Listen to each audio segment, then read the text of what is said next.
Good morning, everybody. Excuse me. I've just had quite a big breakfast, so I'm a little bit I've got it's kind of like stuck. But good morning. Hi, Gorilla. I feel like I've not seen you in a while. Are you all good? And Gravy. 3 a.m. there. Oh, that's brutal. And 8 p.m. for Gorilla as well. Well, thank you both for joining, even though it's very early or very late. And Human. I didn't think you'd be on today at all, so welcome. What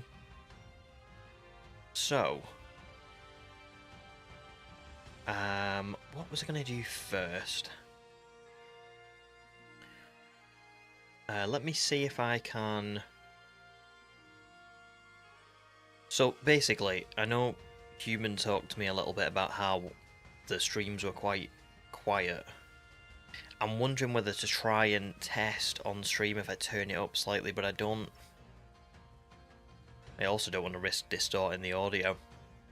But I can turn my gain up. The problem is I've got a mic called a Shure mic, like the SM7B or whatever it is. You know them podcast mics?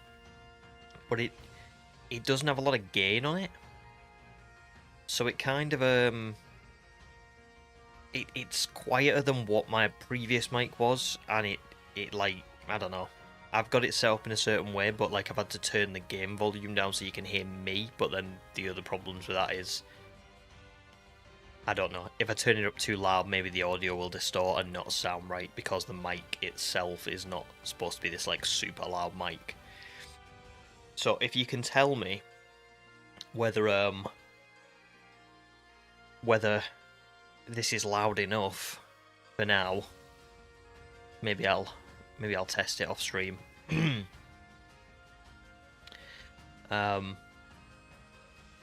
Seems to work fine for me on my phone. It just doesn't seem to work fine on when I have headphones on, which is really weird.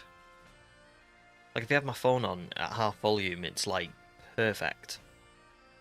But then I put headphones in and I'm like, oh, that is quite quiet. I have to turn that right up. I hate technology. If it's fine for now, then I can test I can test it off stream. I'll be honest, I was just gonna do it on stream, but I've just realised that it is at, I haven't turned the mic volume down on stream, so it's like I have this little, it's like a little audio mixer that the mic's plugged into. So I'd have to mess around with that, and it's yeah, I feel like it's dangerous doing it on stream. Anyway, it's fine. Sorry, going way off track.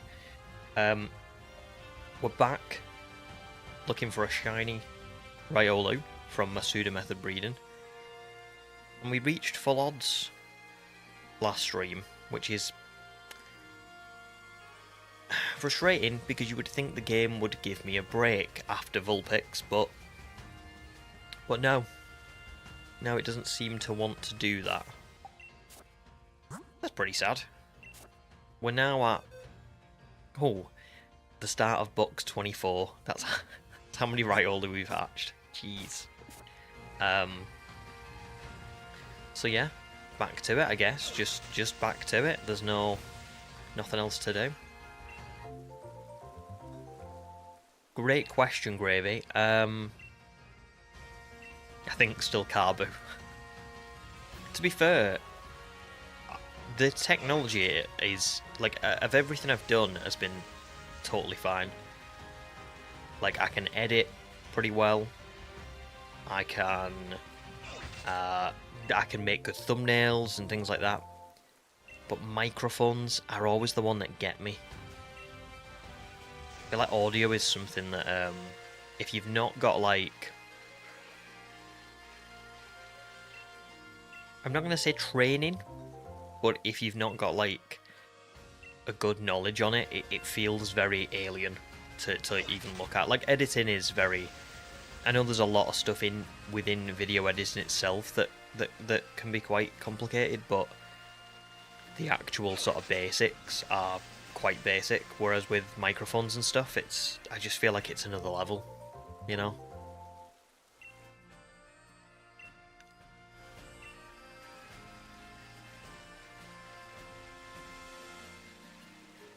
That's a great pick, yeah. Riolu, most likely to be able to break dance. I could totally see that. Just gonna...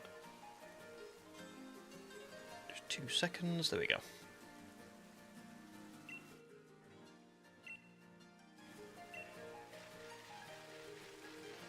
Horlucha as well. Yeah, they would both be great.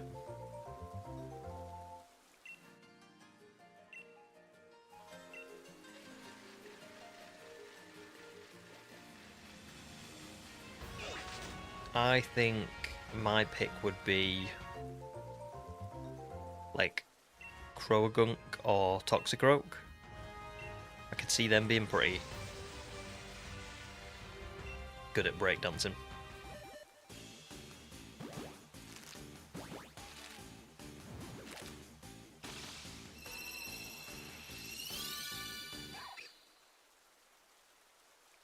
Curlier and Gardevoir for sure.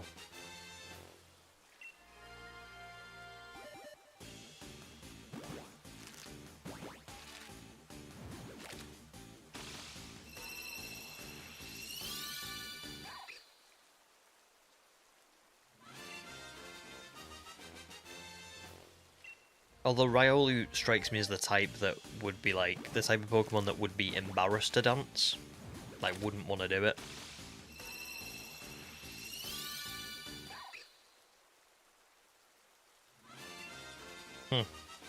Yeah, I could see that. Rappers.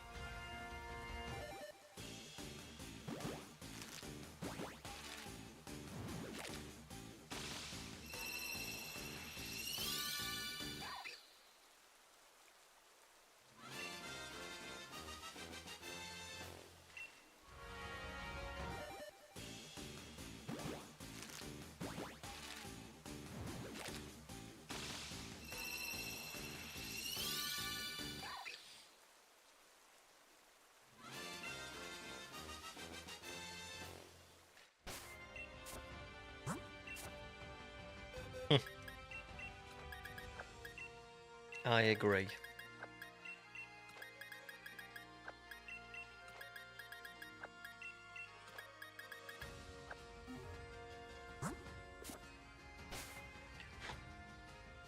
I hate glasses. No matter how much you clean glasses, they will always get, like, something on them within, like, 20 minutes of cleaning them.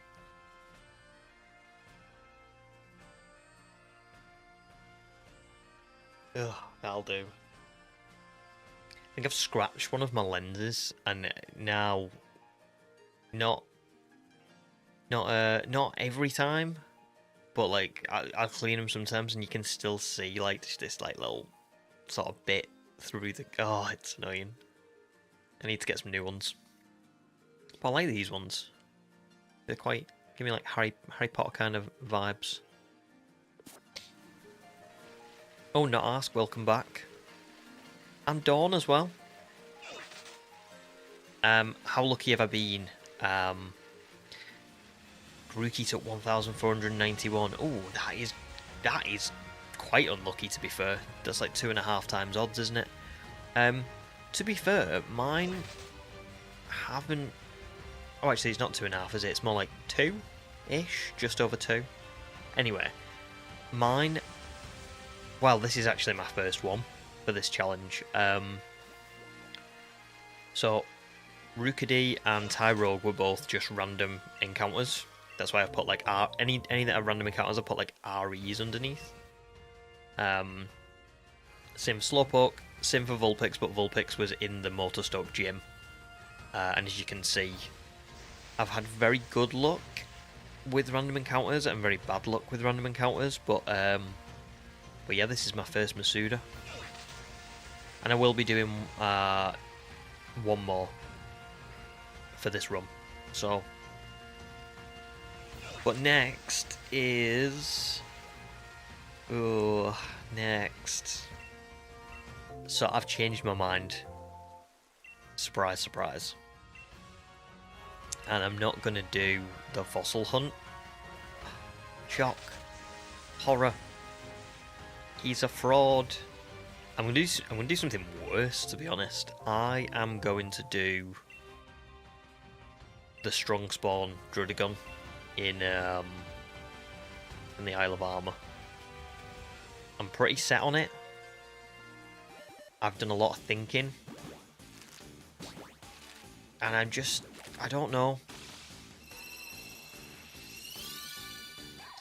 I actually really like the fossil Pokemon in Sword and Shield, but I'm noticing a very frustrating trend.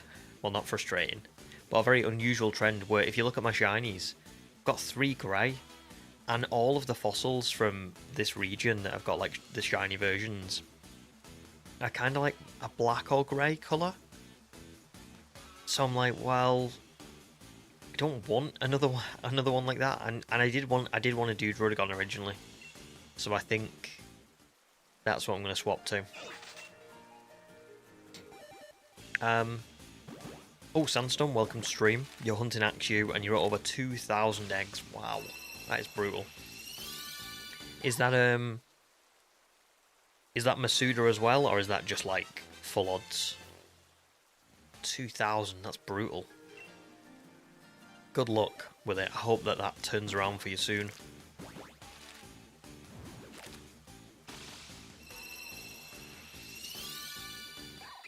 You haven't tried random encounters with Rookidee, but you've been trying Masuda and you're at like 600 and getting a bit annoyed. Yeah, I understand. I mean, what I would probably say to you is, as boring as Masuda can be,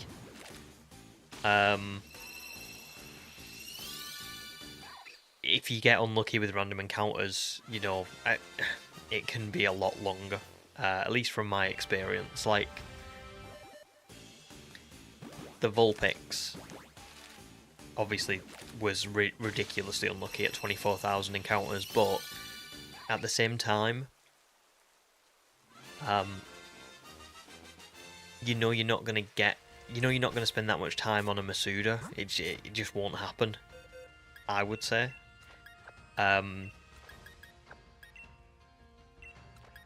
So it might take slightly more time than random encounters, and it might feel a bit more boring, but I think if you're weighing it up, you kind of like, I don't know, if you go for random encounters, you might find it faster than Masuda, and it might feel a little bit faster as well, because you're actually doing something and it feels a bit more interesting. But you can be risking going way over odds, and the Vulpix took me 120 hours to find, which, oof, was not fun. No probs, Gravy. Just thanks for showing up. But do not blame you lurking at 4 AM. And thanks for the good luck as well.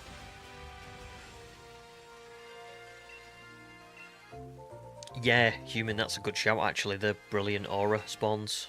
Yeah, definitely. Definitely, that sounds like a good idea.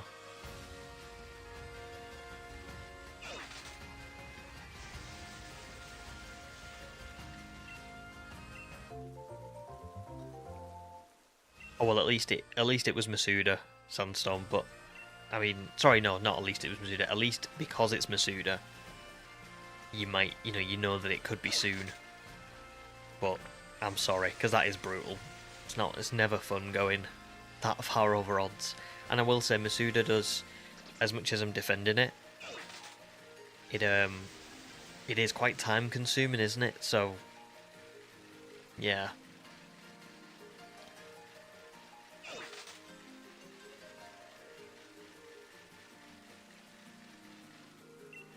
Definitely time consuming compared to the other methods. But the payoff is that, you should find it a lot faster.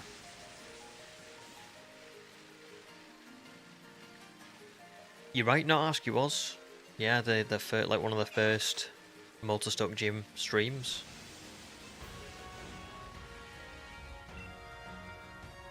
That was a long time ago now.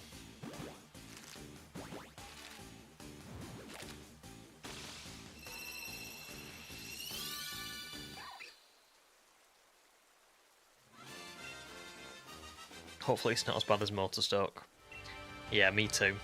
Well, it can't be. There's no way. There's no way that this shiny hunt's going to take longer than the Motorstoke Gym one did. Because that was it's just ridiculous. But I'll be honest with you, I would be quite happy going over odds on this one. Like quite a bit over odds. Like I would happily go like 2,500 eggs for this one. As long as the Druddigon on the next hunt is quick. Because that one has the potential to be horrible if it goes badly.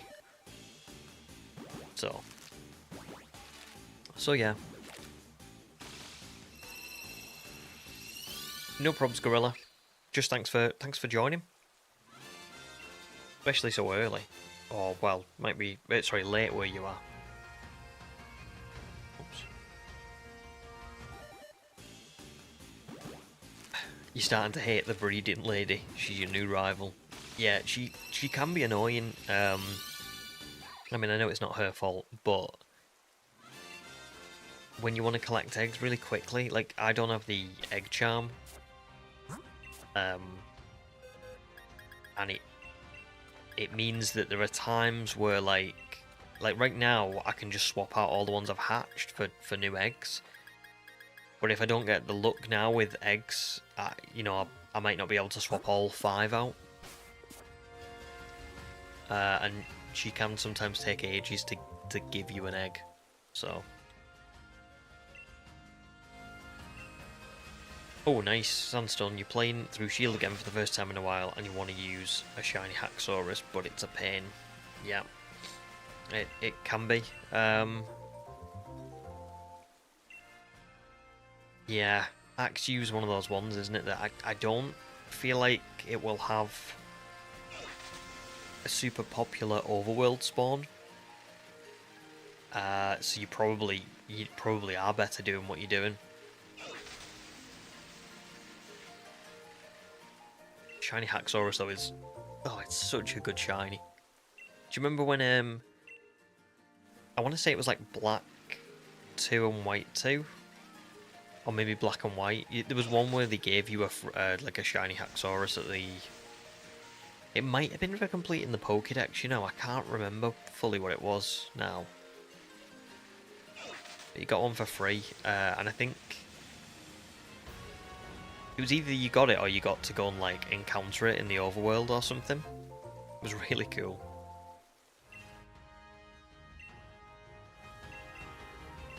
Oops.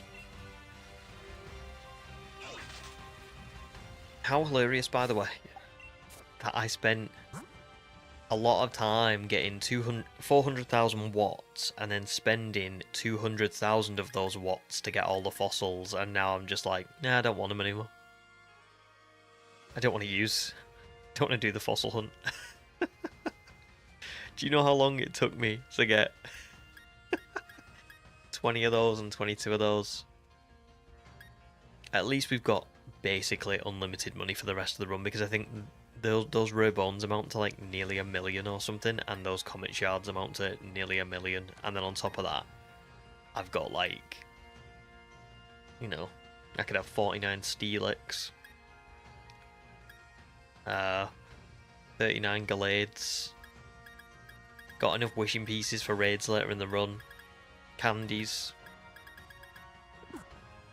But yeah, just funny how I spent like 10 hours of prep and then I've just gone, yeah, I don't want to do that no more. Morning, Sam. How are you doing? And thanks for joining.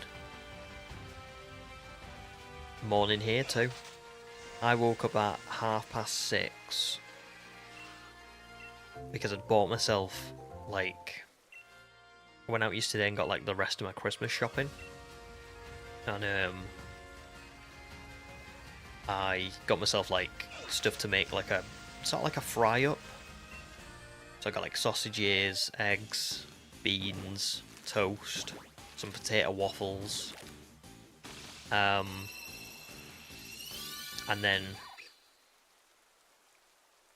I got up this morning and I was like, oh, I'm not really hungry. But I got up really early so that I gave myself time to make it. So I have eaten it, but I'm just a bit like, because I woke up super early and ate way too much food that I didn't really want.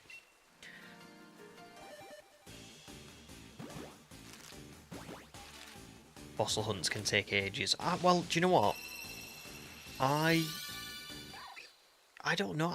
I have never done, to be honest. I've never even. Well, no, I will have revived a fossil in this game. I just don't remember it. But I've never done one in this game particularly. I know BDSP was like fast, but had the potential to be slow if you didn't have many fossils in your inventory. So I thought for this one, maybe if I had like 20, which is why I got to like 20 of them, I could just keep feeding them through the machine really quickly, and then soft reset once every 20 times. But like I said, I haven't actually tried in this game, so I don't. Yeah, I don't know what it's like. I don't know if there's maybe a lot of dialogue in between the exchanging the fossils and stuff.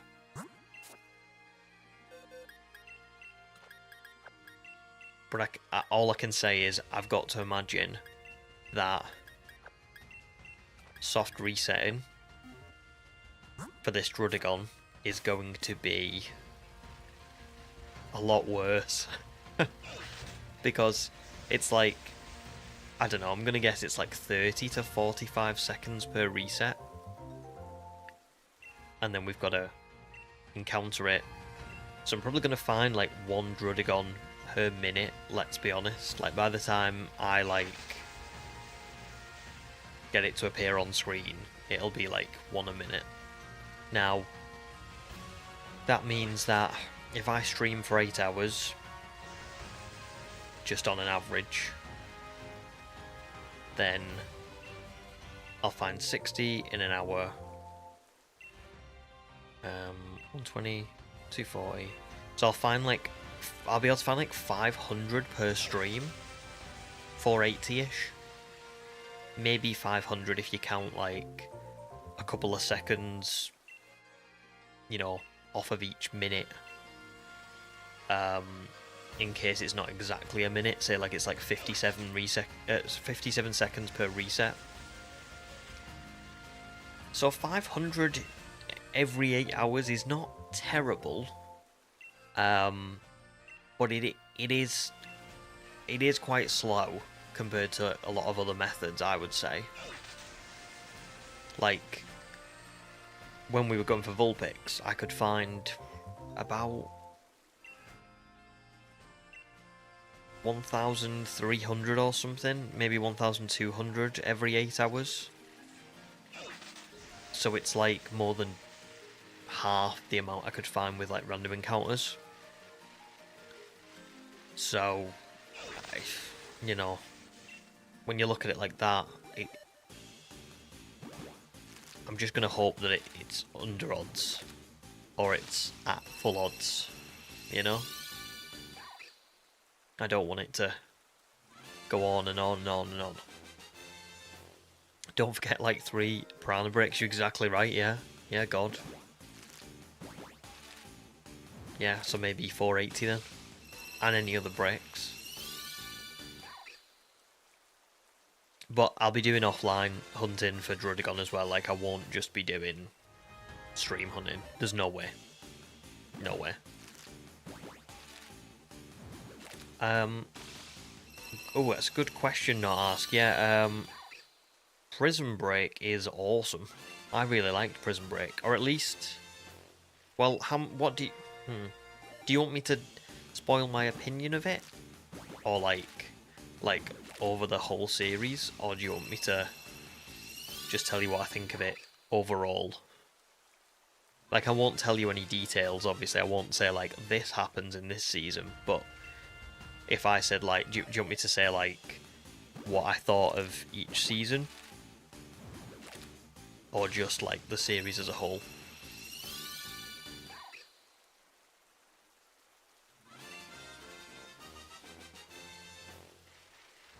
Thanks, Sandstorm. Like, yeah, let's hope so.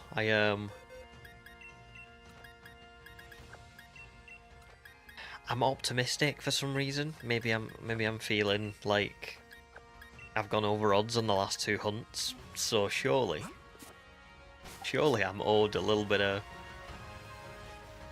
you know, a little bit of a break by the shiny gods, but who knows.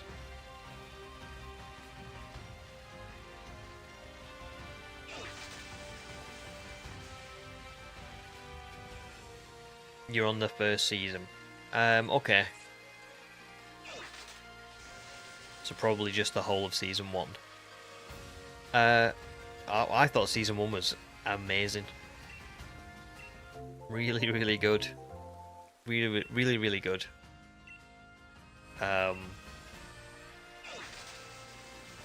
Yeah. Just enjoy it.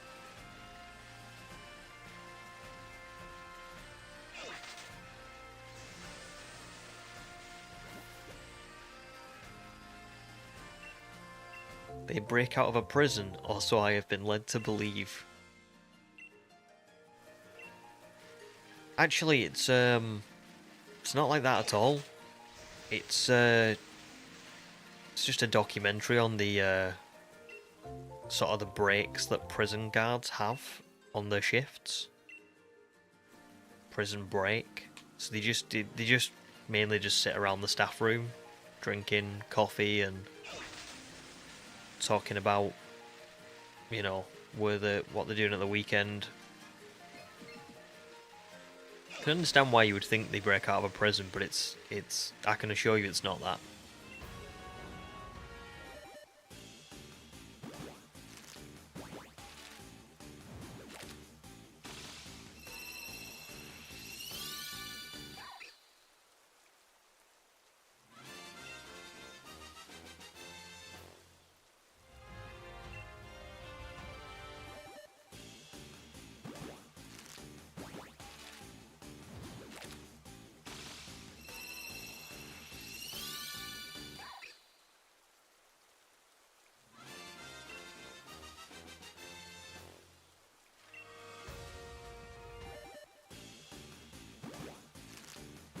Do you guys have any because you're from Norway, I can ask. Like I can ask this knowing where you're from in the world. Do you have anything that's like your version of something else in another country? So as an example, me and my wife have been rewatching The Office, you know, like the American Office. And I always assumed that there was the American Office and there was the British Office, and that was it. But apparently, like, they did one in France. There's one just come out from Australia, but it doesn't look very good. They did a Canadian Office as well, and some of them ran for quite a while. Do you guys have anything like, you know, that's along those lines?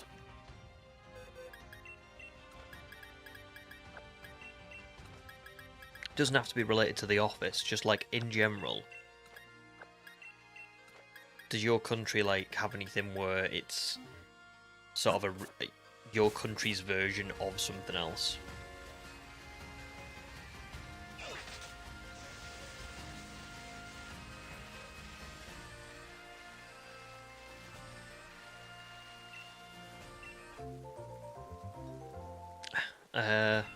I have watched Kingsman actually, yeah, but only I've watched the first, like the ones with is it Taron Egerton or whatever. I've watched them ones. I haven't watched the prequel one that's like with what's his name? He played Voldemort in Harry Potter. I always forget his name. It's like Rafe Fiennes or something.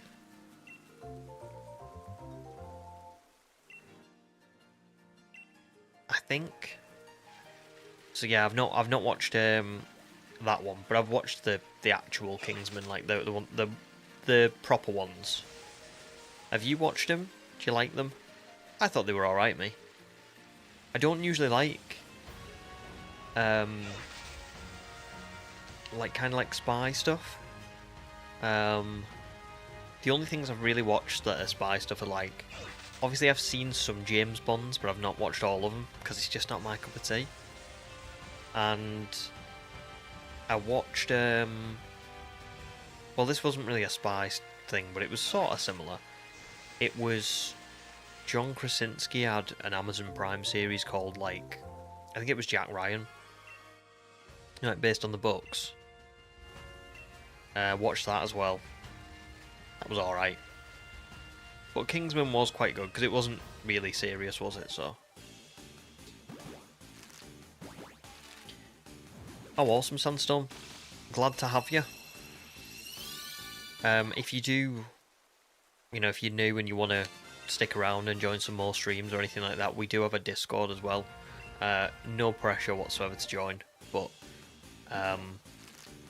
you know, then when you get your axe, you can share it all with us. Oh no, tell us about the orange soda. I wanna hear the tale of the orange soda. No, Dawn, it's not that one. That's the one with the big guy, isn't it? What's his name? I don't remember his name. Oh no, I do. Alan Richtson or Richter or something. The huge one. It's not that one. It's the one with John Krasinski. You know, the guy who plays Jim on The Office. They are very similar, like, in that sense of, like, they're both, like, this kind of, like, spy, kind of based on a book. But Jack Ryan is definitely different to Jack Reacher. I think Jack Reacher also had some films with Tom Cruise playing Jack Reacher as well.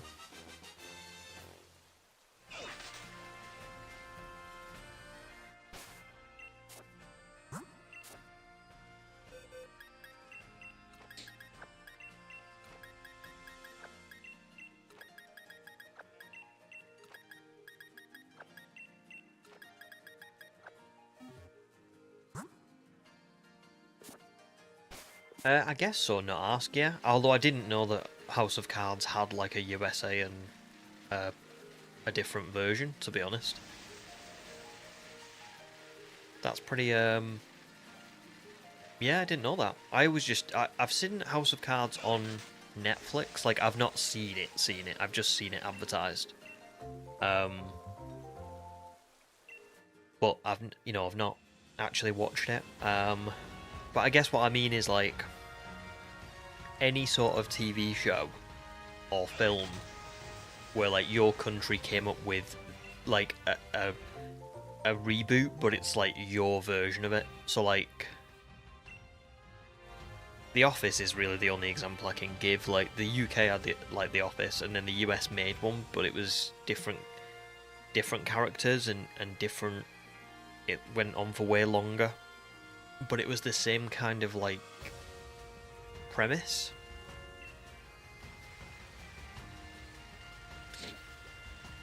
I'm really full up this morning, by the way. I'm really sorry. So if you can hear me breathing down the mic, it's because I can't, like, really breathe through my nose.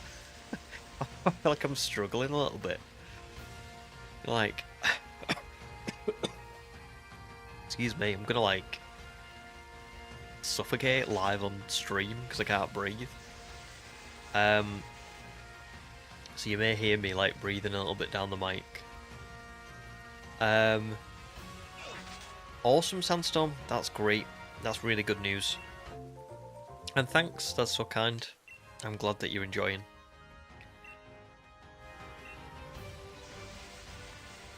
It is nice and chill here, I think. And we tend to have the same, like, audience most streams as well, so you can kinda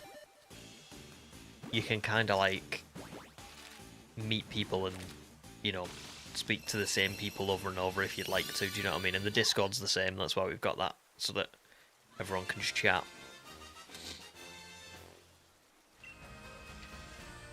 So the orange drink is called Solo, and it's way less sugary tasting than Fanta. It's more akin to actual orange juice, but a bit sweeter still. That's awesome. That sounds really good. Because I actually think I would love that, because Fanta is a little bit too, like, sugary. I get that. But then orange juice is too tangy for me. Like, I always mix water in when I have orange, like actual orange juice. So somewhere in between there would be perfect.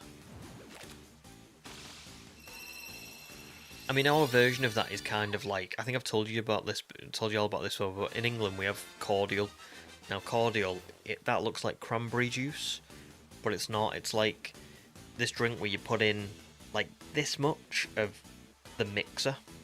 It's like this sort of like syrupy kind of, I don't know, concentrated like juice, and then you fill the rest of the cup with water, and it just mixes, and it's like it's kind of like having juice but without it being actual full fruit juice. Oh, Zach, welcome back. That rhymed. How goes the catching? All good, thanks. Yeah, all good. Not quite slow, as I'm sure you can imagine. Still not found it. Oh, and I've run out of eggs now. That's not good. But yeah, but it's going.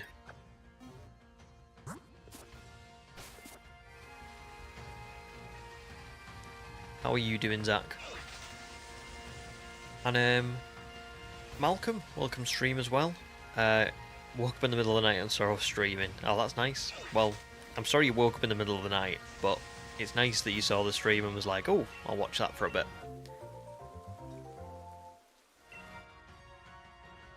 Streamer breathes live on stream. You won't believe what happens next. He doesn't die. That's what happens next. Oh, I hate having a blocked nose. It's so annoying. Like, I think I have like a particularly frustrating nose. Like, my nose tends to swell up. Just like sometimes, I don't know why. Maybe I've got some sort of like allergy I don't know about, or like some sort of sensitivity. But like my nose today, and I'm not ill, but my nose feels like it does when I have hay fever in summer. So it's like, but for no reason. So that's fun. So yeah, like I said, if you can hear me breathing down the mic, I am sorry, but just a bit stuffed really, because every time I blow my nose it doesn't really do anything. It's just swelled. TMI, I know, I'm sorry, but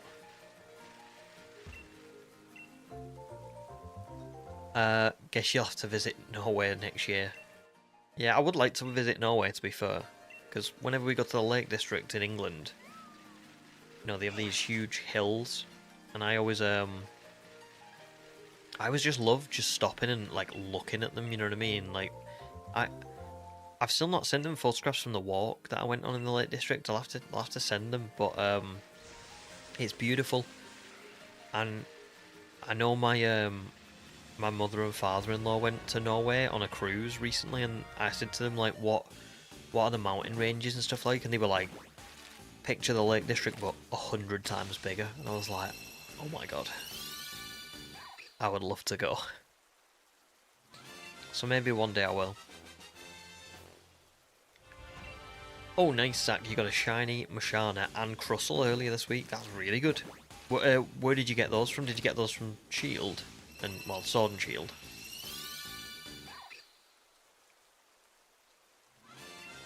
You've got Cordial too, called Saft. Nice. Saft.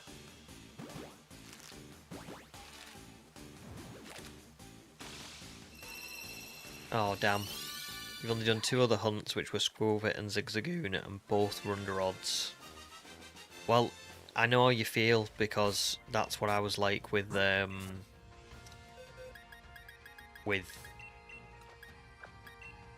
Rookidee and Tyrogue. got them so incredibly under odds. And then we got Slowpoke, and I was like, oh, well, you know, that's okay. You know, 2,225 still like virtually half odds, and then Vulpix came. And I felt punished by the universe.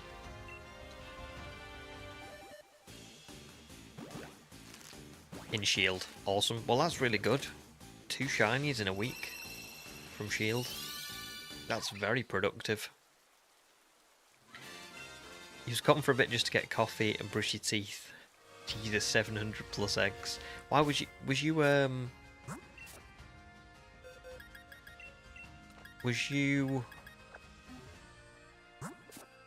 trying to think what number you joined at. Did you join when we were at 690 or something? It does weirdly tend to work out, and I don't know why this is the case, but at like an egg a minute-ish, I've noticed.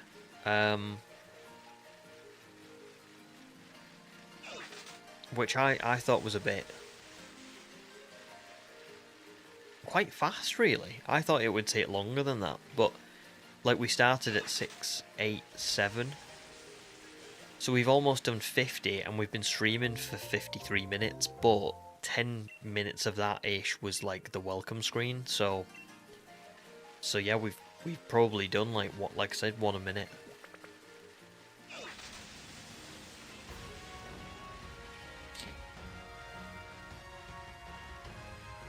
Everything changed when the Motorstoke gym attacked. Yeah, it did. Brutal. She's not giving me any eggs. She's annoying me now. She's gone back to being stingy with the eggs. Thank you. Oh, you was just baffled because the 3 times you've tried Masuda, they were all under 300. Got ya. Got ya. Yeah, well, I thought this one would be really quick. I really did think that I was going to start this shiny hunt and I would find it within like 100 eggs. I know that's not how it works. The game doesn't reward you because you've just had a horrible one with a less horrible one. But like, I really just thought that it would be different this time.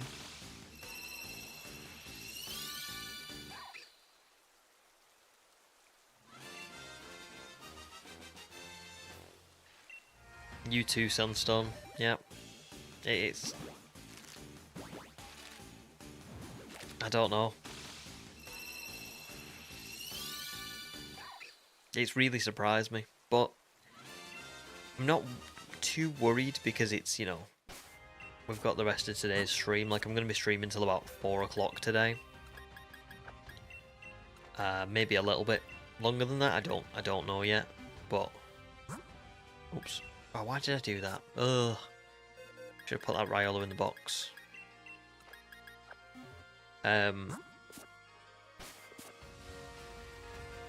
Yeah, so there's a lot of time there. 6 hours. I think I said it's working out to about an egg a minute, so if you do... I think it's about 360 more eggs, maybe. That sounds right.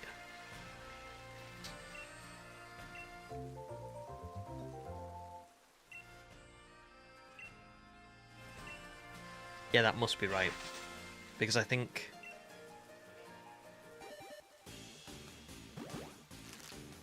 Is it actually? Am I being stupid? I don't know.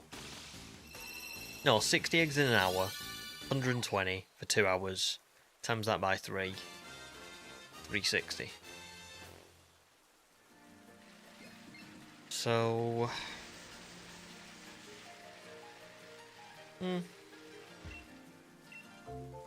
We'll see.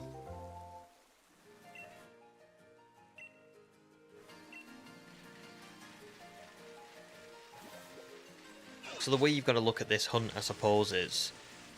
This is very similar to what I'll be doing for Druddigon. except with Druddigon, I will be doing it at the 1 in 4086 odds. So there'll be less of that feeling of like, it could be any encounter, and more like, oh god, please be soon. Whereas with this one, I'm kind of just like, it's fine.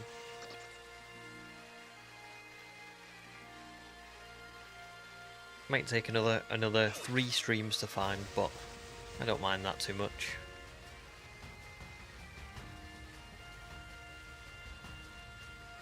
I mean, we've done the teal mask, and I am well on the way of... well, I'm well on the way to editing that video now. Well, not editing it. I've started writing the script. And I've got all the footage together, ready to go.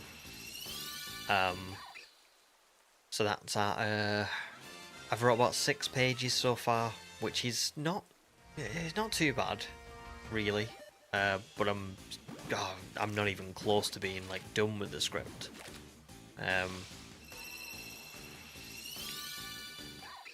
So that might end up being quite a long video. I think that might end up being like an hour-long video. I can't say for certain, but like, usually when I write my scripts, 15 to 20 pages is like an hour-ish. And this is like, I'm at 6 pages, but then I've got to do, well, I've got to finish the script, and then also I've got to,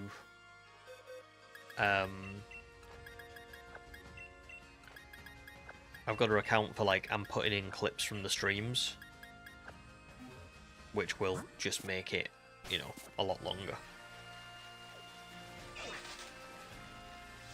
So yeah, even if this one takes a while, it will be okay, because I'm editing that video anyway, and that'll come out soon.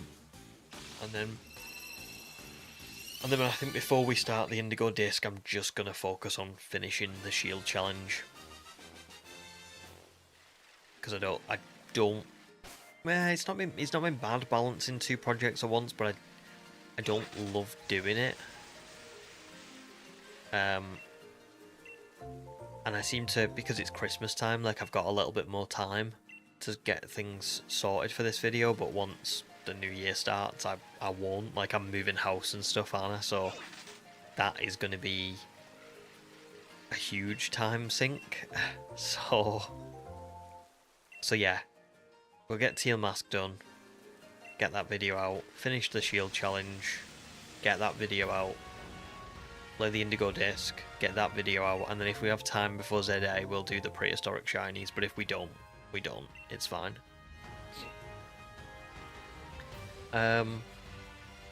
Oh, Sam says next 5 eggs. To be fair, I may have missed that.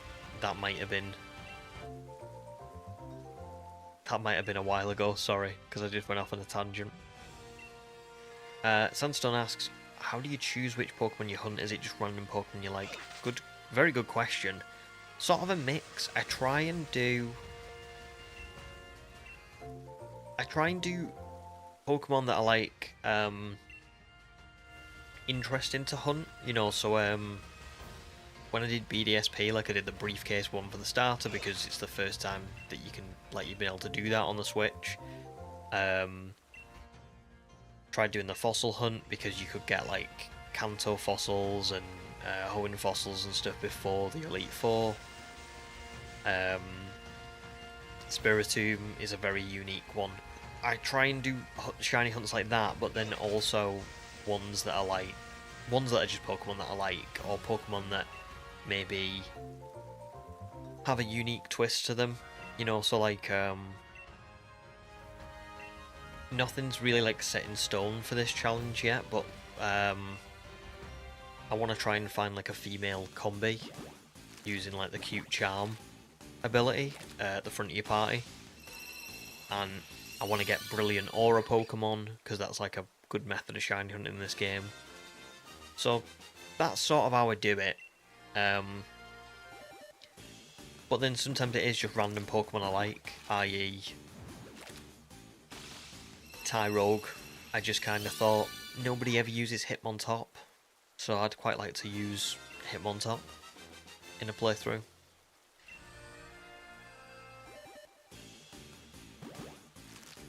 I'm only just realising as well that I'm going to have 2 fighting types. Uh-oh. I don't like that.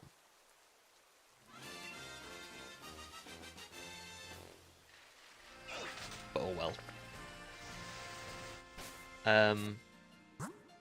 Oh, that one guy finished all 3 Pokédexes for Violet. Congrats. That's awesome. So you're going to get the Shiny Meloetta. That would be very cool.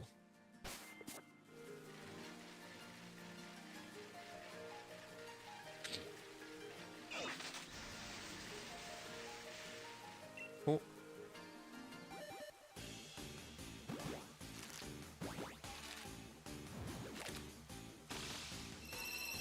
Yeah, I know. I would like to get... I would have liked to have gotten, sorry, the box and a half of eggs off stream, but I've just not had time to do it, really. Yeah, especially with me trying to get the teal mask video out. I've sort of been pouring all my time into that off stream. But yeah, I might try at some point. It would help. I mean, like I said, this is usually the way that I do breeding, but it only works really when you've got the egg charm, I think. Because if you've got the egg charm, she constantly gives you eggs, so you can build up a buffer while you're riding around anyway, so it's not a big deal. But when you've not got the egg charm, as you can see, what's happening is she's just not really very forthcoming with eggs, so it's kind of like I'm constantly risking running out, even though we never quite seem to run out, but the risk is there. And yeah, thank you. If everyone could leave a like, that would be awesome. We do encourage it, but it's not mandatory. If you don't want to leave a like, you don't have to. If you hate this stream, don't leave one. You know, leave a dislike if you hate the stream. But yeah, it helps, and that's how we get new people as well. I think, like Sandstone, and Zach is fairly new as well, and that one guy. Like, I think if we have more likes and stuff, it will encourage the algorithm to show it to more people and stuff.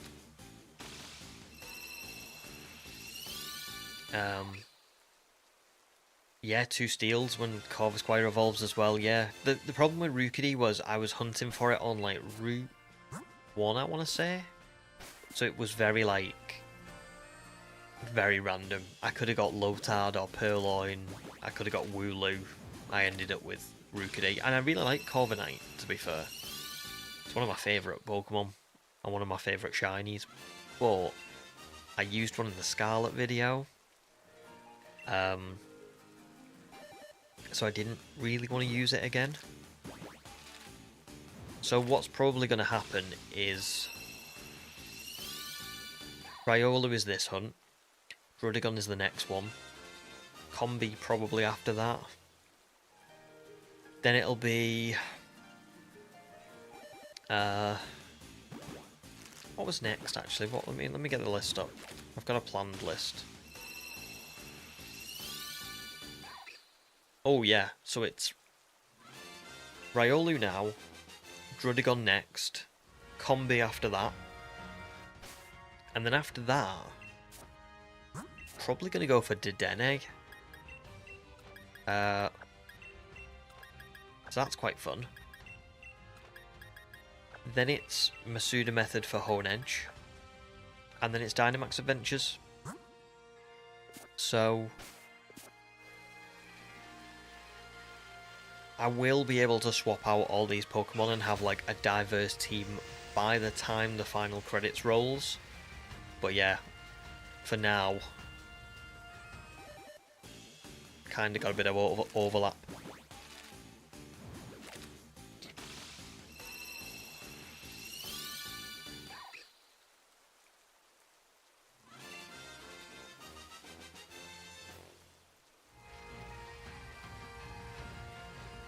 Oh, those are some good ones. Zac, Kangaskhan, Kingler, Marowak, Rapidash, Dubwool, Jinx, Shuckle. Some really good ones. Oh, hiya King. Welcome back to stream. How are you doing?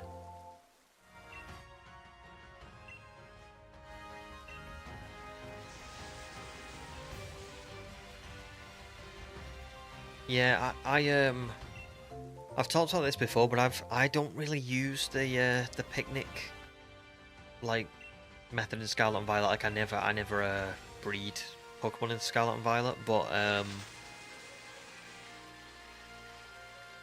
I've heard mixed opinions on it, and I don't think I would love it personally. I think I would rather do this.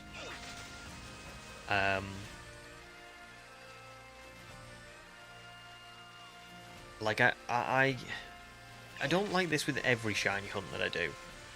There are some shiny hunts where I want to be doing something so I feel like I'm actually quite involved, and you know, like soft resetting is one I struggle with because you know you're not really doing anything, are you? You're just kind of waiting around a lot, which is fine if you've got like shows and stuff to watch, but you get to a certain point where, like, when I was doing the Spiritomb hunt in BDSP, I got quite lucky. I got it in 3,000 encounters, which was still one of my longest shiny hunts ever. But I watched the entire season, the entire series of Scrubs while I was hunting for Spiritomb, and it was just like, you know, you get to a certain point where you're just like, I can't do this for much longer. I feel like I'm going insane. So yeah, I want like a middle ground. I kind of want to have enough input that something's happening, like this. I'm biking around, I'm collecting the eggs, but it's not so involved that I'm like really concentrating and being locked in.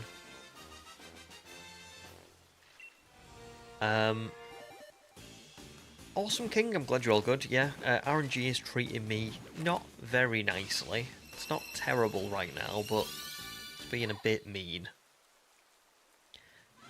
We're over odds, with no sign really that it's going to change, but I remain hopeful.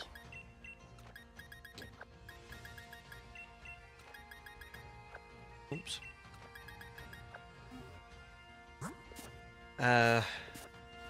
Yeah, there you go.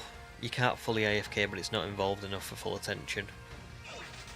Just sounds a little bit odd. But maybe I'll try it when we do the Indigo Disc, because when we get to the Indigo Disc, I won't have any other like videos I'm focusing on, so it could be quite nice to try it, to be fair. So I might do.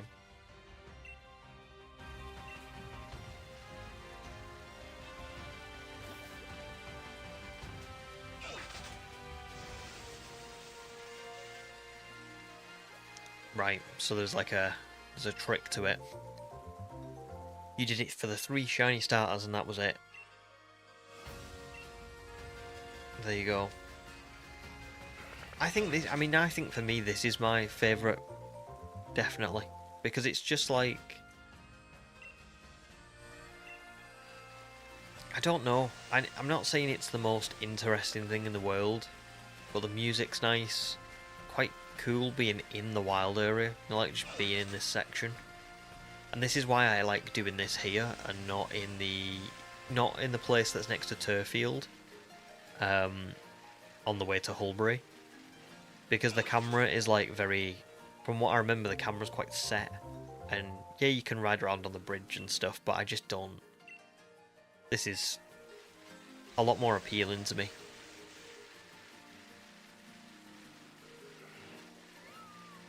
And quite nostalgic as well. You know, I remember doing this years ago before I had a channel. When I was trying to like breed like competitive Pokemon and things like that. It brings back some nice memories of Sword and Shield, where I spent like that first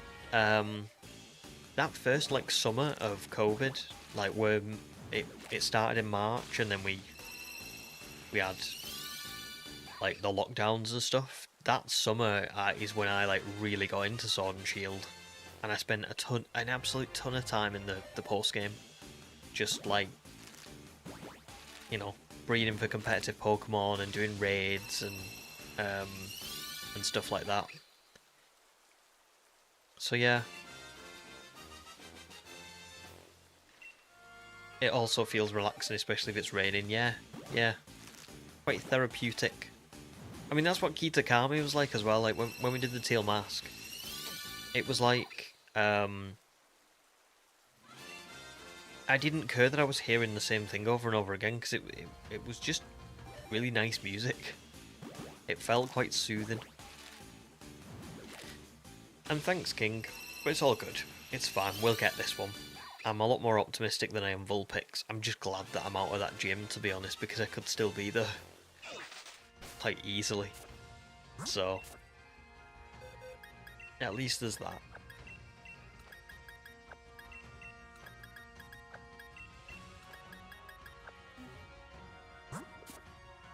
You play without music on and listen to either long VODs of gameplay or lo-fi while shiny hunting? Nice, that sounds great, to be fair. I did that for the Motorstoke gym. I had like Pokemon music on and like on my phone, and I just had my AirPods in like I've got now. But right now I'm listening to the game, because I actually don't mind this. Like I said, I don't mind this area. I quite like the music. But yeah, usually I would do something like that too. Although when I'm streaming, I can't listen to someone else stream, because hearing someone else talk to their chat while I'm trying to talk to mine would just be like too much for me. But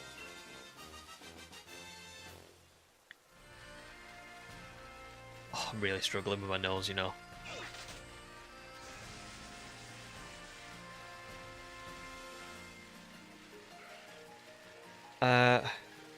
What game is your favourite soundtracks to listen to? Oh, that's a great question. Do you mean a Pokemon game? Or just in general?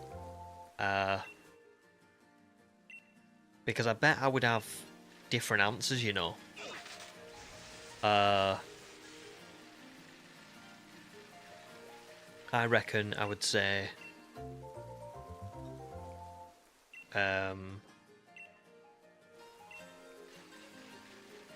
I would probably pick a Grand Theft Auto game for my favourite soundtrack to listen to.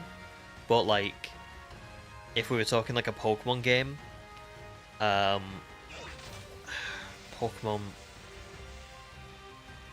I think it's probably Arceus for Pokemon. No, it's not. It's black and white.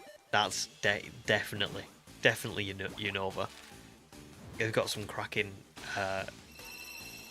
pieces of music in that game, or in those games even. But yeah, I reckon like Grand Theft Auto, maybe Vice City, or Grand Theft Auto 4 had some really good music in, I think. And am I glad I didn't do full odds eggs? Yeah, I'm quite glad now. I am quite glad. Well, I think what I said was, at least from what I remember, was that I was going to do one full odds egg hunt and one Masuda. But I think audiences will... Here's the thing, what you've got to remember is, if we'd found Vulpix in 4,000 encounters, then a full odds egg hunt would have been fine, because it would have took us the same amount of time, wouldn't it? Like, we probably would have found it before now. But the problem with the full odds egg hunt was like, look at it like this, right? I'm not saying that I pick my shiny hunts based on what I think audiences want, but I can't deny that there is a certain amount of people who are like, I don't want to watch a video that's all Masuda, which is totally fine, makes total sense, and I can't deny that people enjoy watching full odds more than other kinds of shiny hunts. And I quite like full odds hunting, but I do also like comparing different methods. So originally what I wanted to do was compare what it would feel like to have a full odds egg hunt with a Masuda egg hunt. And then when we went 24,000 for Vulpix, I just kind of thought no, because people will hopefully look and say, listen, that was 6 times over odds. Like, we could have found what, the 4th, 5th, 6th, 7th, 8th and 9th shinies at full odds of 4096 in the time it took us to find Vulpix. So I think people will understand that. So yeah.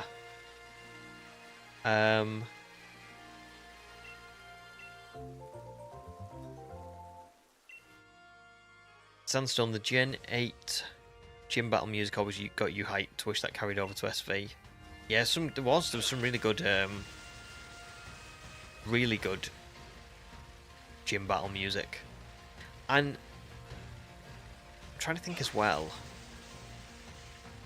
See, I think Scarlet and Violet have got some really good pieces of music in them. That range as well between like hyped up music and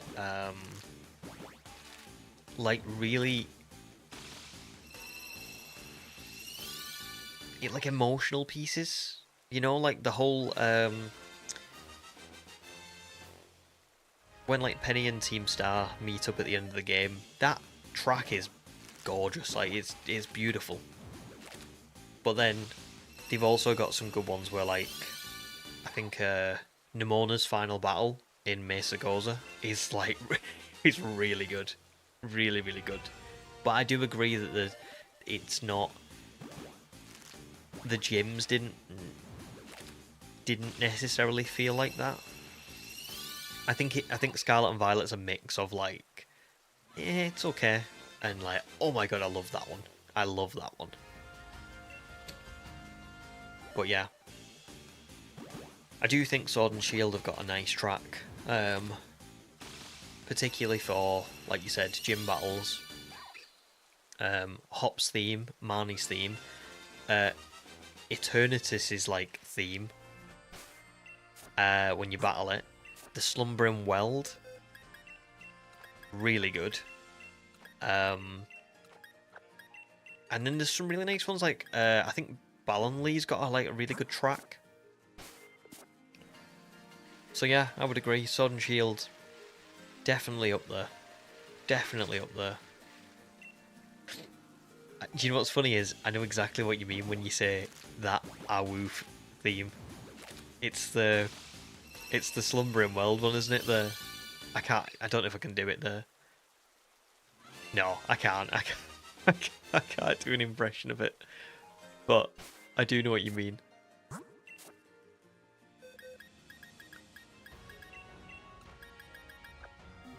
Yeah, really good.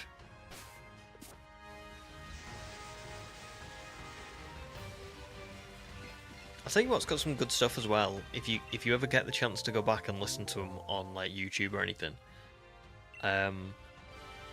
Pokemon Colosseum and stuff like Battle Revolution as well is pretty good.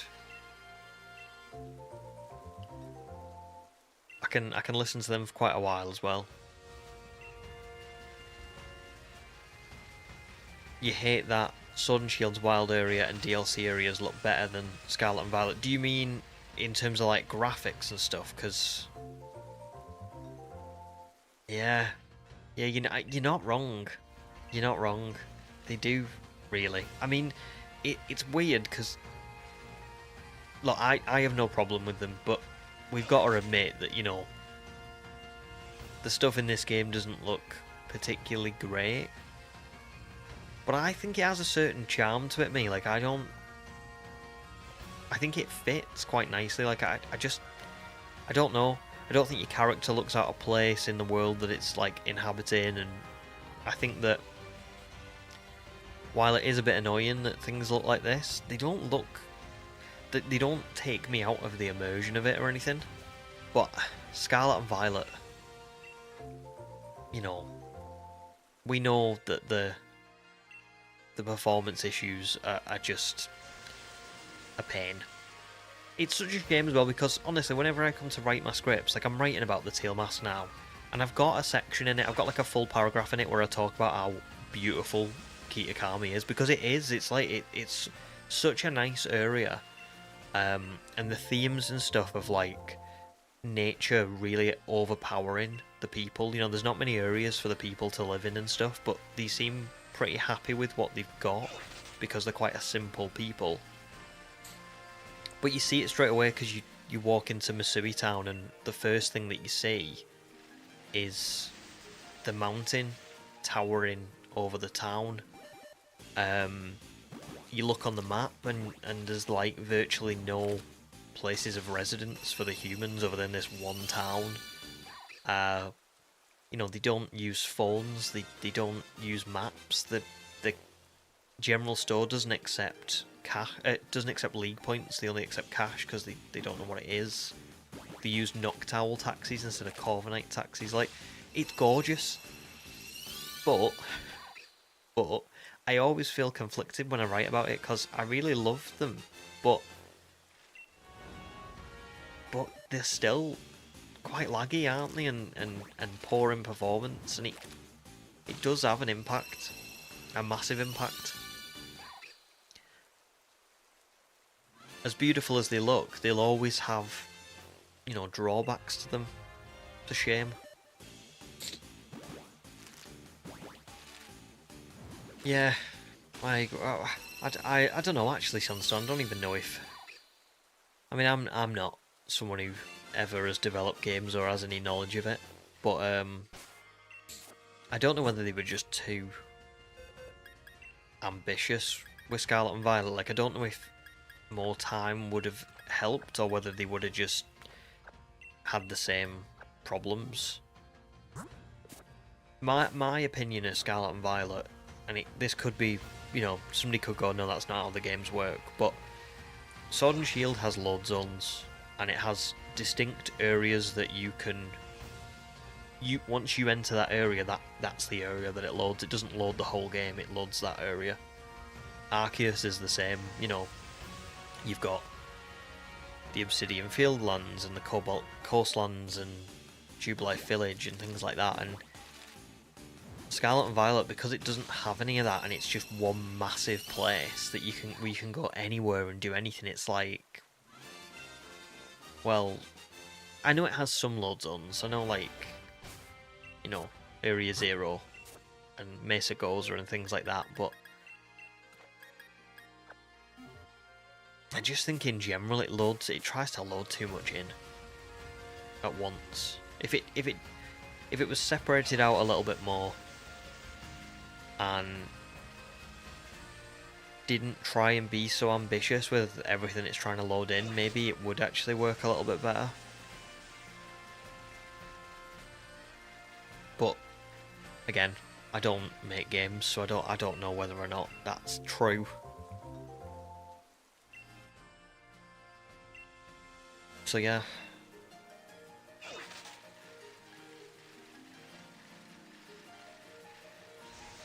Yeah, you think style 100% beats Scarlet and Violet King. Yeah. I would agree. I think people are starting to... I've said this recently, but I think that people are really starting to, like, come back and appreciate Sword and Shield again now, which is funny because it always happens, doesn't it? Like, after a couple of years, people start realising how good something actually was at the time, but I've seen a lot of videos about Sword and Shield recently. Like, retrospectives and people doing, like, shiny challenges in it and stuff like that. Which is odd, because I've chose mine randomly last. I don't know why, but it just, that's the way it worked out. So yeah, I think people are starting to appreciate it a bit more now. Malcolm, you're hoping that Legends ZA coming on it will be coming on the Switch too, and you're hoping that the graphics look really good. Me too. Me too. I think if it is on a Switch 2, then we should feel very hopeful, shouldn't we? But I don't know how it's going to work, to be fair. I don't know if it will be on a Switch 2 or if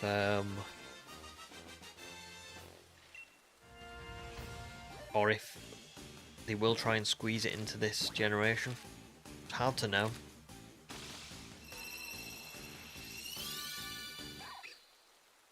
The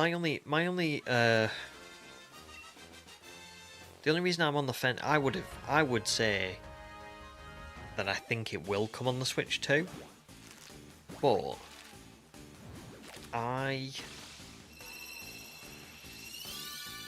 only reason I'm on the fence about it not doing is because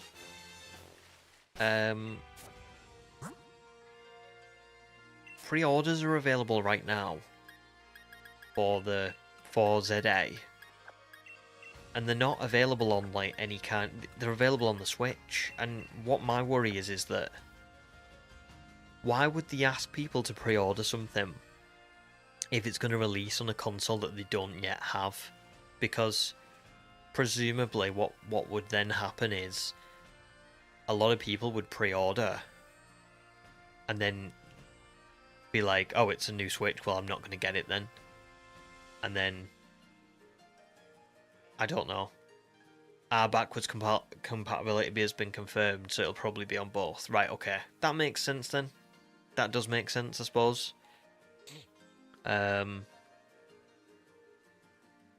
Yeah. Yeah, true. And I suppose they don't really care, do they, whether, like, I don't know, you pre-order something and then,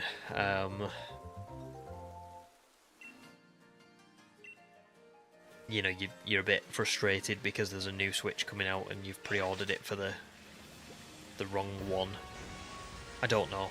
I just would have thought that would cause, like, logistical problems, you know what I mean? Like, if they accepted a lot of pre-orders for something and then had a lot of people cancel because they were actually getting a Switch 2. Because what your pre-order will say is that it's for the Switch that's available now. But I suppose they don't care, do they? They'll just... That's an easy fix. Well, let's see what it's like then. I can't wait. I'm actually quite looking forward to there being a Switch 2, if there is one. I feel like I've had this, well, I've had this one for 6 years now. And it still runs really well, but...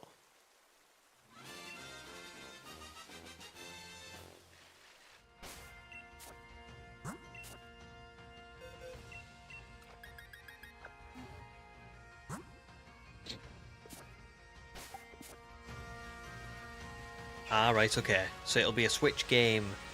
Ah, I see. It'll be a Switch 1 game that can run on the better hardware of the Switch 2. Yeah.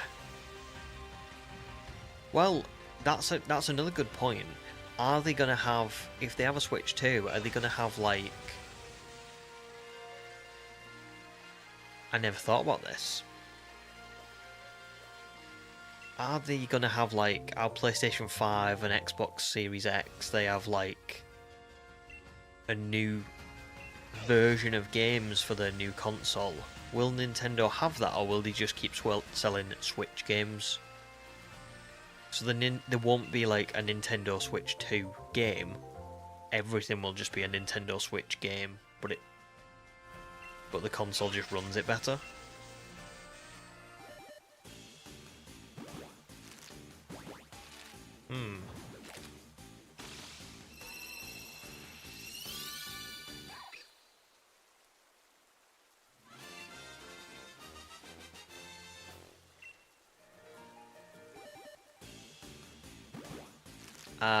Hi Elijah, welcome to stream. Does this Masuda method Pokemon have to be shiny? Can you like explain more what you mean? Do you mean, are you asking if the Pokemon that I put in the daycare has to be shiny for this to work? Or do you mean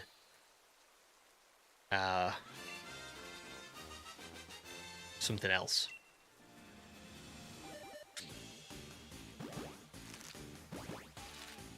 Right, that makes sense, King, yeah. It's all very interesting, isn't it? You just don't know, do you? You don't know what it's going to be like. Because what I would assume is, if Nintendo make a Switch 2, it's not going to be like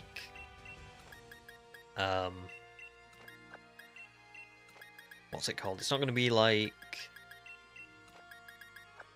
a PS5 Pro, you know, where it's like that like upgraded version that is before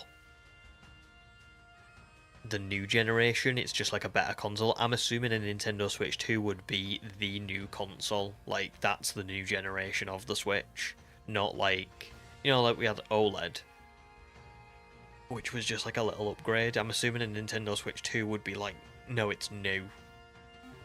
Hopefully that makes sense. Does the Pokemon I traded over to get the Masuda method to work have to be shiny? No, it can just be like a random. It can just be anything. So like if I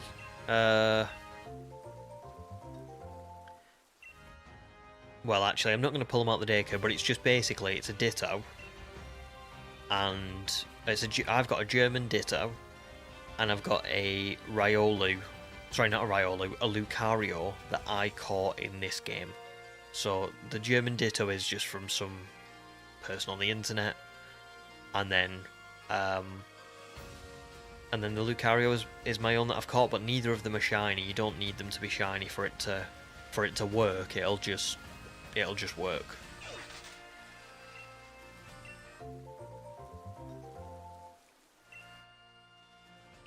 Yes, Malcolm. Yeah, it can be a little bit time consuming. Like I said, if it's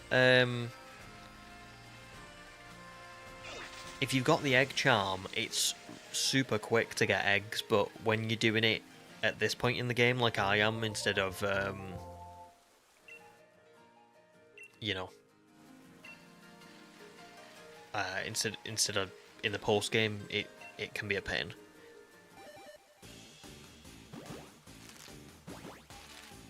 Oh, or do you mean it literally just trying to get the Ditto from another region? I see what you mean, actually. My bad. I understand now. Yeah. I mean, to be fair, like humans offered that you can get a Ditto from them, but there is also like there's loads of ways of getting them. Like I would just recommend like joining a Discord or doing it on like Pokemon Home or something like that. Like if you are someone who obviously, like if human hadn't offered, that's usually the way I'd do it, and I would always do it with Ditto. Because once you've got one foreign Ditto, you never need to use another one ever again. Like that's it. You've got your one. Just don't lose that one.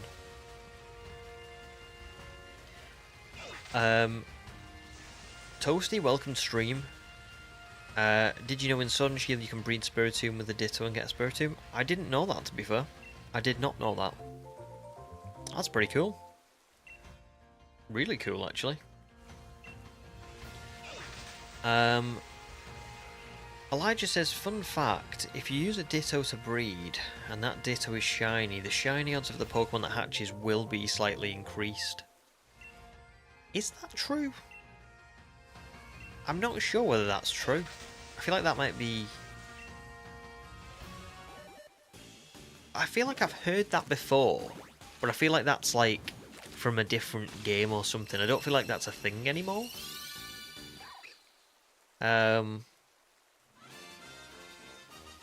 Oh, here we go. The chat appears to have reached a consensus that is only in Gen 2.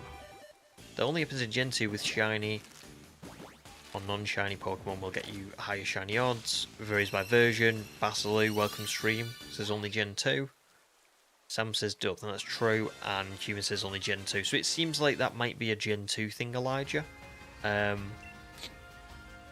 Yeah, because whenever I do these, I always look at Cerebi, because Cerebi is literally never wrong. Like, the website is great.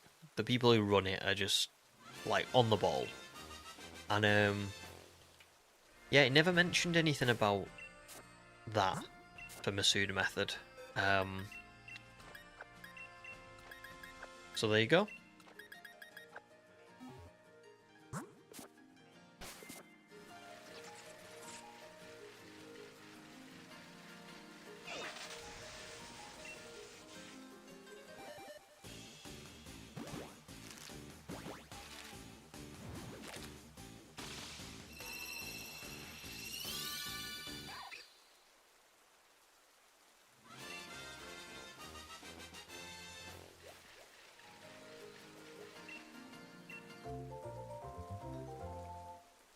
Yeah, Elijah, if you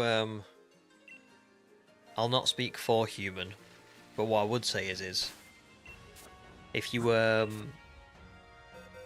we've got a Discord, so if you want to join the Discord, and then you could write in the trading section if anybody's got a foreign Ditto, and then you might find someone, and that might be Human, might be someone else. I don't know if Human's free to do it, but yeah, there you go.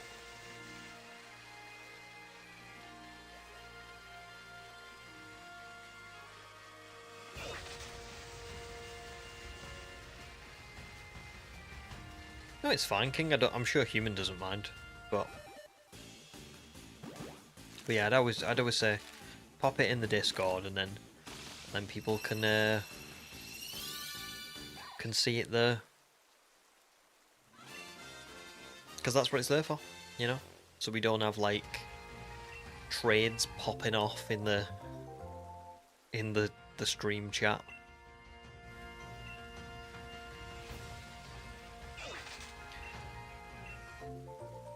I don't get this woman. Like, sometimes it takes forever for an egg to appear, and sometimes I'll get one and then I'll turn around and like she's immediately got one. There must be like a roll for like what after one step or something.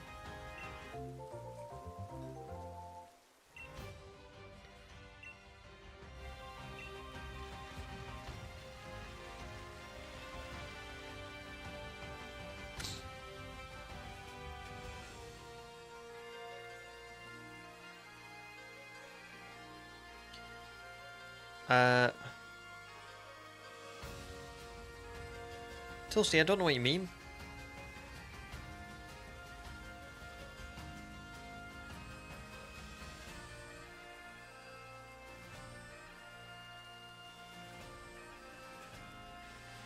I don't know. I don't know what you mean, Toasty.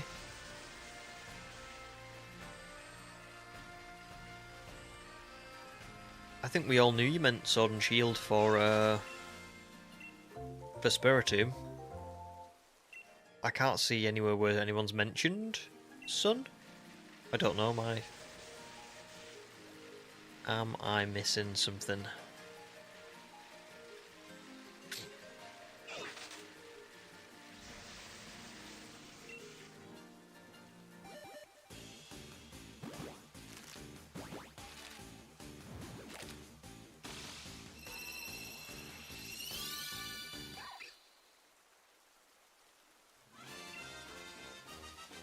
Uh, did I? I don't think I did. But if I did, fair enough. I knew you meant Sword and Shield. That's the game I was thinking of. So if I misspoke, I just misspoke. But there you go.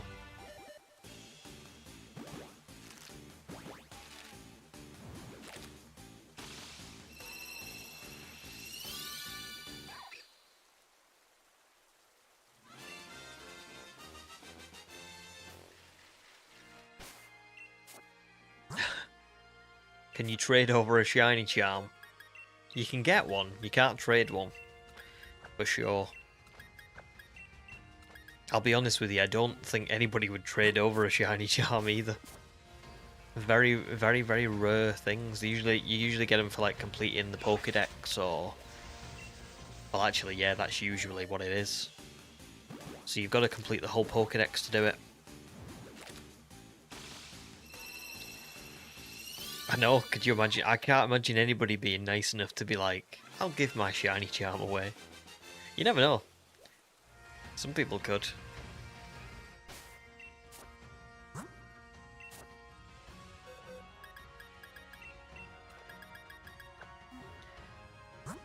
True, you can debatably trade one by trading the whole dex. That is a good point. That is like an indirect shiny charm trade, I suppose. So yeah. There you go.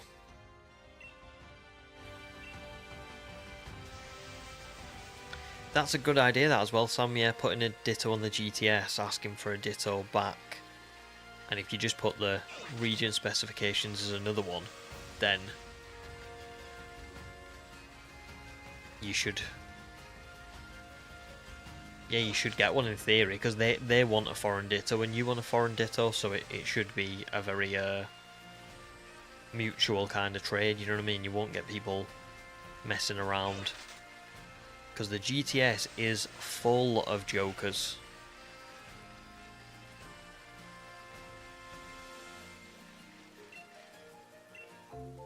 We've spoke about this before, but the GTS still confuses the life out of me.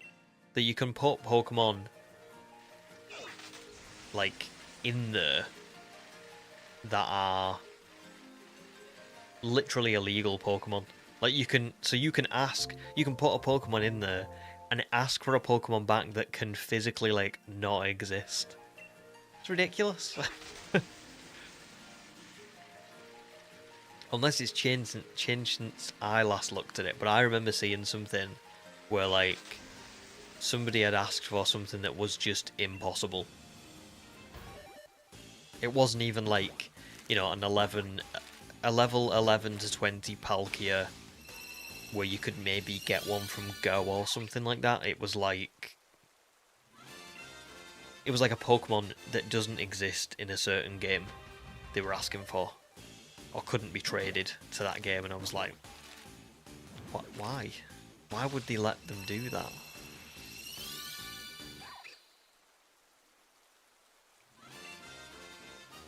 Yeah, we are, Elijah. I think I've got 25 boxes now of Riolu, so... Oh god, I'm going to have to start releasing them soon, aren't I? Please, please let me find it before that. I don't want to spend time releasing them. That will not be fun.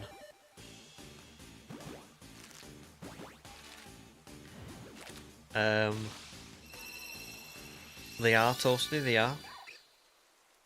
I'll be looking for one of those towards the end of the challenge. Things that can't be in specific Pokeballs too. Yeah, it's weird.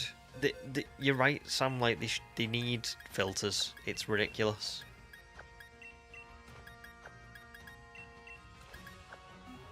I think also they just kind of don't care, but like, maybe what they should do is like implement a system where rather than showing off your Pokemon by like asking for impossible trades,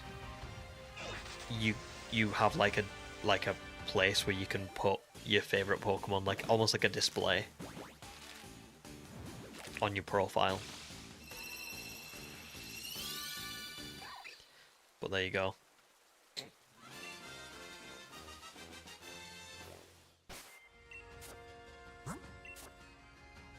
You've rebuilt the Axew population. We've done some great work, haven't we? In terms of protecting the species.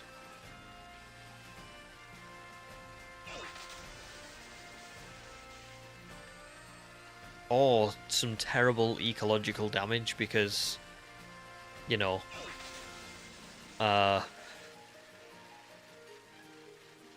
when we release all of these Pokemon into the environment, they're, you know, probably gonna cause some serious damage. So that's fun.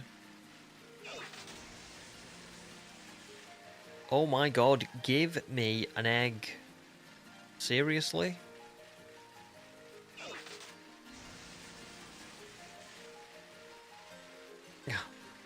What's going on? I'm gonna hatch these next 5 before we even go. There we go. Yes, good point, human, and thank you. I'd forgotten all about that. That would be a lot quicker. I will do that instead. Whew, humans to the rescue.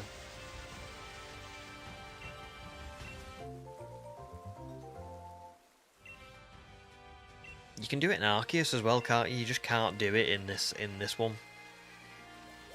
Scarlet seems a bit rubbish for like moving Pokemon around as well.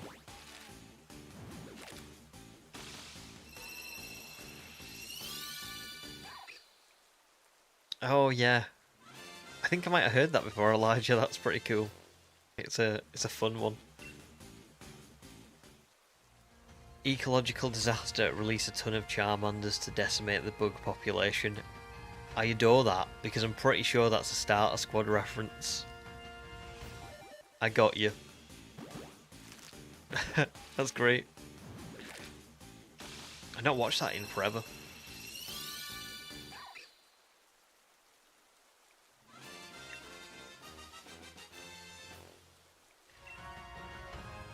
Do you know what, Jensen? Well, first of all, welcome back. Second of all, that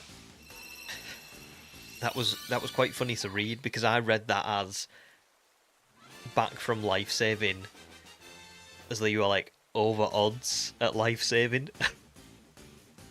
And if you're over odds at life saving, that's really not good. Someone's probably dead. So,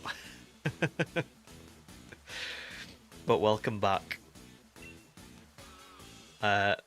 Yes, Toasty, I did catch the Vulpix from Mudstuck Gym. Yeah, took me a long time.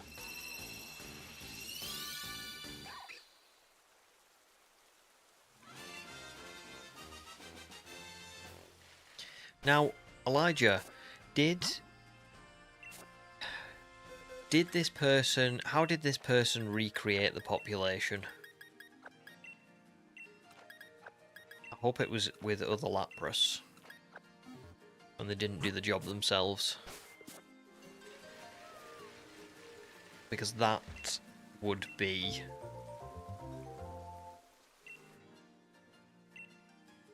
unethical at best.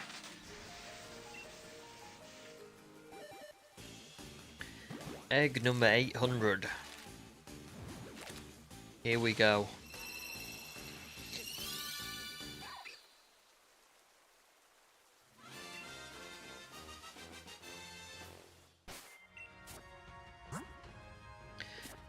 In fact, I'm just gonna...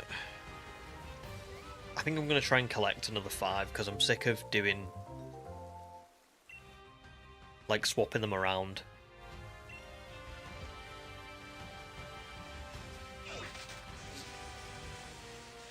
Oh, good. They put the Lapras in the daycare. No crimes were committed. Thank goodness.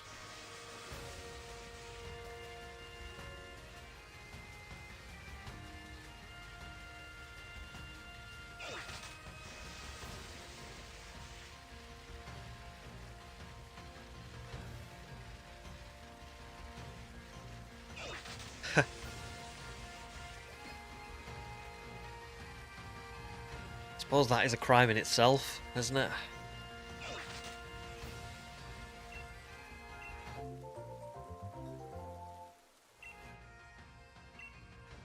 I'm saying it, you know, it is a crime.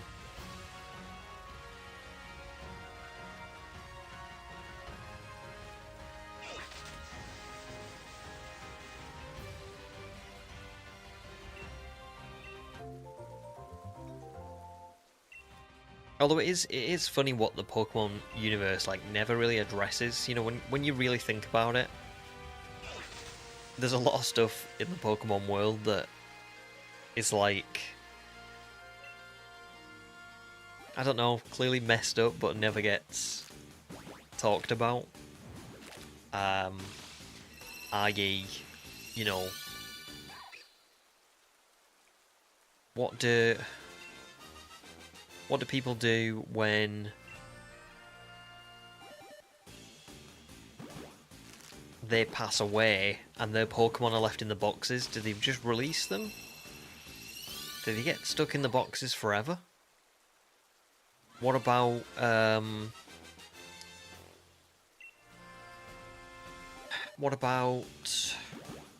fact that people just catch loads of Pokemon and put them in the boxes anyway? Is that not bad? Shouldn't there be laws around that?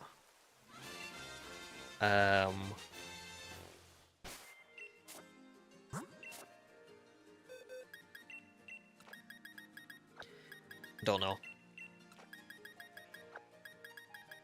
Does the Pokemon world have wills? That's a great question.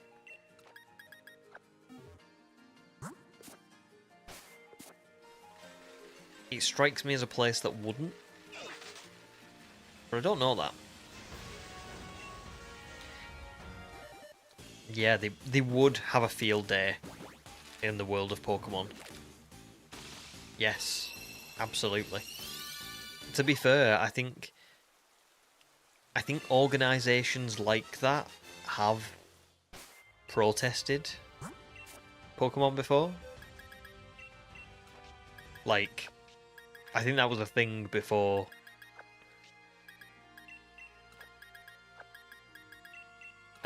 we even sort of like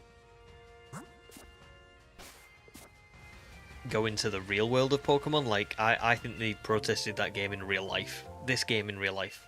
Pokemon in general. So, can you say my mum gets my Mega Rayquaza? Well, there you go. There you go. And then there's the other thing as well. Like, legendaries. Shouldn't people sort of be banned from catching legendaries? Because they, in the Pokemon world, they're like very... very important to the ecological system. Do you know what I mean?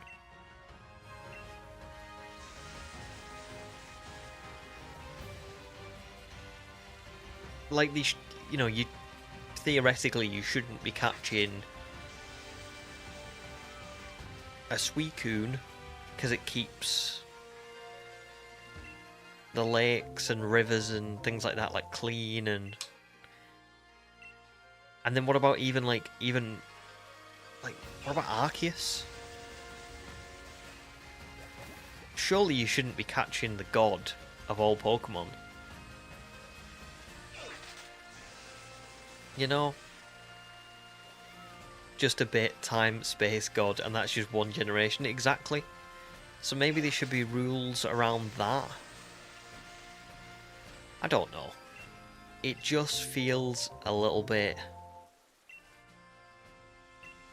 like, we've all seen in the Pokemon world that there are, like, bad people. You know, you watch those episodes, don't you, where, like, they try and steal a legendary, or they try and... I don't know. Try and take over the world, and they have all these, like, crazy ideals and stuff, but then it's like... there also seems to be a lot of instances where they just want you to sort of... they're just trusting people to, like, do the right thing. If that makes any sense whatsoever.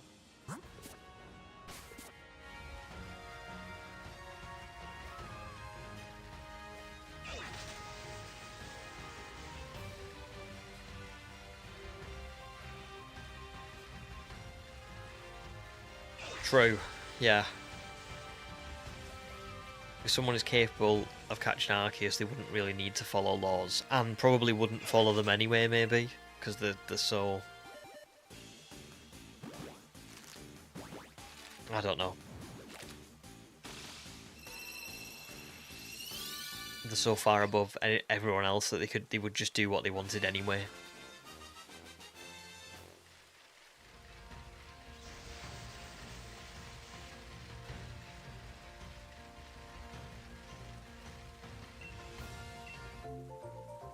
It's very interesting.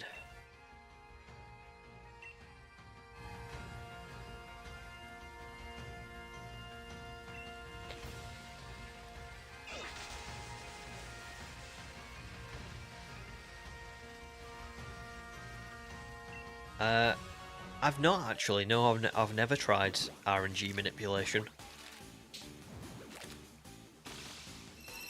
Although I have seen other people sort of talk about it, and we have someone in Discord called Demi, and Demi's tried it quite a bit. And it does look pretty cool, to be fair. But yeah, just never tried it. Have you? Something you like doing?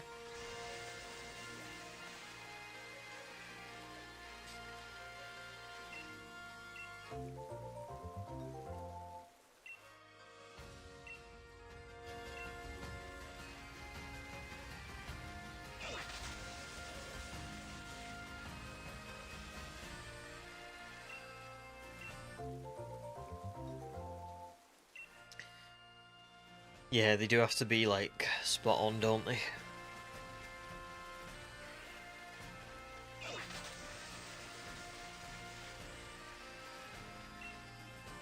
I feel like you'd get used to it, though. Surely.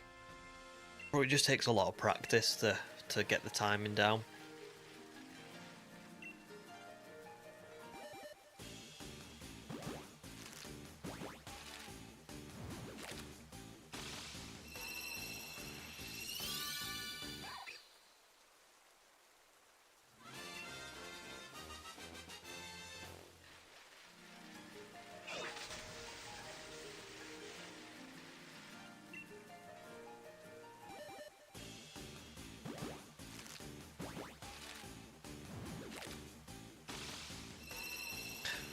Random side tangent. My YouTube name reminds you of the commercial for Wayfair. Wayfair. What is Wayfair? Is Wayfair like a furniture company? I feel like it is. But I hope that's not too annoying for you. Yeah, it is. I thought so. I've not seen... Do you know what? I've not seen an advert for Wayfair in forever now, I come to think of it, but I do know what you mean. I do know what you mean in terms of like what the company is. That's funny. Right, I've got 1, 2, 3, 4, 5. I'm going to collect a few more before we carry on. If you're playing red or blue, you could manipulate RNG all day, but your streak ends as soon as the frame rate hits 60 FPS. That's fair. Probably, yeah, I imagine it does get a lot tougher at that point. But still, I bet it's, you know, a bit of practice and a bit of sort of understanding of it, and I bet it just takes time. But I don't think it's one that I'd be too bothered about doing.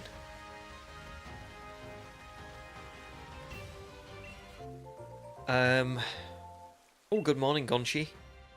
Welcome to stream. It is an early one today, to be fair. Yeah. Well, I was up at 6:30, but I always get up early now. It's very rare that I ever sleep in. Usually because the dog wakes me up quite early. But yeah. But I hope you're doing okay.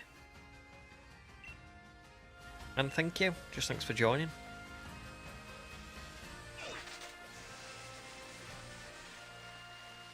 Oh wow, you haven't slept, Elijah. And it's 5 AM. Damn.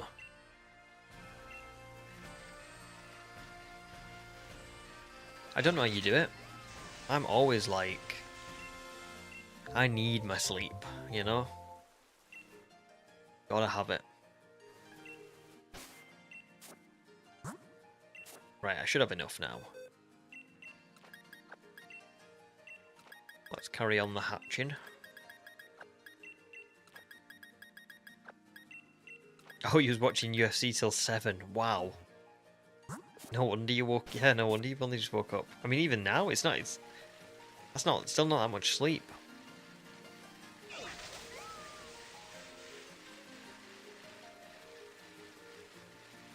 I've got to have my 8 hours, like, at least most nights. Once in a blue moon, I will have, like, you know, a 4 AM sleep, but like that, it's very rare for me. You know, I've just done all that riding around, collecting the eggs, and now she won't give me an egg again. What is a problem?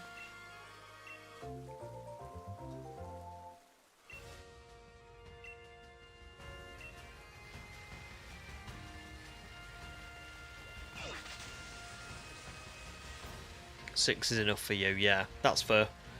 Do you know what? Sleep is such a weird thing as well, because the more sleep that you have, the more sleep that you end up needing, I find. Like, if I have like 9 hours of sleep, I am always more tired when I wake up that following day than I would be if I had like 7 or 8. And I find that then if you like... So like when I was in my early 20s, I used to have like 9 or 10 hours of sleep a night. And I did have quite a demanding job back then. But still, I think I had more sleep because I was more tired every morning that I woke up because I'd had so much sleep the night before. Whereas like, if you have like 7 or 8, you tend to actually... you feel okay. You don't feel really tired when you wake up. Really weird how that works though, isn't it? Like that just shouldn't... like it shouldn't work that way. You should feel like properly well rested after a lot of sleep. Strange. 2 is enough for you, Elijah. Oh, you function normally on 30 minutes. Damn. Crazy. Yeah, if you sleep more than 6 hours, Gunshi, you're tired. Malcolm as well. It's funny, isn't it? Really funny how it works. Sandstone's gonna head to bed. It's 3 AM. Wow. Well done for the dedication, but thanks for staying on stream. And yeah. Good luck for your Axio. I hope it shines for you soon. And thanks for my good luck as well. And awesome. We will see you around soon, hopefully.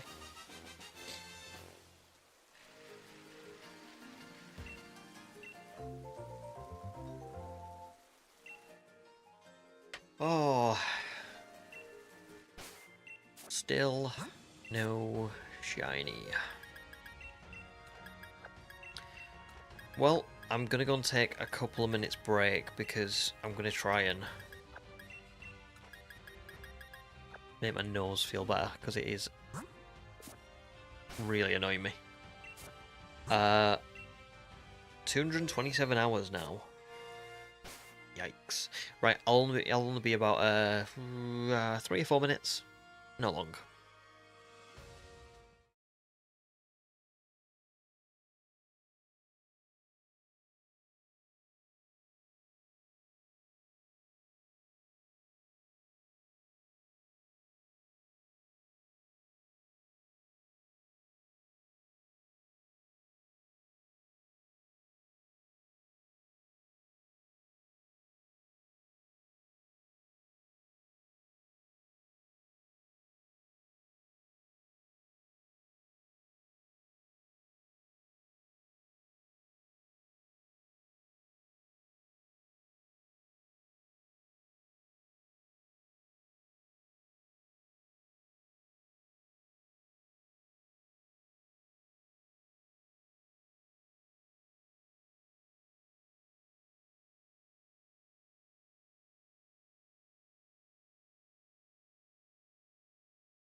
Hello, back.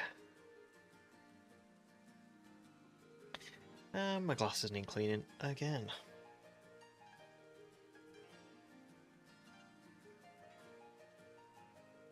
Thank you, thank you. Sorry, just a second. Like I said, I really need to get some new ones. I hate going getting new glasses though. I feel like it's like, I love the appointments. But, because I don't know about anybody else, but I get like, I always feel like majorly relaxed when I go to an optician's. Like, it's like ASMR, basically, in real life. But like, I just hate the whole process of quite expensive glasses for starters, and then also like you've got to wait for them to like make your prescription, and then you've got to go back in, and there's always like a massive queue, and yeah, like one of them places that I just it's not as bad as the dentist, but it is one of those places where I'm like, yeah, I don't want to, you really don't want to come back.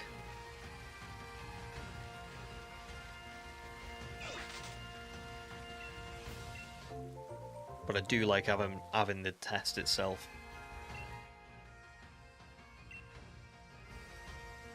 Oh, it's super relaxing.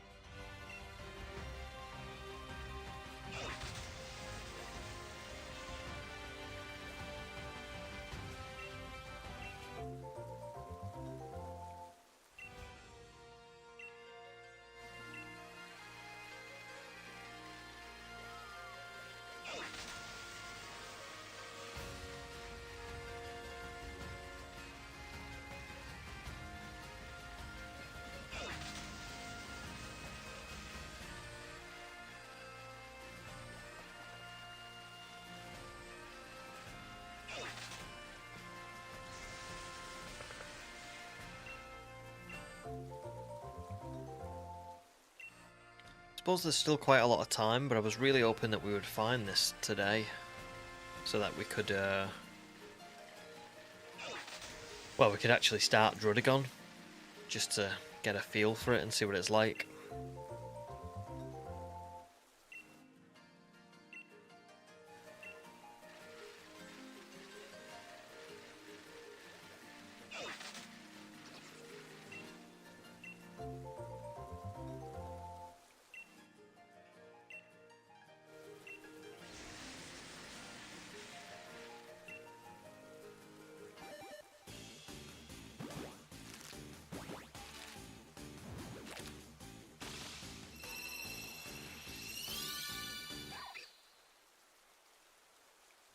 I think I've asked a few people this on the last stream, but we've obviously got new people on as well.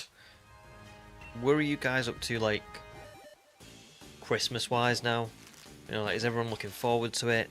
Have you got your Christmas gifts sorted? You watching any films? We watched Deck the Halls last night, which I used to hate, but I didn't really mind it all that much last night. I kind of changed my mind a little bit on it.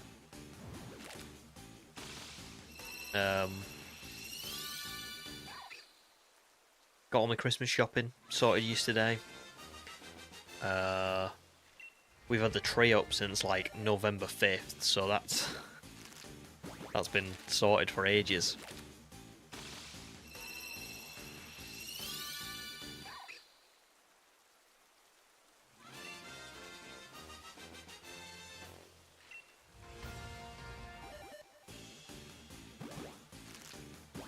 Yeah, I know.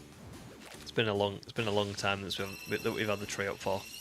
But I like having it up like well in advance, so that you can kind of, because I always think that it takes, don't get me wrong, I enjoy putting the tree up, but it takes so long to like put up and take down again and like find storage space for it and stuff, that I'm like, oh, I really want it to be up for a while, you know, because if it's only up for a few weeks, I kind of think, you know, That's a lot of effort. But that's just me. But my wife does like having the Christmas tree up early as well, so I don't.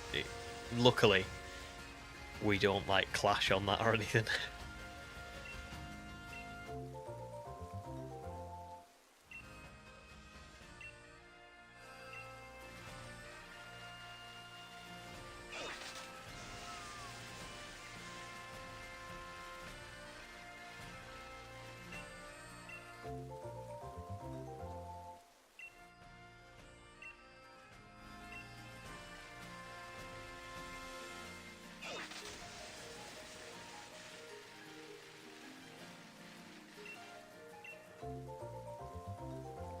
True, actually, yeah, you're right. It is like a good 50 days, that, Christ.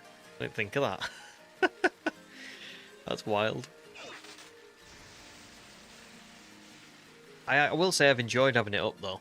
Because, like, particularly, I mean, I'm imagining it's the same everywhere, but, like, particularly in the UK, it's pitch black at, like, 4 o'clock. You know what I mean? Like, it's really weird. And it's been like really dark from about 6 onwards, maybe 5:30 onwards, for like a couple, like from at least when we had the tree up. So it's one of those things where like you come home from work and the tree's up with the lights on and stuff. So it's kind of nice, you know what I mean? Like, it doesn't feel like it's too early. I feel like if it was light until 7 or 8 at night, I would be a bit like, oh, this doesn't feel right. But because it's proper winter from, like, November onwards in the UK, it's just like, oh, it's not too bad. Yeah. But it is... I can see your point, because I didn't think of it like that. 50 days is quite a lot. That's made me feel a bit weird.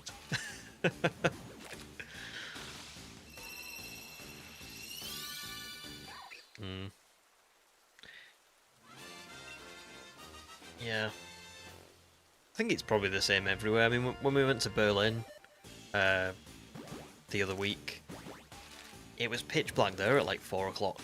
It was weird, because we were on holiday, but you get to I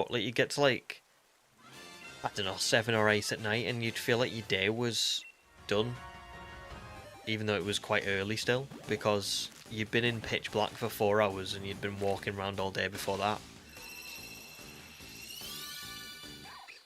I saw that they're talking about getting rid of daylight savings in America.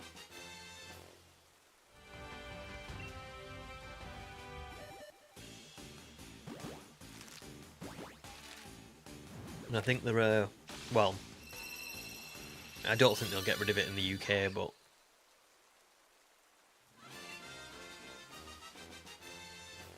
I don't think I'd mind that too much, personally.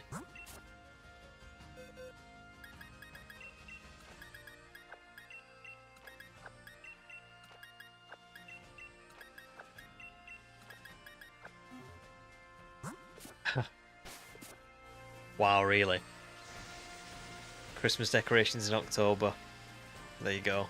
That, you know what? The same here actually. I remember seeing Christmas decorations like early in October as well, in shops in the UK.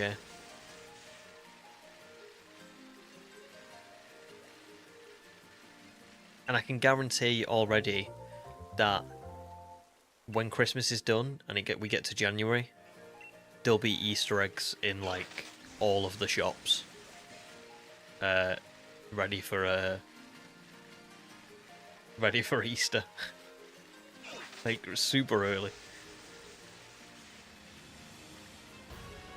Don't really celebrate Halloween as a country. Do you have like so you don't have like trick-or-treaters or anything like that, would you say?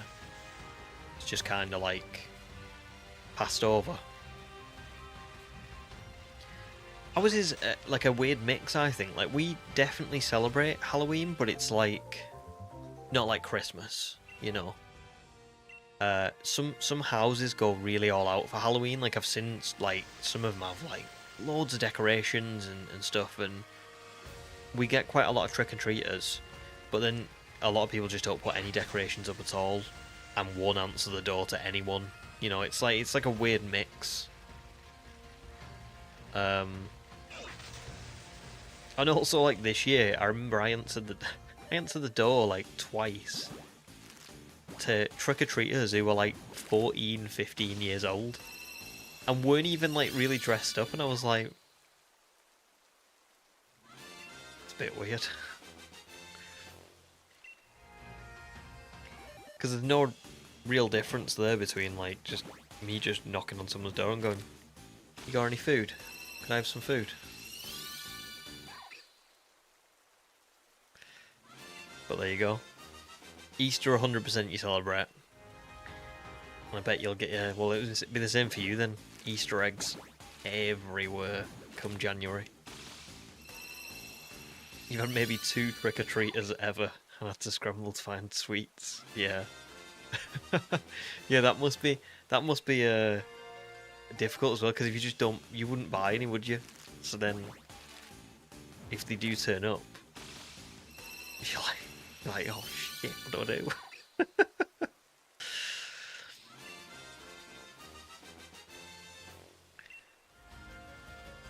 I don't think I've ever. Well, we've only lived in our house for like three years ish, but probably like 2. No, it'll be. Yeah, it'll be 2 Halloweens, I think. And we didn't forget to buy any sweets or anything, but you do run out quite quick if you get a few.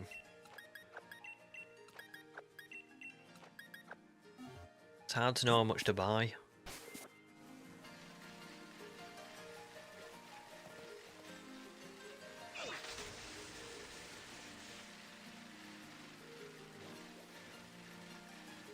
Are you quite like happy that you don't like your country doesn't really like celebrate Halloween, or would you?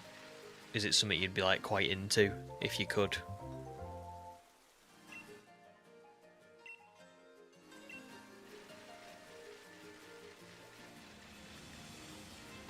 Because I feel like Christmas is one of them things, isn't it, where Christmas is just like unavoidable.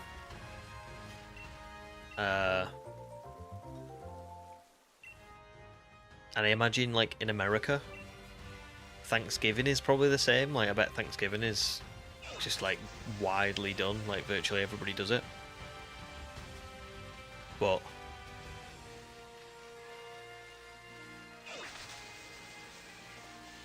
I don't think there's. I don't know actually. I would quite like it if the UK had like a Thanksgiving kind of thing going on. I'd find that pretty cool. That's something that I think is a slight shame that we don't celebrate.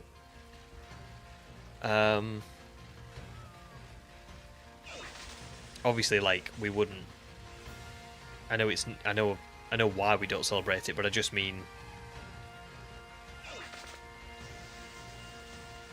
it's one of those events that seems like a nice thing. Everybody kind of gets together and does stuff, and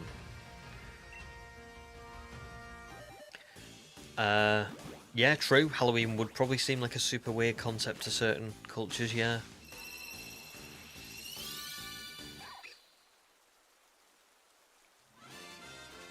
Really, even in America, Thanksgiving is relatively overlooked in comparison to Christmas, and you would say Halloween's even bigger. That's nuts. I always thought Thanksgiving would be massive. Oh, fair enough. I guess I've been missold on what it's like. That's crazy. I would have really thought that was like a massive thing. Although I can see it being overlooked by Christmas, because I feel like Christmas is. It's inescapable, isn't it, for the most part? I know not everyone in the world celebrates it, but I feel like if you're in a country that does celebrate it, there's no getting away from it, is there? The songs are on in every place you go to. There's decorations and gifts everywhere. It's. Yeah. Which I like, but if you didn't like it, I bet it's a bit frustrating.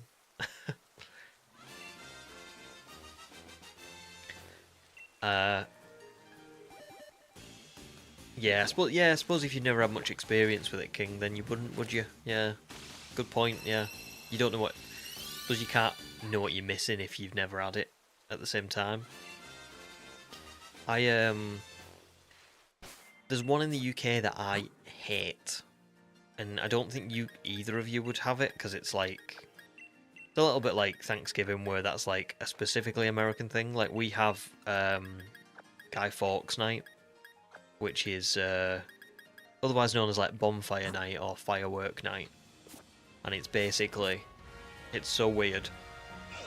You'll probably have heard of it anyway, but it's like there was a guy named Guy Fawkes who had this plot to blow up like the Houses of Parliament in England like years and years and years and years and years ago, and he got caught. Like him and all the people he was plotting this with got caught, but there was loads of gunpowder like underneath the Houses of Parliament at the time, and so our like bonfire night, like firework night, our Guy Fawkes night is in celebration of that.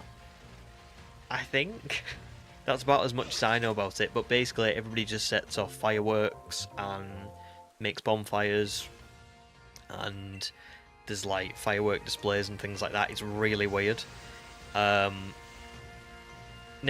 people like fireworks, don't get me wrong, I don't mind fireworks at like New Year, things like that, but the way it is in the UK is like really annoying, because basically anybody over the age of like, I want to say 16, but it might be 18, can buy fireworks and can set them off from their own like garden and stuff. So like if you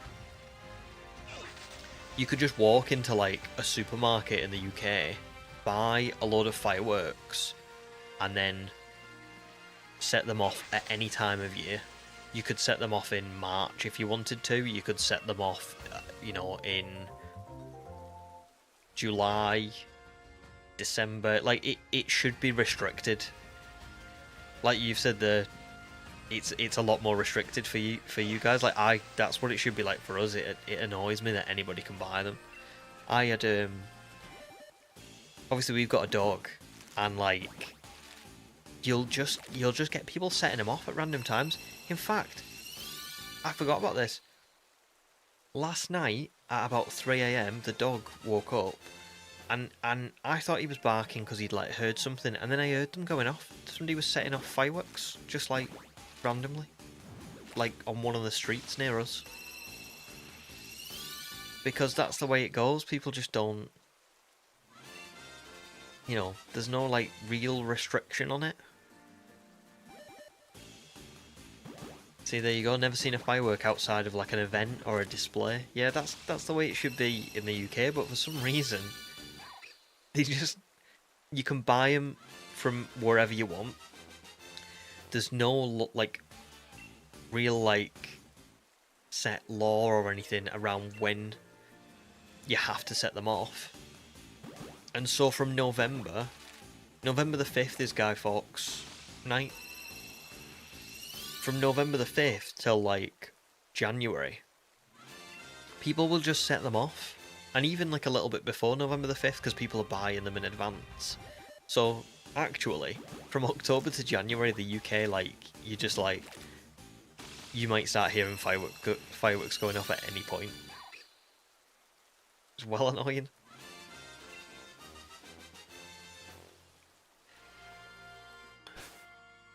And then like kids and stuff get hold of them as well. So when I was living at my parents' house, the town that I lived in, my house was next to like a park. So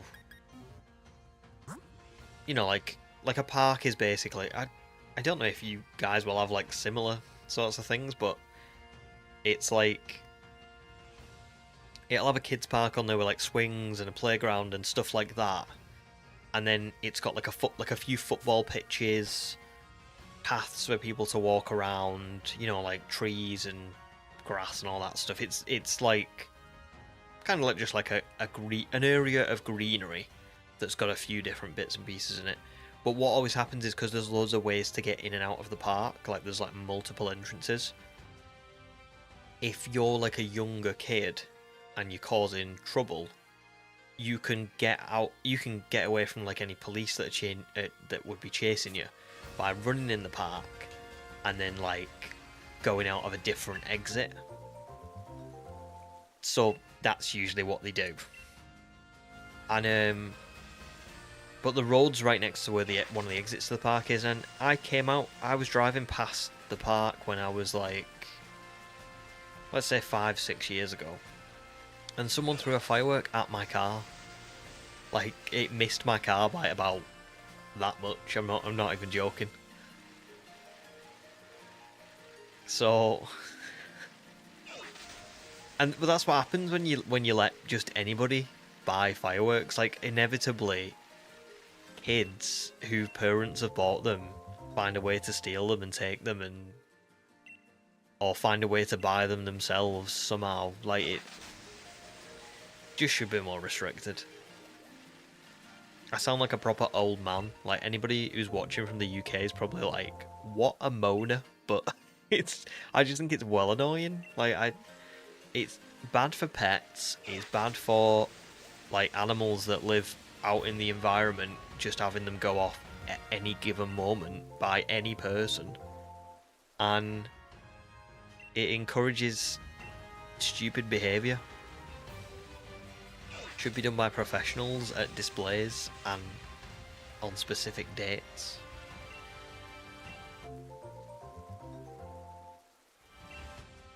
So Sam, mostly you hear them around 4th of July and New Year's.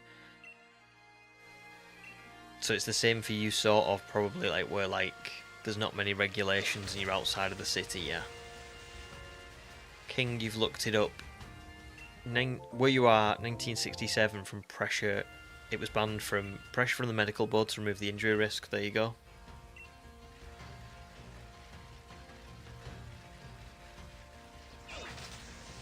I might be an old man, but I feel like in this instance,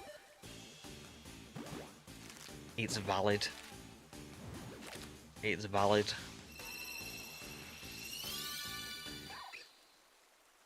Hiya, Gorilla. Welcome back. Yeah, poor pets. It's frustrating.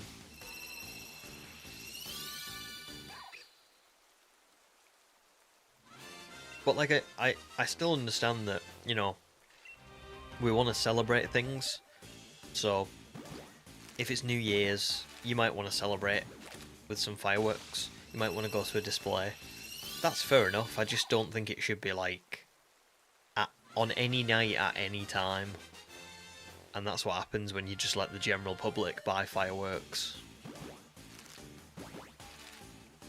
Oh, you just found shiny Slowbro. That is a phenomenal shiny. Is that regular or Galarian?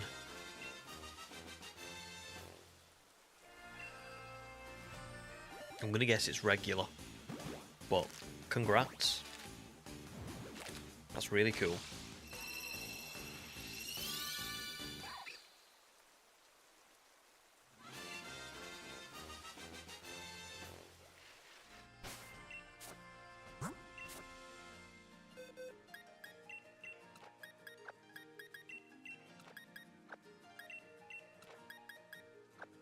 Oops.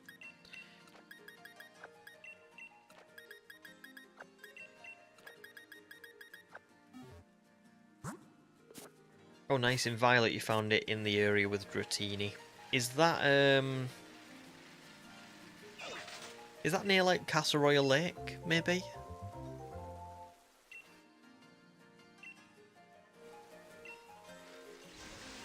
Can't fully remember, but I'm gonna guess that's right.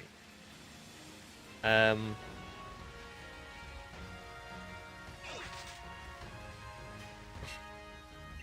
know, but I guess that's what I mean. It, like, I know I'm old, but people will be like, "Oh, I sound like a really old man. Like they shouldn't have those fireworks. It's terrible." But, but you know.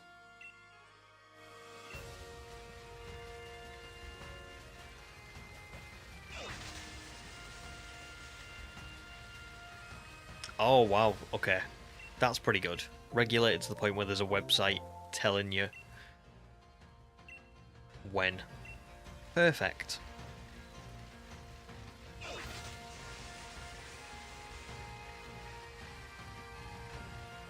Yeah. Good shout, King. Yeah, good shout.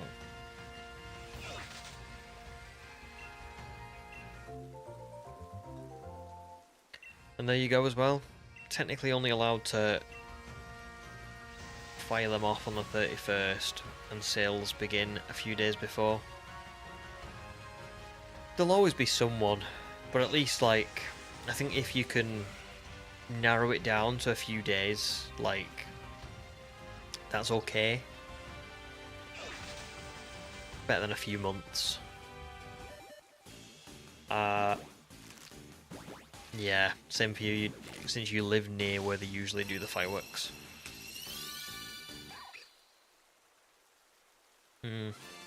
They are the frustrating.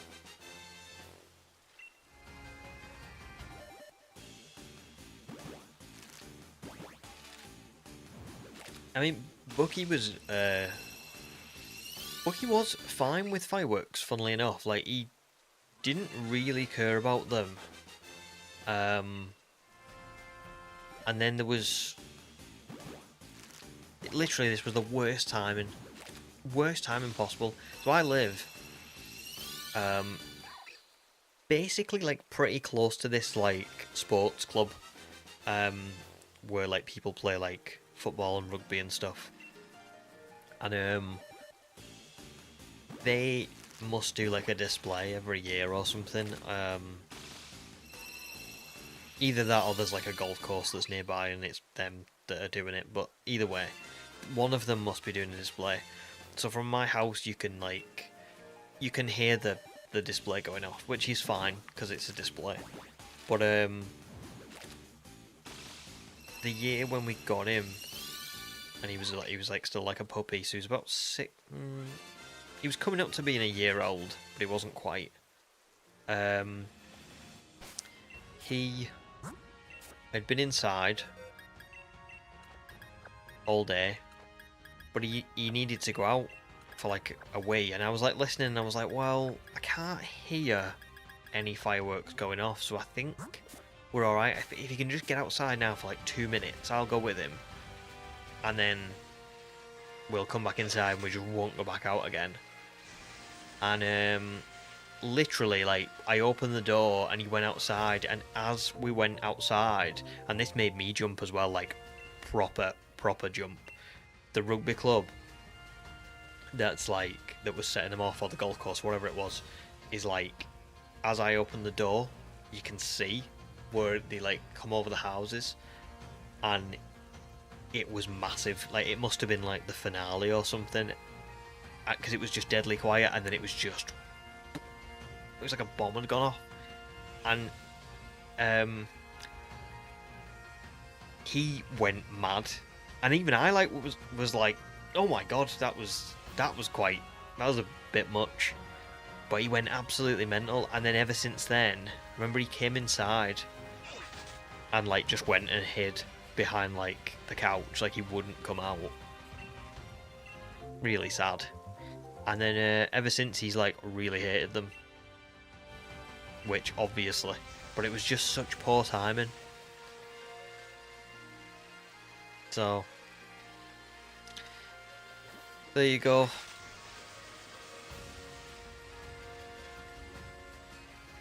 One bad experience, and he just hates them now, which I can't blame him, because it was quite bad.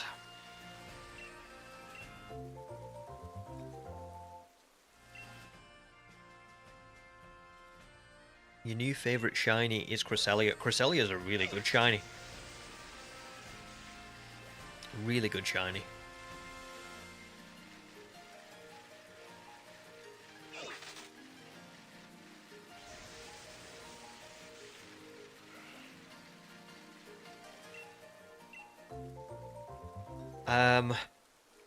Your dog hates anything too loud, not just fireworks. Yeah, to be fair, yeah, I can imagine that. Bucky's the same. He doesn't. If there's the slightest noise outside, he'll bark. He's very territorial like that. SME, welcome to stream. Where can you get a Riolu from in Sword and Shield? So, if you go to the wild area and you, in fact, let me hatch these eggs and then I'll show you.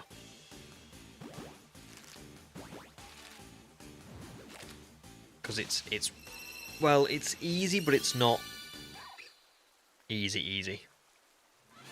There's probably easier places to find it, but at least where we are, at least where I am in the game right now, I think this is the only way I can find it. So, are you in the post game, or are you in like the? Where are you up to?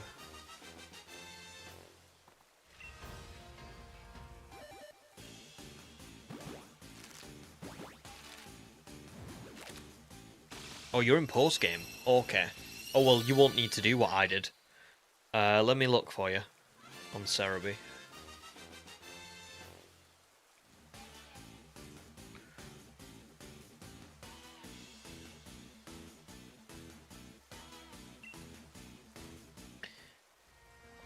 Second. So. No, Stuffle, please don't. Ha! It would be, wouldn't it? It'd be bad timing if it shows up now.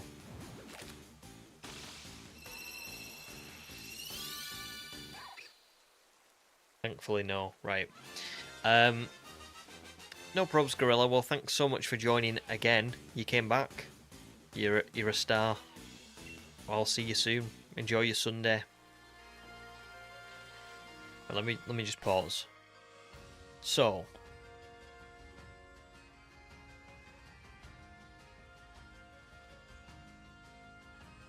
So what you'll need to do, SME, is... Where's Giant's Cap? Let's find this. So there's Giant's Cap.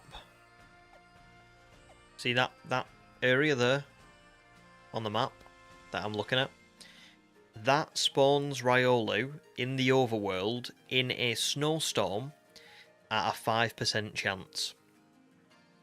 But it has to be in a snowstorm, which you can only get, I think, in the post-game, maybe, or at least maybe after so many badges. So that's why I couldn't do that. But you'll be able to. So if you go to there in a snowstorm, just keep changing the date on your Switch until you get the weather that it's a snowstorm. 5% chance. The alternative is, in the Crown Tundra, there's a place called the Roaring Sea Caves, and it will appear there in all weather at a 5% chance as well. But there'll be a pretty big level difference. So it'll be level 30-ish in the wild area, level 60 in the Crown Tundra. So there you go. The way I got Riolu was a lot more complicated than that because I can't get it at the minute. So I had to go to this area in the wild area. I had to put a wishing piece in a max raid den and keep sort of like there's a time skip kind of like glitch thing, not a time skip thing. It's where basically you save your game and you set the text speed to really slow. And as it's saving, you can see whether it's a purple beam or a red beam. If it's a red beam, you soft reset your game. If it's a purple beam, it has the chance to be Riolu, and then you have to do the thing where you invite other people, go to the home menu, change your date, go back, come out of that menu and then it'll reset the raid to like another purple beam Pokemon. There you go. So, unfortunately, quite time consuming for me to get one. But I did get one in the end to be able to breed for this shiny. But yeah, it was a pain. Didn't you ditch Wild Riolu because you wanted Aura Hunt? That's unfeasible with 5% spawn, maybe missed for Honage.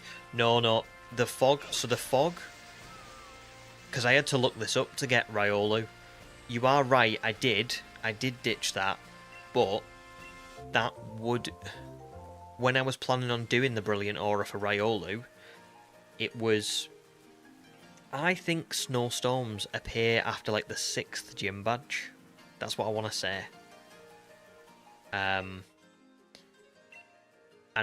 I was planning on doing the Riolu Brilliant Aura Hunt for the 6th, after the 6th gym badge, because that's when I'm doing Combee for this one, which will be after gym number 6. So it would have worked.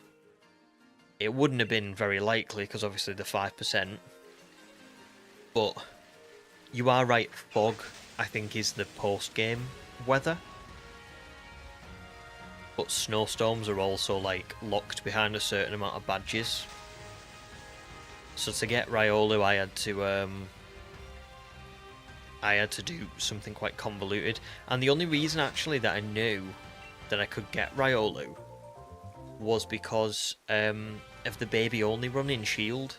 I don't know if either of you remember, like anybody remembers, but in my baby only challenge of Shield, I was just doing like max raid dens to get some like money and items and stuff like that. And I randomly came across a Riolu in the raid den that I got this one from. I got very lucky because I put in a wishing piece and I got a purple beam, and my first purple beam was a Riolu, which is just nuts. But there you go. Let me fact check this, because I don't want to be telling you the wrong thing, but I'm positive. When do snowstorms appear in Sword Shield? Oh, how to unlock.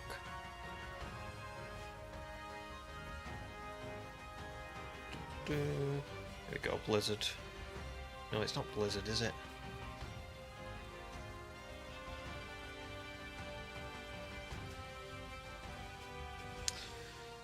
Oh, I don't know now. Now I'm seeing something else.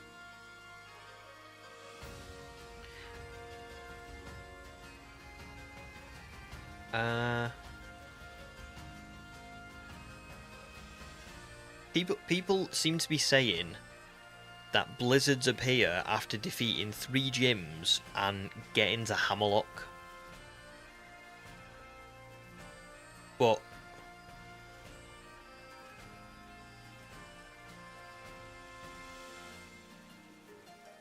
I could have sworn that I read something that said it was after 6 gyms. But everything's saying 3 here. But I looked this up before I did this. That is odd. Maybe I just read a bad source. Anyway, it doesn't matter, because either way, there's the proof. So it only unlocks at a slightly later point in the story for me anyway. So I would have, well, I suppose I could have gone to Hammerlock. I am at that point in the game, but it's fine. It didn't take me too long to do. Probably took me as long as carrying on to Hammerlock and doing the story and then getting a snowstorm and finding Riolu at a 5% chance. Like, it didn't take me too long. But yeah. Apparently sandstorms and snowstorms are after beating the 3rd gym and getting to Hammerlock. I think it's odd anyway. I don't understand the unlock conditions regardless. Like, why can't Why couldn't they just put them in from the start?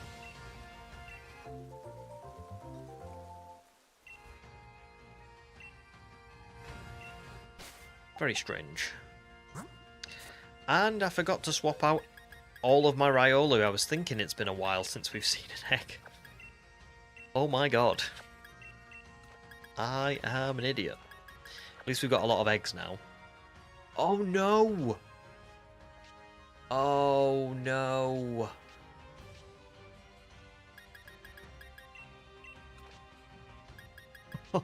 Right, okay. I am going to have to release all of these Riolus. So, I'm going to take a quick break, maybe 10 minutes, and go into my Pokemon home and release all of them. I don't think there's any personal details in home, but I'm going to just put the break screen on just to make sure. So, so just give me 10 minutes, guys, and then I'll be back with you once I've released all of them.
Hello, I'm back.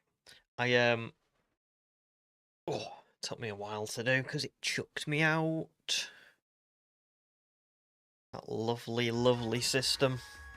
No, don't worry. I was just checking because I thought you meant release, but I've not released them. What I've done is just to save a bit of time.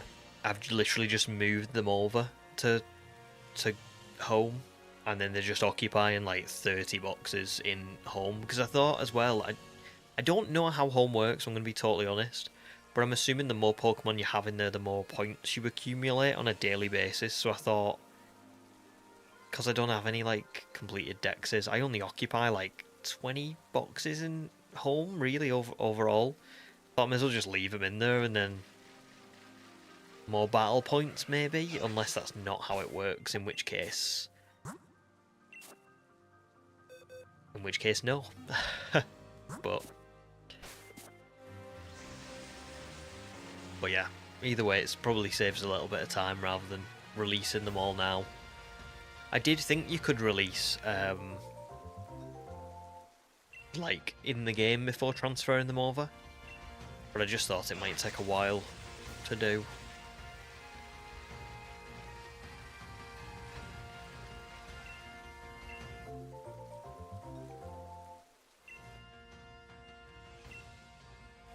But thank you for the heads up.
Oh, bored, welcome to stream.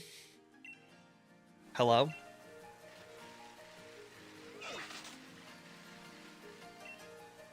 Oh. Could be a very good time for you to have joined stream, if this is the shiny.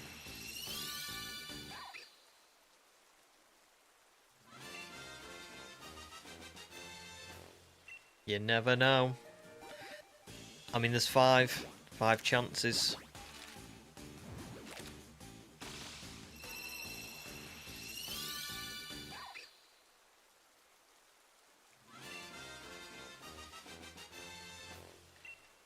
Don't worry, 3 more. It might happen.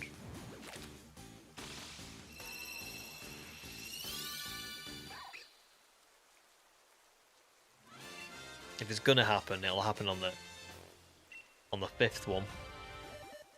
Oh, Sam's Universe, welcome to stream as well. 2 new people in one go.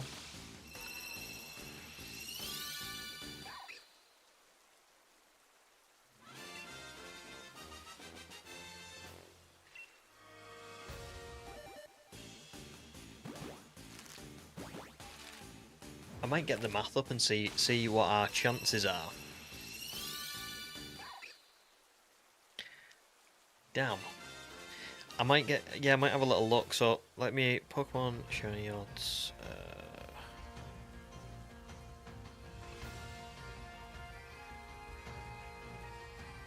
So the odds for this are 1 in 682.7, so let's say 1 in 683. And we're at 860 at the minute. So we're about 71%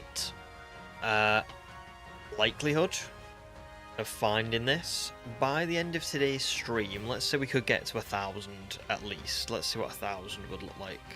1,000 would only be 76.9. So...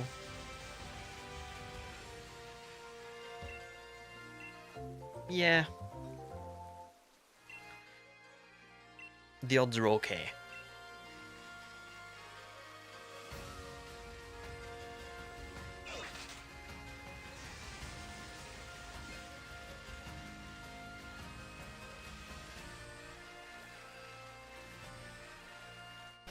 I'm doing it again. I didn't swap the eggs. What am I doing? I need to concentrate on that.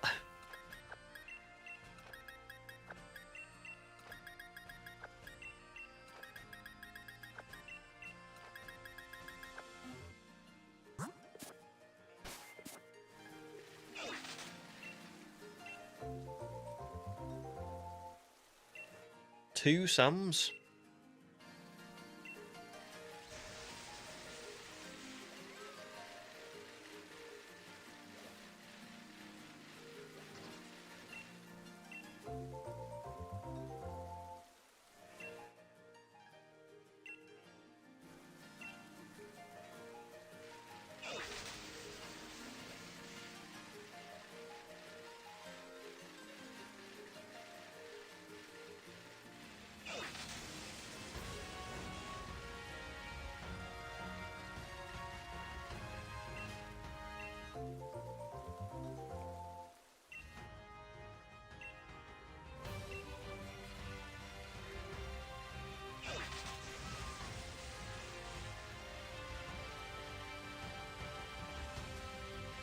I think I'm going to take Human's advice and maybe,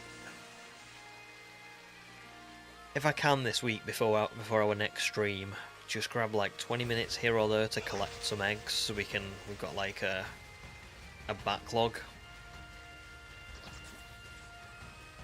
That'd be good. Might give us a bit of a boost. Might make things a bit faster.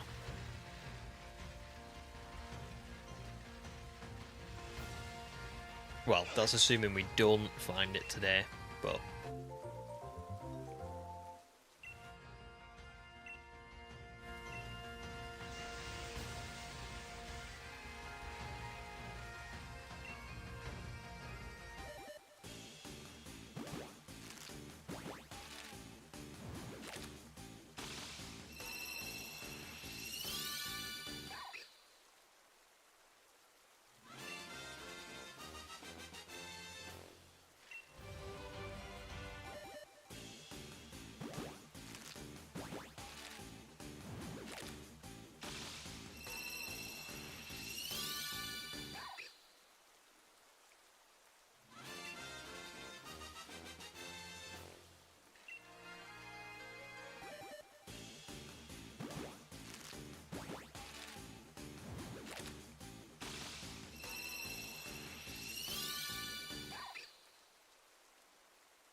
was a good guess.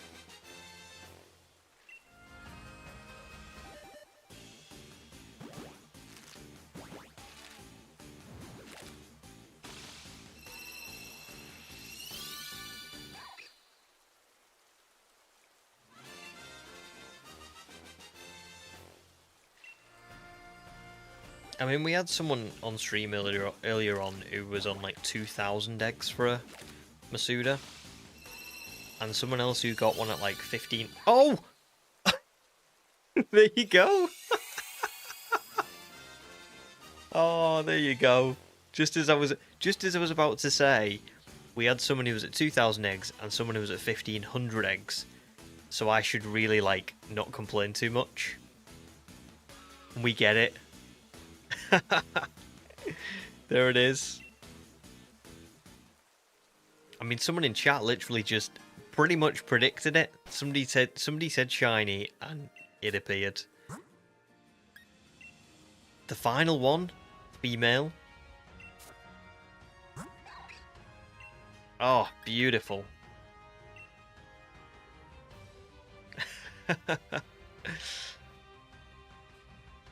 Yeah, you know what? You should have said it. But yeah.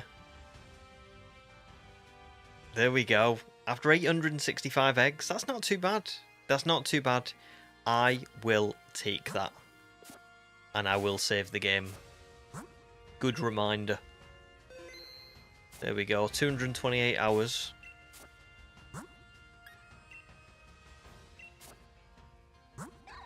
Oh, it looks so good, doesn't it? I'm, like, really pleased. Really pleased with that one. 865, yeah, not too bad. Not too bad. A lot better than Vulpix, let's be honest. I think we can all agree that 24,000 is horrible compared to this. So let's have a little look. So that's... I want to say... Hang on, let me look at my other Pokemon.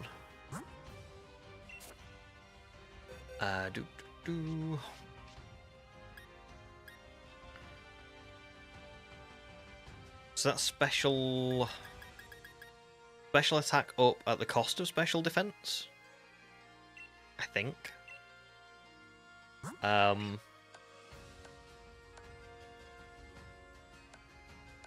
Rash, let me have a little look, because I can't really remember now.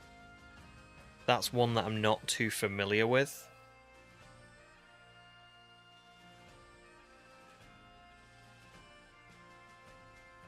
Yeah, special attack up, special defense down.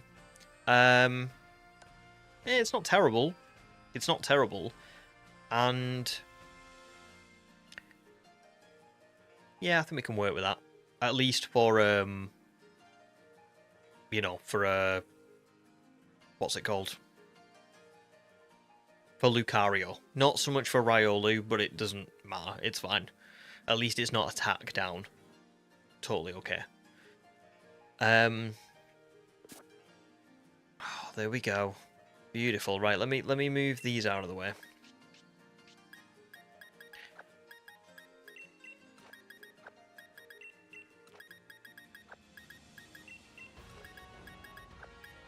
And Magmortar as well. I'll put Magmortar in here actually. Oh, wait, no, I didn't mean to do that.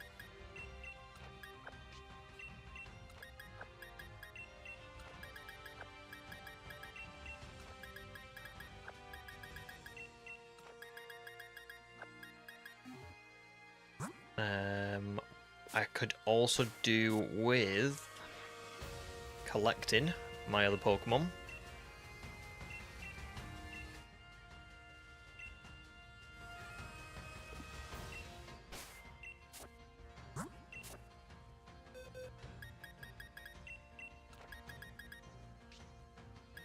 I mean, if you want to hatch them, we can do it, because we've got time.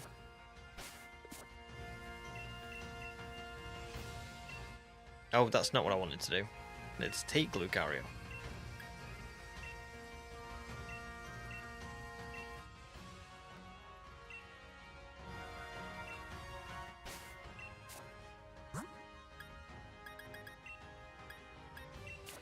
That's the Lucario that I ended up that I caught from the rolling fields. That was the raid den as I talked about earlier. Right, let me get rid of this. I do need to keep my eye on that Ditto. I need to remember that that's there. That's okay. Before we do anything else, before we hatch the rest of the eggs, let's take a little look.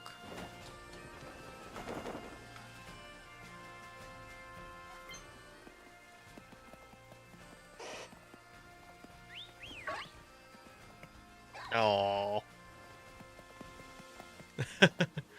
Hello. Riolu is relaxed.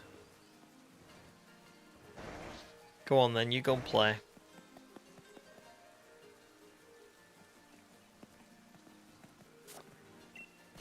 What I also need to do is nickname. So let me get that up now. Now I think I have to go to a Pokemon Center for this, don't I?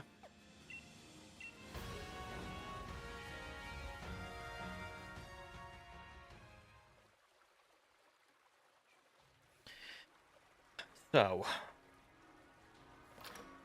for a female, hang on, how much of my team is female now? That's the fourth one. This is kind of wild, isn't it? Because in the teal mask, I had a lot of Pokemon, didn't I, that were female. Rate a nickname.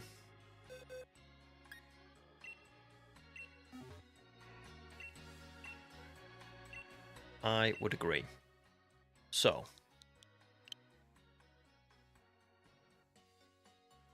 Oh, of course.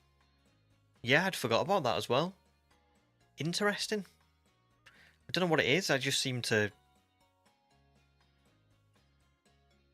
always find females in these. Riolu is 87.5% male, 12.5% female. Wow, so that was quite lucky, wasn't it? Wow. That is surprising.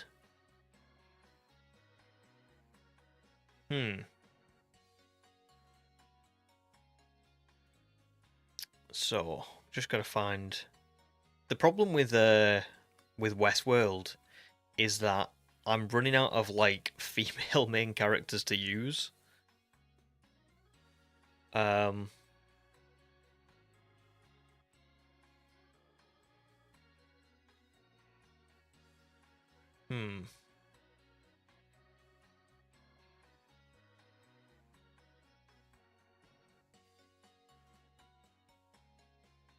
I've got one for Combee that I want to use.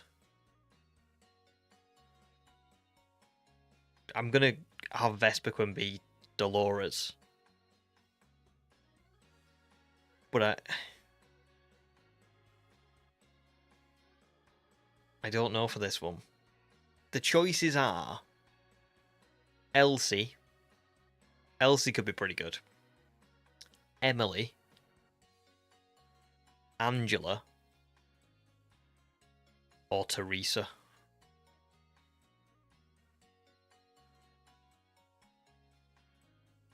And then like the male characters that I would like probably want to use would be like Teddy, Caleb, Ashley,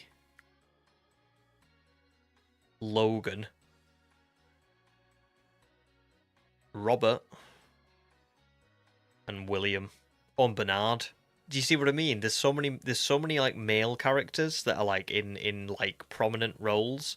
There are a lot of female characters in prominent roles, but because I've already used 3, and I know that there's going to be a 4th one in Vespiquen, I'm getting to the point where I'm like, oh, which ones do I use? Because they've got a suit to some degree, I think. Like, as an example, Ninetales is like a Pokemon that's like quite like, I don't know. It's described as being like a little bit vindictive, isn't it? And like, but it's got like doesn't look like a Pokemon that would be like that.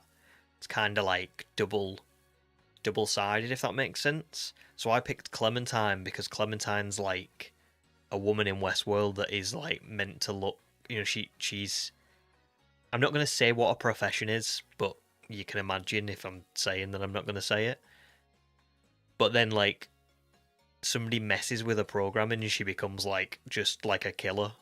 So that suits. But then every so often you come across one where you're like, oh, what do I don't know what to call this. I think I'm going to go with Elsie. I think Elsie's going to be the one.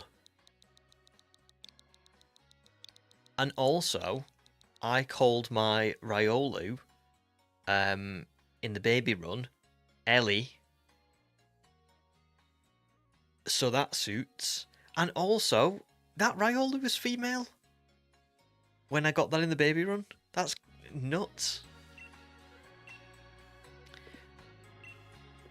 I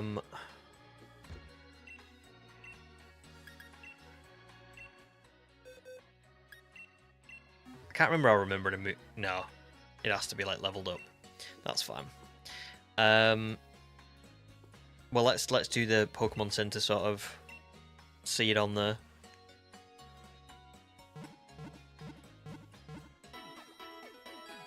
Three grey shinies, 2 yellow shinies.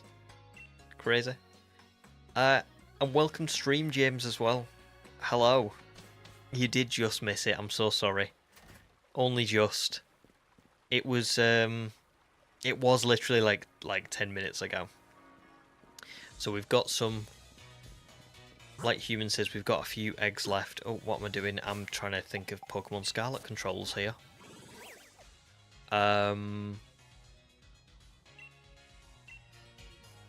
Well, I'll tell you what, that is a bit of like a load off, you know? Like, we got it. We got it today. So, let me get these eggs sorted. Let me show James as well what Elsie looks like. So this is Elsie. She looks awesome.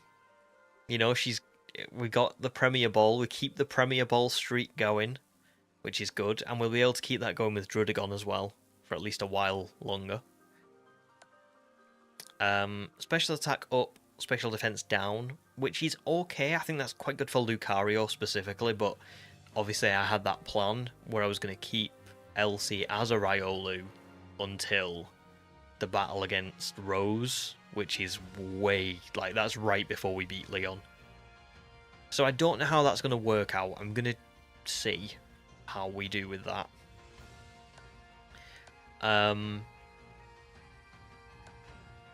Yeah, that's pretty much it.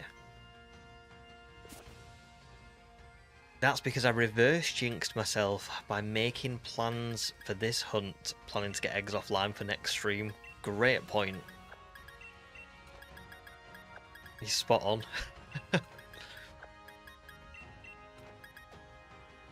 Oops, yeah, of course, I won't have any Pokemon left. Well, I'll tell you what, we'll keep Elsie in the party as a good luck charm. Hopefully I don't run into any Pokemon by accident, because that would be bad. In fact, no, what am I doing? We're not going to keep Elsie. We need a Flame Buddy. Like, I ain't got all day.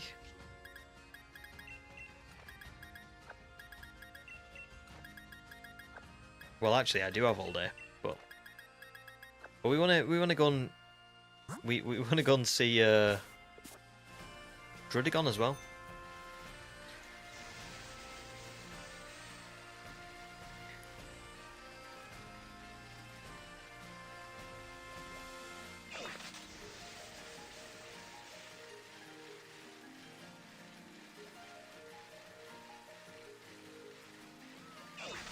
I mean, does anybody...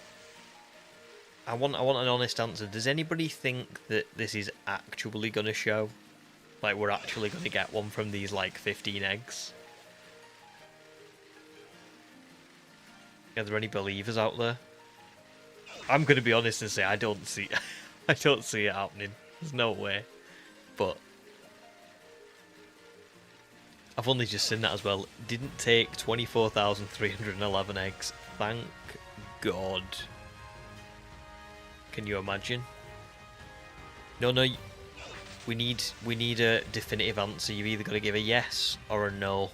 I'm gonna give a no, but I'm willing to, you know, obviously, that's me putting myself out there, willing to be wrong. King says yes. Sam says yes.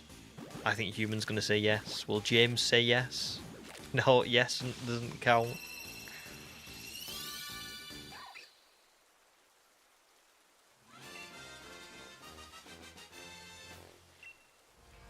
True. Yeah, true.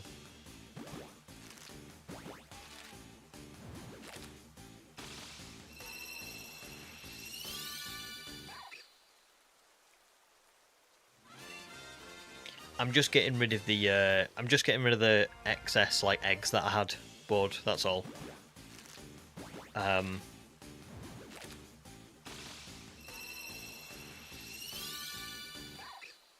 Because I think I had like 15 or something, didn't I, left over, so just get rid of these, because you can't, I'm not wrong in saying you can't release eggs, can you? So, I'll just get rid of them. Because knowing me, when we do Hone Edge later on, if I don't get rid of them now, I'll end up like getting them mixed in.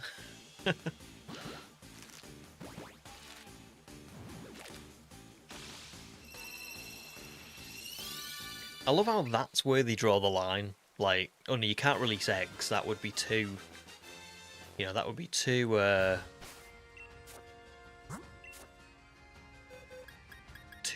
what's the word? Too far, you know? Can't do that. That would be too bad for the Pokemon. How's an egg gonna raise itself in the wild? Like, you would be an awful person. That's gotta count as like some sort of abuse.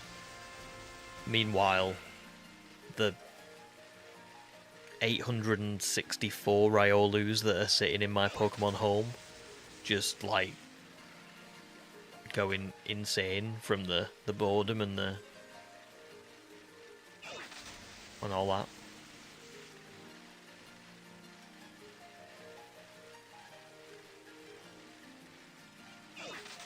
Well, you honestly, Bored, you joined at the perfect time.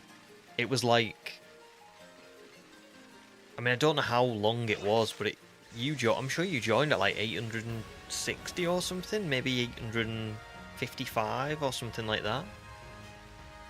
Like, literally perfect.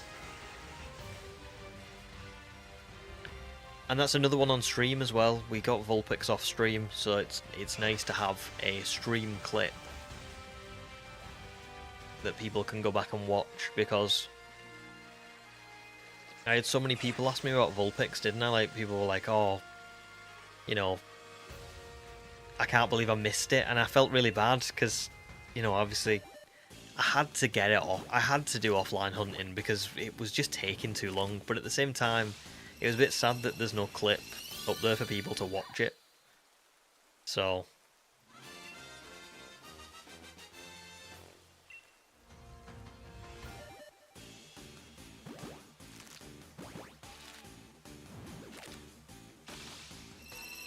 You did, as you said, shiny, I got it. That was crazy.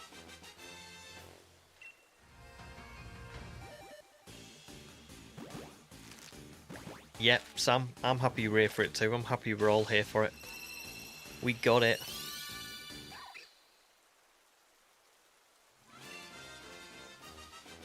Well, do you know what? I don't mean I feel bad in the sense of like I would do anything differently, because I think you have to do some offline hunting as well, like otherwise I would never get a video out.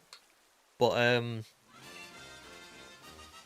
at the same time, like, because we all sat and experienced the Motorstoke Gym for so long, it's just a shame that there was no clip, like people couldn't go back and watch it properly, because I've still not managed to figure out how to get volume on like a clip for stream.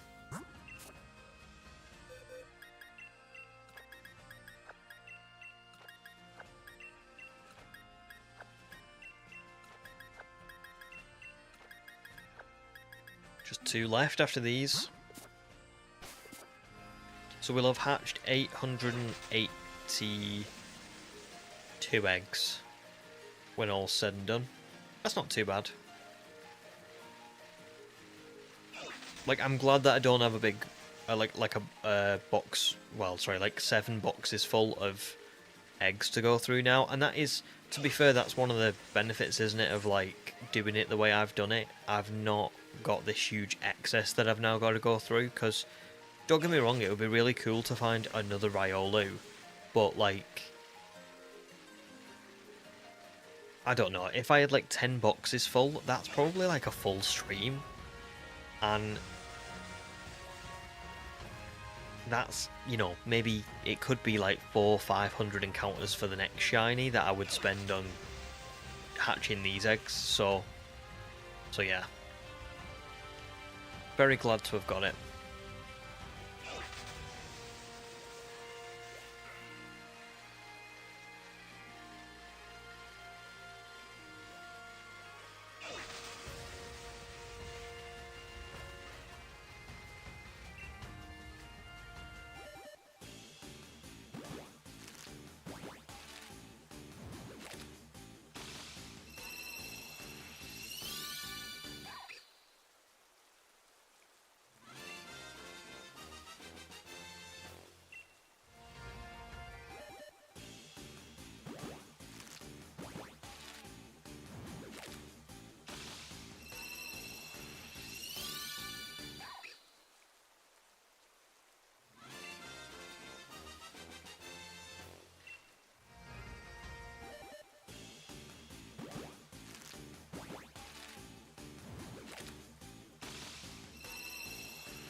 And one more from this lot.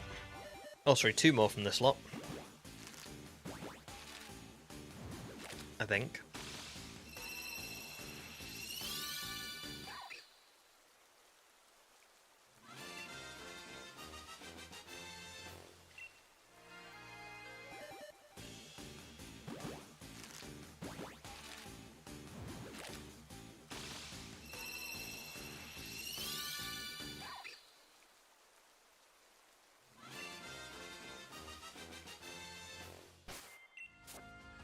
Two more eggs to go.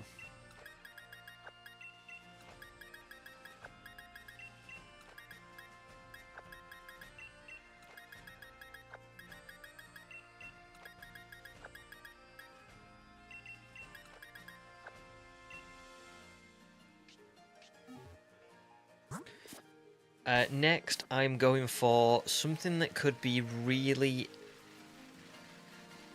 good or really bad, and that is the Strong Spawn Druddigon in the Isle of Armor DLC. So you'll actually, if you stick around on stream, I'm gonna go and do a little bit of that on this stream as well, because we may as well. There's nothing I can do that I need where like I need to set anything up. As an example, look at all the treasures I got from trying to do the Digging Brothers for the fossils, because originally I was going to do the fossil hunt, you see, and I've changed my mind now. I don't want to do it, but I collected so many treasures and stuff that I've got all the money I'll ever need. I've got all the watts I'll ever need. I've got like 200,000 watts. I've got like experience candies and rare candies, and I've got loads of different like evolutionary things from the Digging Brothers. So I'm kind of at a point where I'm like, well, there's nothing I can do for the rest of stream where you guys would, you know, like raid battles or anything. There's just no point really. So I may as well go and start hunting Druddigon. Imagine if we found Druddigon in like this 50 or something. That could happen. That could happen.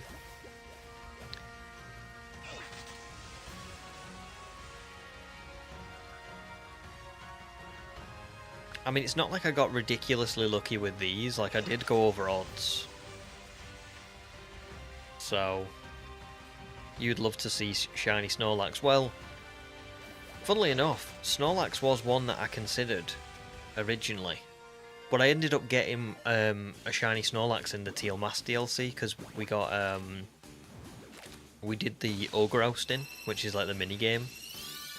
And, if you complete the hardest mode, which I did with a few viewers, including James, and we had Zeke, and we had Snorlad as well, funnily enough. Snorlad is another YouTuber who really loves Snorlax. That's like his icon and everything.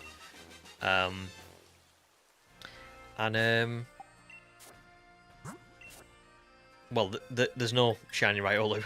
That's one of the things. What was I going to say now? Oh yeah, so I got a shiny Snorlax from that. So yeah, but I've never had a Druddigon before. Never had a Druddigon.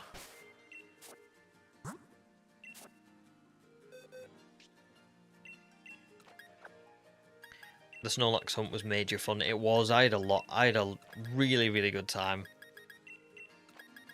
with that. A really, really good time. Right, let's level Elsie up a little bit. So she's kind of like at the same level as everyone else, just in case, because Druddigon's one of them Pokemon that, if I'm being honest, I've got a bit of a feeling is going to be a pain. So I don't want to I don't really want to risk having no Pokemon to catch it. I don't remember how much these give, so let's just go with 15. Can't be much. No, it's not very much.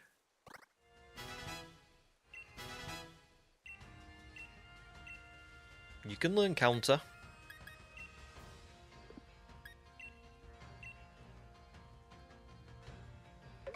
I don't think I probably won't use counter, but I will be using Endure and Reversal.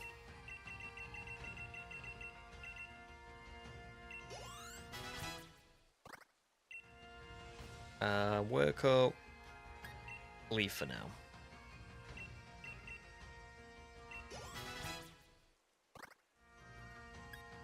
Now smalls, I think these might be considerably more, so let's just use these sparingly.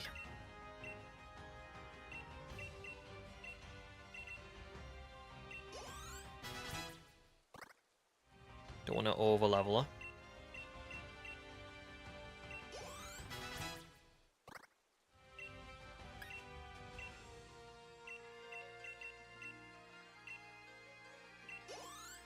Now, because I've been, let me have a little look at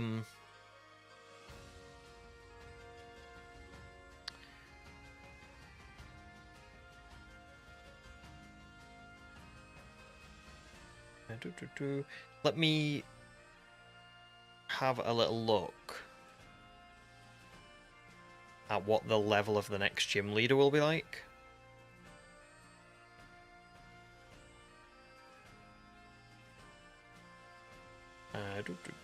Because I don't want to overlevel everyone and then find out there's quite a few battles and stuff. It's Alistair, isn't it? My next one. And they're like level 34 to level 36, but I've got to get there. And there might be battles and stuff. Thankfully, Hector is now eligible for battles again. So that's pretty good, as long as I keep him in the box. So yeah.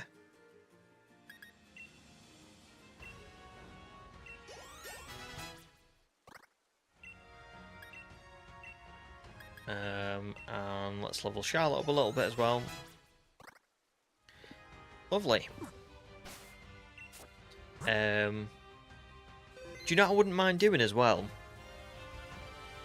Is, while I have got a bit of time, but only if there's anybody who's comfortable to, maybe a bit later on, if anyone's got a Galurica Cuff, so I could evolve Slowpoke, that would be pretty cool. But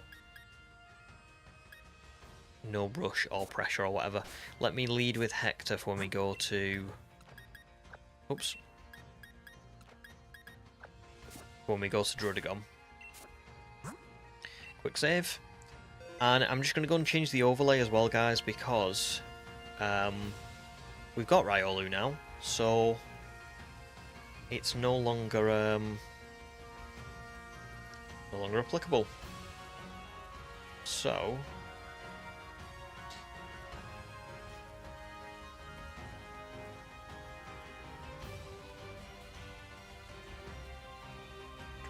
just gonna find there's Druddigon.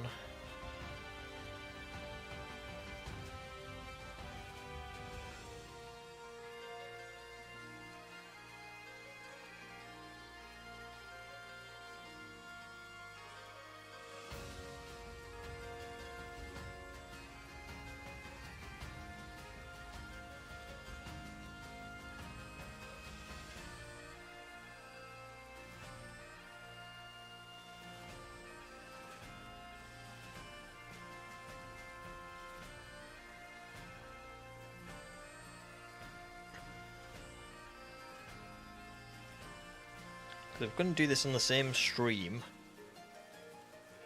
I need to make sure it all looks the part. So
Right, there's something that I need to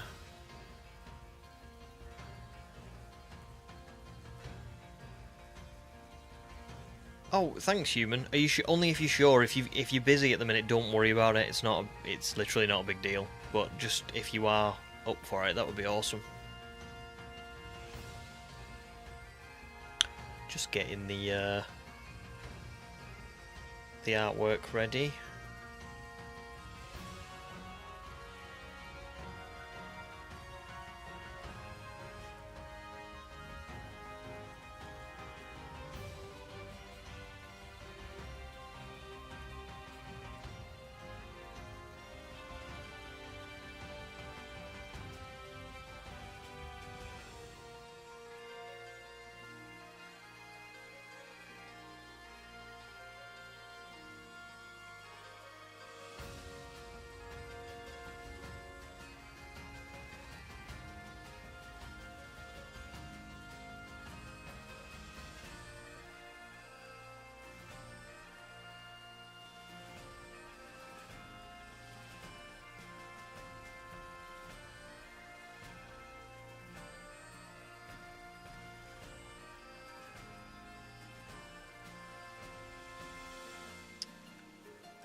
Okay, there might be a little bit of trial and error with this one. Let me just see if this will work.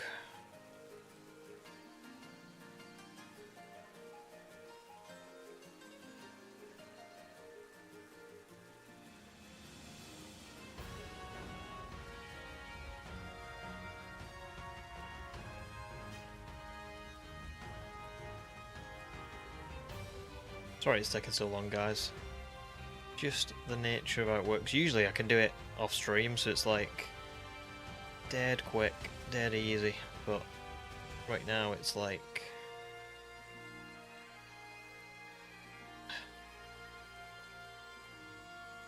right now it's pain.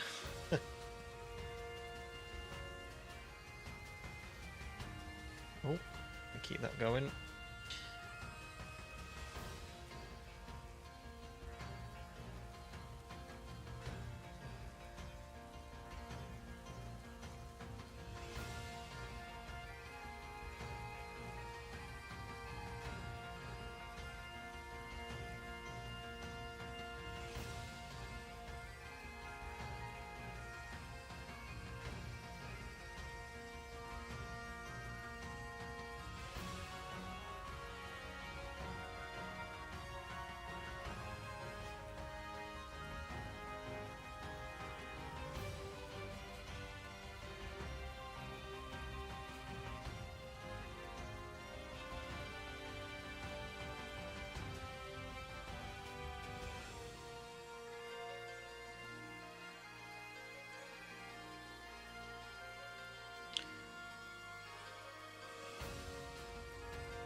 Okay.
nearly there, sorry.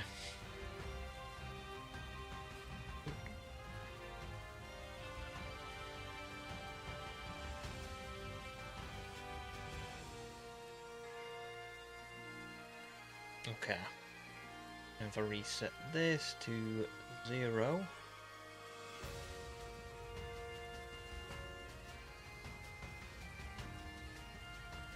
There we go.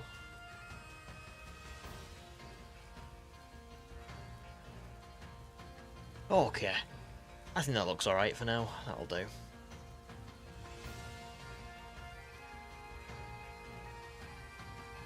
And no probs, everybody. And morning Z as well. Just missed the shiny. Sorry, dude. Yeah,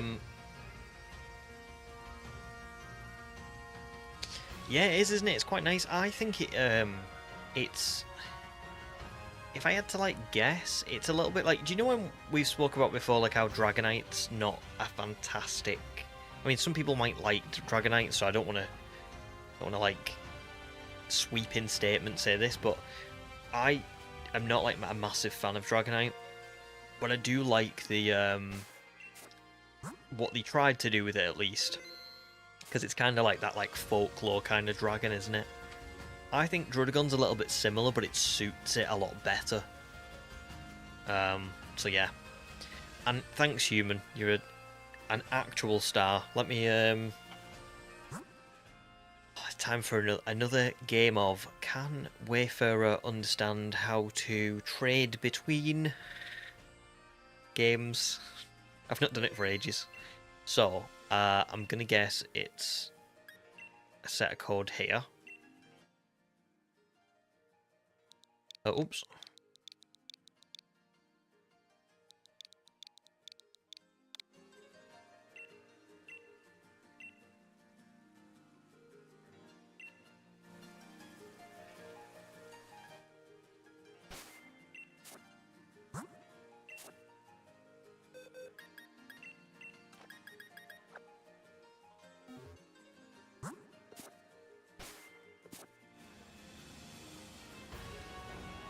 Oh. I forgot if I connect to the internet, there'll be other people roaming around.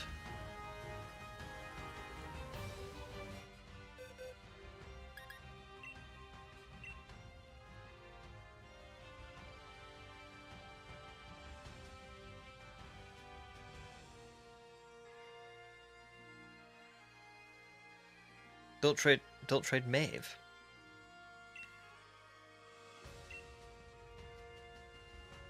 Oh, also, Human, you can just get rid of the Mystic Water. Don't worry about it. It's not. Oh, you're sending me the... oh, you... That's clever. That makes sense. Okay. Yes. Right, sorry. Got you. I thought you were just sending it back across on Slowpoke. It's fine. I'll just take the cup, trade it you back.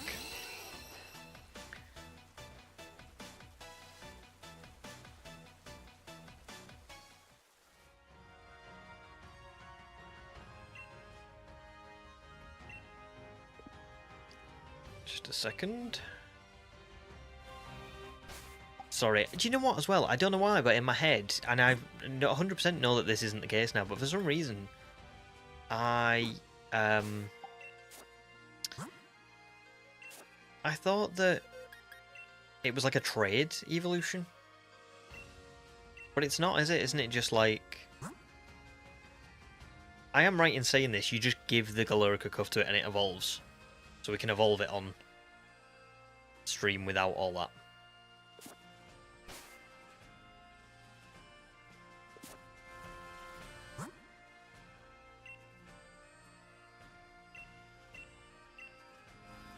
Damn it.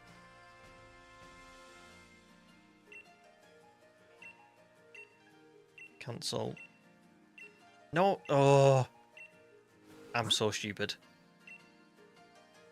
Right. Yes, I want to cancel. Set the link code.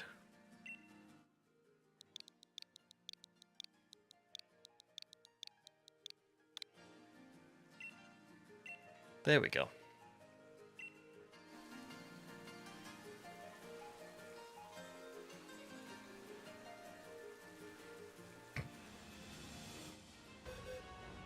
It's all the different games. I can't. My poor little brain can't keep up with, you know, what's going on.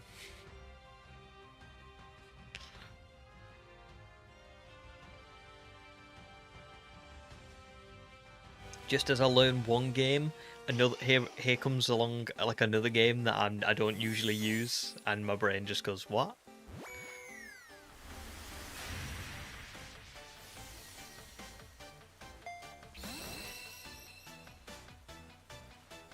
Human, a shiny? You didn't have to send me a shiny. That's so kind, so generous.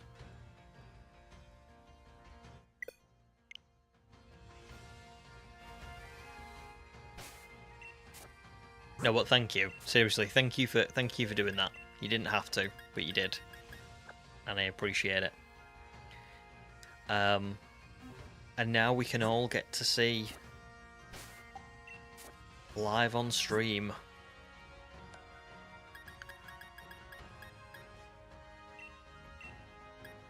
I was slow, bro. Are we ready?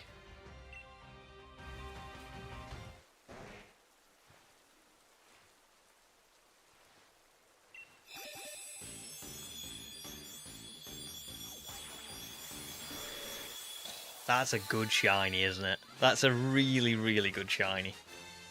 I'll be honest, like I know Slowbro's like Cantonian version is really good. I think I might like this one even more, you know.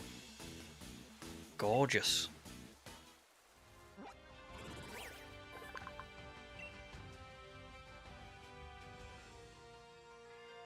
Wow.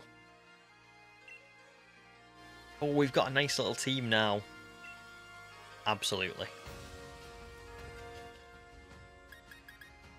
This move inflicts physical or special damage, whichever will be more effective. It may also poison the target. That's literally... That's amazing.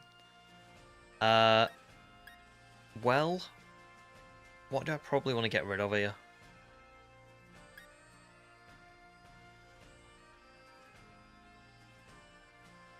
Poisonous Psych.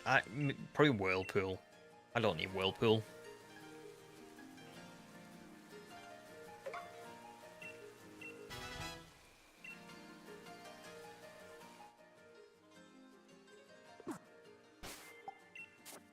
Although, I have just realised that that now means I need to update the overlay again before we go and catch Druddigon. But still, worth it for that. What an awesome Pokemon. Really good. And one of the reasons why I wanted to evolve that now is because I've taught Charlotte Thunderwave. So for Druddigon, she'll be better if she's obviously got like a bit more bulk to her. And obviously we've got Clementine as well, so that's going to help. Should probably take the Rocky Helmet away from Maeve just to be safe. Obviously I'll take Mystic Water away from Charlotte either way. And I think for Druddigon, another good idea might be for me to go and see if there's anybody I can teach, like a move to that lowers attack, so that I can just really stall it out if I need to. I have got Hitmontop who's level 35, so I don't see this being a problem, but I have a feeling that its catch rate is going to be a little bit higher than what, you know, the Pokemon we've found so far. And then we've obviously got like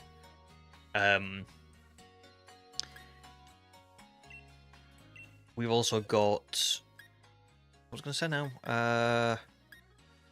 like Elsie's not evolved and Maeve's still sort of in that weird stage where she's not too powerful. And we've obviously got to use Premier Balls, so I think I should be careful here. So let's go with, see if Charlotte can learn anything first. Growl. But overall, not really. I'll go with Growl just in case we need to.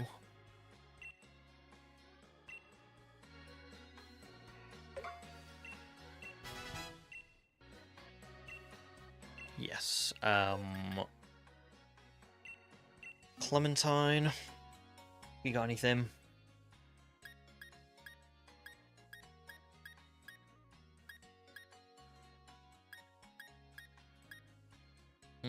Not really. I suppose I suppose disable could be quite good for a particularly tricky move. But no, I'm not gonna do that one. Let's have a look what else there is. Maeve has surely got something. Scary Face is about it. But I would rather use if they've not got a move that lowers attack, I would rather use them as just like excuses to throw Pokeballs. Elsie. Nope.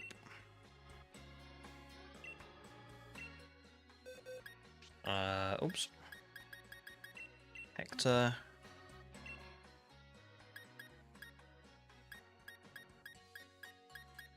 Wow, not really. Okay.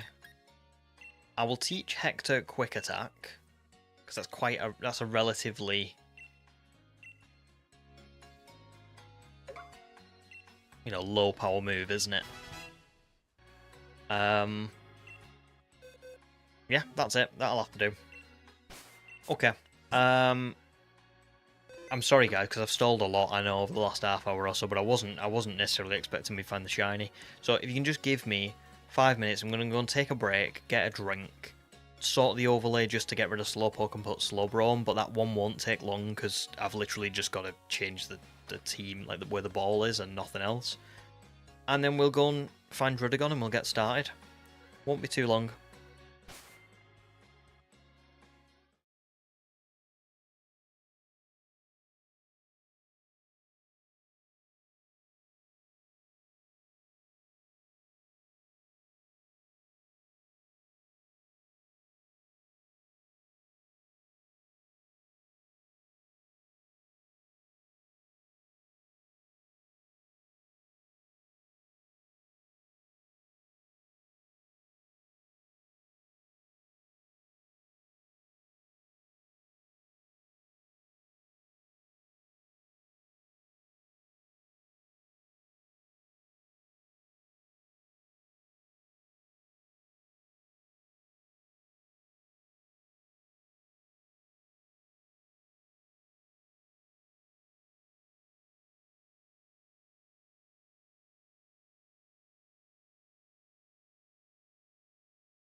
Hello, I'm back. And overlay sorted, so I'll just pop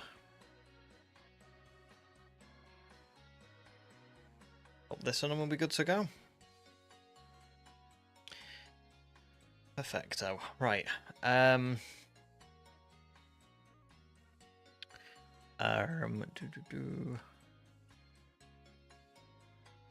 Yeah, Z Hitmontop does seem to have that going on. And board, no problems at all. Sounds good. Marvel Rivals. I'll be honest, I've never played it. I feel like I've heard of it. I feel like I have seen it before.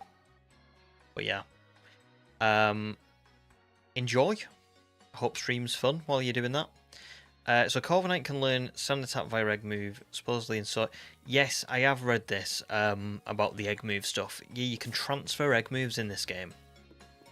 I don't know why it works like that in Sword and Shield, and doesn't work anywhere else. But it is really like intriguing. But you definitely can do it.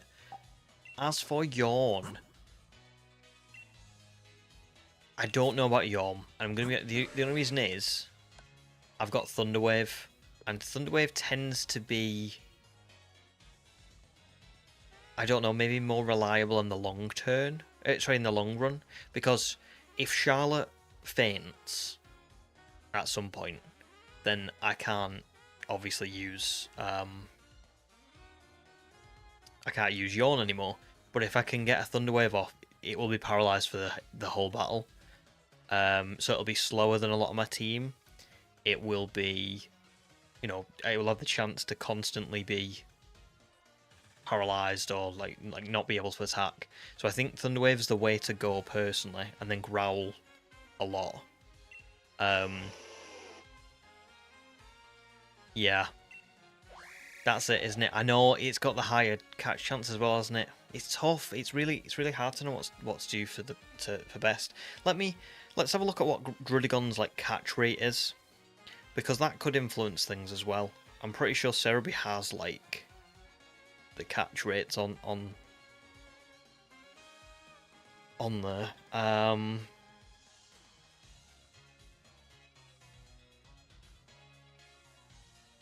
As always, we want to be prepared, don't we? That's the thing.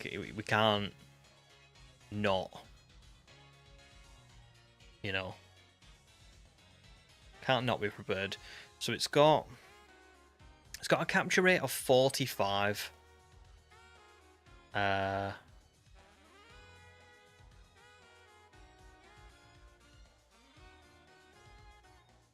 great.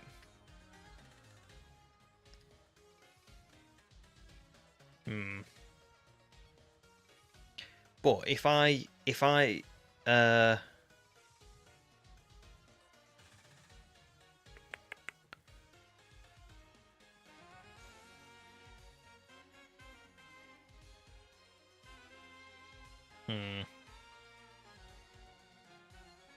is this gonna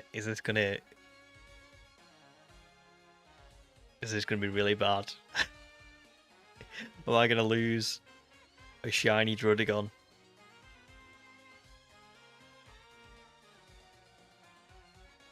Let's have a look. So the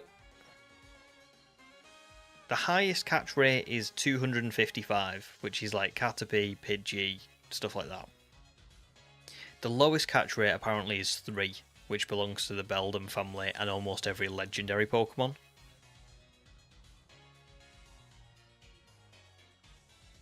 So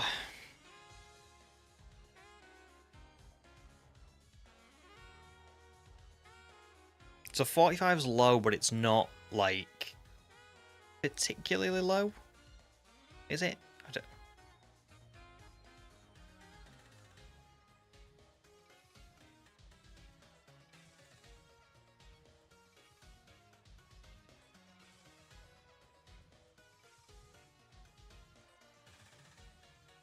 It's like starter catch rate.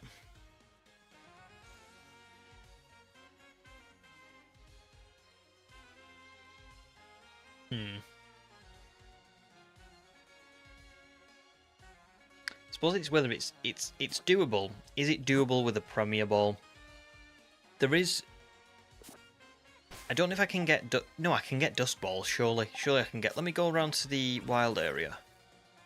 And just sort of have a look at the what traders and see what they've got.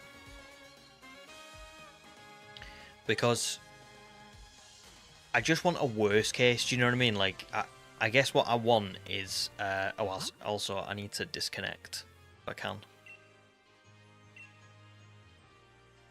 Can't have these messages up the whole time. Not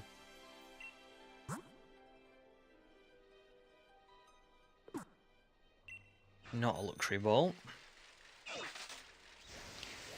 The thing is I obviously want to keep my theme going of... oh my god, I keep pressing Y for the map. I want to keep my theme going of Premier Balls, but I don't want to do that if I'm down to like my last Pokemon. Let's say we're in an instance where I've thrown a lot of Premier Balls, I've used a lot of revives, I'm kind of coming to the, you know, the end of things, and I've got nothing, I've got no backup plan. So we're going to have a little look around and see if there's any Dusk Balls. Levels wise, it says, let me just find this. I'm sure it's like 27 or something like that. Let me just make sure, because I've got the page up here. So I'm going to go to the... oh god, no it's not. Worse. Oh, it's going to be level 36. I thought it was 26 for some reason. I must have been looking at something else. So 36. So I probably should... oh, maybe I need to break my... well, let's say I got Hitmontop to like level...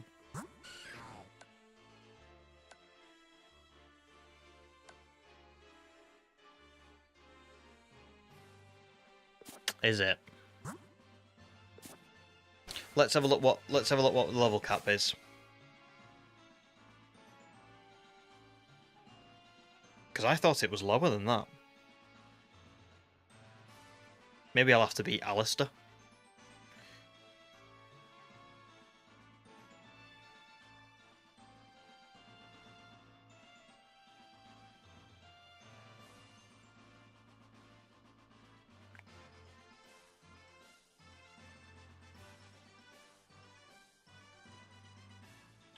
That is pretty brutal. If it...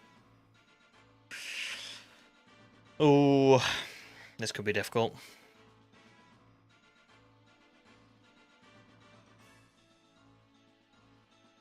It may be one of those things that I have to go and beat Alistair off stream, and then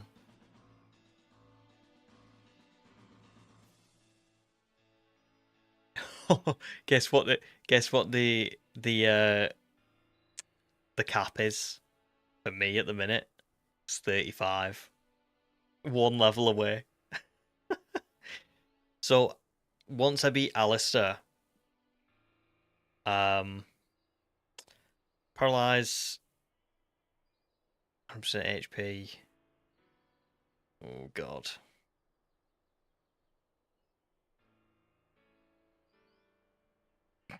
So here's what I'm thinking I'd do.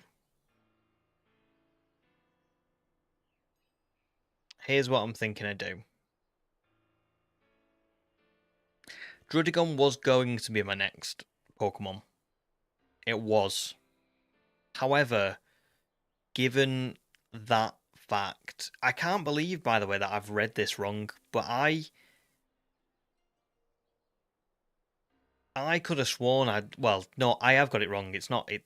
I'm not saying I could have sworn like I've read it somewhere. I know I've not. I've messed this up, but I think what I've got confused with is maybe when I've been looking at other strong spawns in the Isle of Armor, there's other ones like, I'm pretty sure Bufalon or like Tauros or something like that. There's other ones that aren't that high of a level, but I think this one obviously is.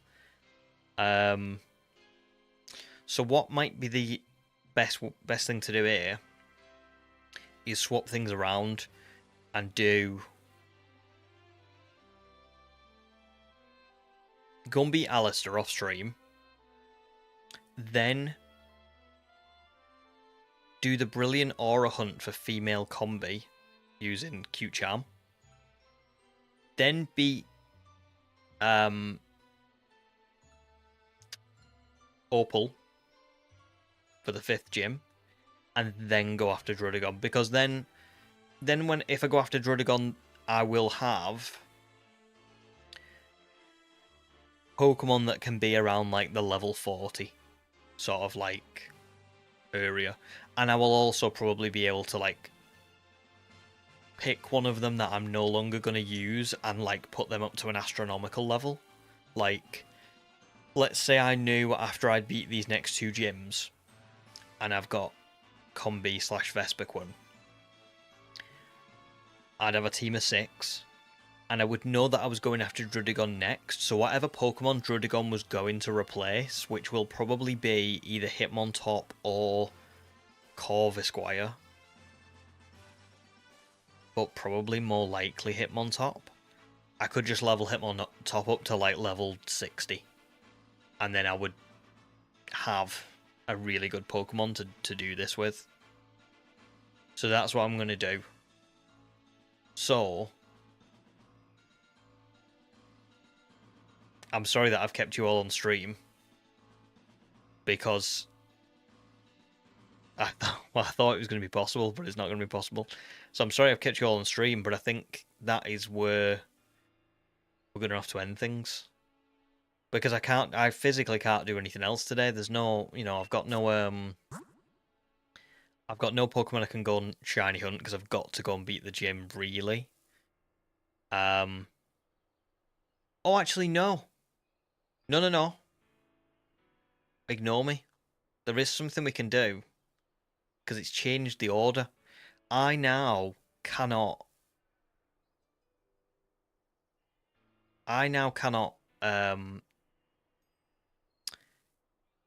No, I always do the gyms offline. I don't do the gyms live or the story. So then I've got separate files for stuff. So, but one thing I can do is I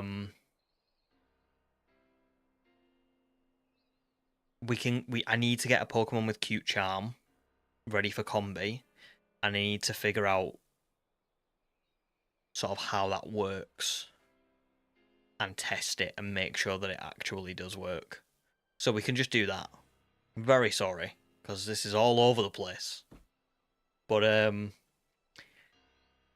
it's what happens when you find the shiny you weren't expecting to. Now, before I update the overlay, can anybody see any problems whatsoever with finding the Druddigon after the 5th gym? I can't see any problems with that. It'll be level 36, which it definitely says that here. It says Pokemon Shield, Brawler's Cave, Method, Wandering, which means strong spawn, Weather, All, Normal, Overcast, Raining, Thunderstorm, Intense Sun, Sandstorm, or Fog, but obviously Fog's post-game.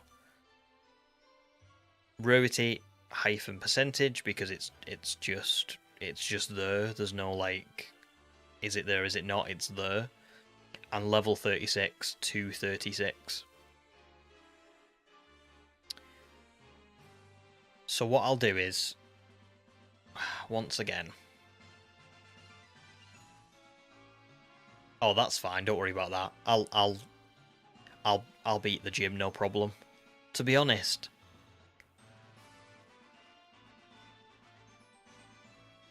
Sword and Shield are just they're not very difficult games. They're very I do love them, don't get me wrong, I absolutely love them. But like, you've got to like remember, I soloed Carbu with a Ninetales, and that really shouldn't happen, but it's just not a difficult game. I mean, as long as you can set up, like I set up like 6 Calm Mind and then just swept with Stored Power, and I had Protect and Leftovers. For Opal, I'll probably use Scarlet. And I think she'll probably sweep, to be fair. And if she doesn't sweep, at the very least, Elsie can probably learn a steel type move or two. And I think... No, May probably won't quite be able to evolve. I think maybe close, but not quite. I'm not sure, though. So, yeah. It'll be fine. Right, so... Sorry. Again, before I do anything else, let me update this overlay again. God, whoever comes back to watch this stream, like, to actually watch it back, is going to be like, what is happening? This man has lost his mind.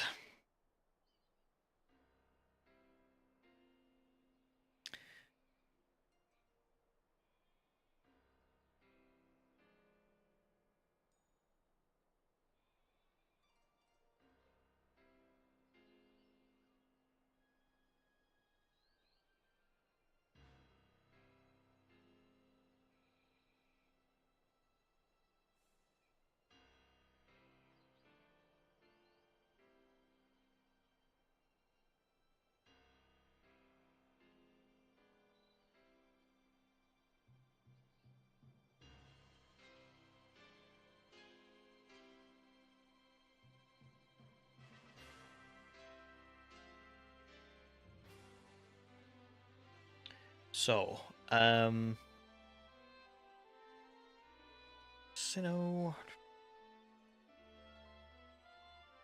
let's just hope there's no problems with this one.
Oh, perfect. Thanks, human. So Clefairy might be better, because no need for Evo.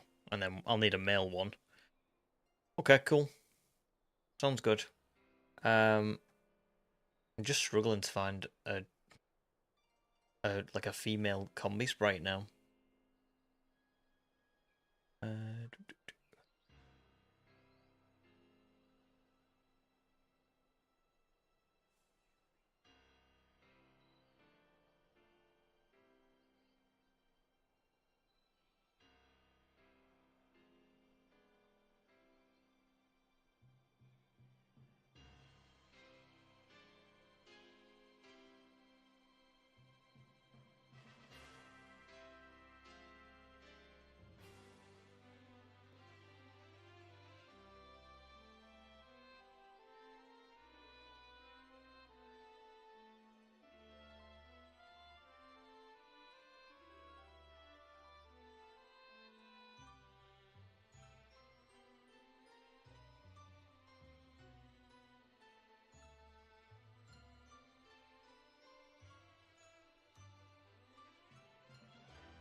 Right, I've got one.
Okay, that'll do. Wow. It is stressful doing the overlays on stream. I don't think I've ever had to do this one before. It's like...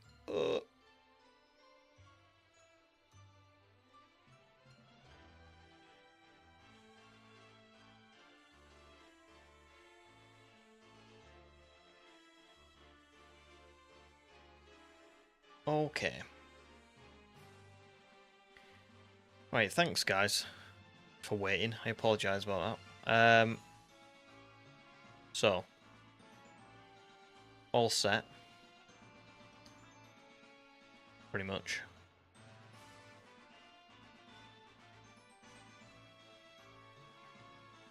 And now we've got to look for where we can find a Clefairy.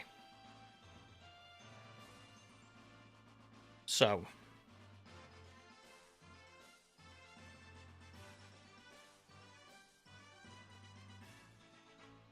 now I actually, for the life of me, can't remember where I've seen one of these, but...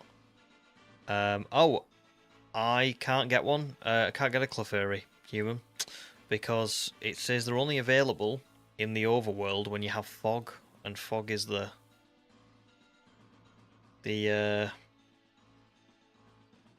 what's it called? Post-game one. So if I go on Cute Charm, I can see what other Pokemon have got Cute Charm. There's not many. Sylveon is one of them, at least.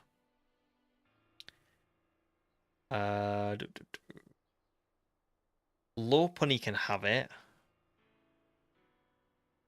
No, not even Raid Dens. They're not listed on Cerebi at all, as far as I can see. Lopunny is a wandering Pokemon in the DLC. So yeah, sorry, yeah, there is one in the DLC, but it's the Crown Tundra. Spot on, spot on. So I can find a Lopunny on Challenge Beach, wandering. So presumably strong spawn at a normal, like in normal weather. So I guess I'll go with that.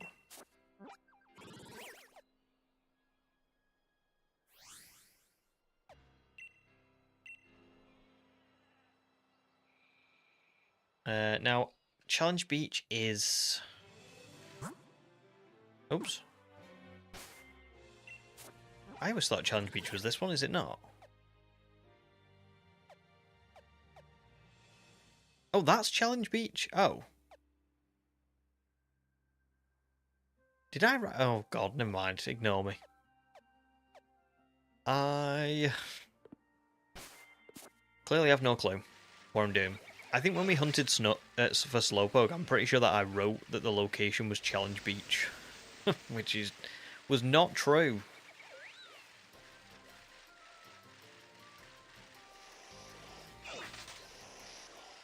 Whoops. Oh, one gone. Jigglypuff as well. Can't Jigglypuff get Cute Charm? I'm sure it can. That might be an easier one, just for the sake of, like, you know, because Lopunny's a strong spawn. No, it's only 25% chance to be male, but I reckon that's okay, given how many that there will probably be here. Is that a Bunnery as well? Yeah.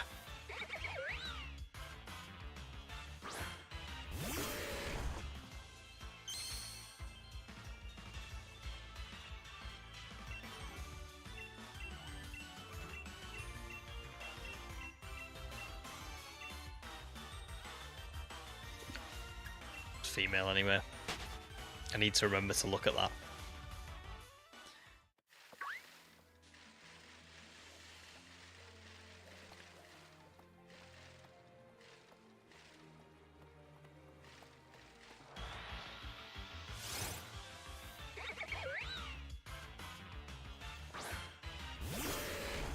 And I also need to buy more Premier Balls as well, because I've not really got many left.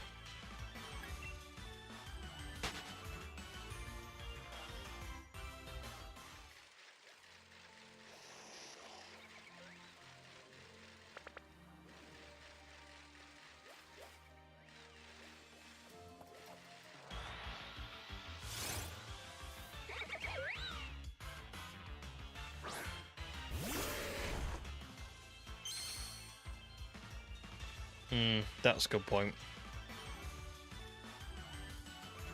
Yeah, maybe not go for Bunnery then. Good shout. Yeah, because... Yeah, you're right. Let's not go for Bunnery then.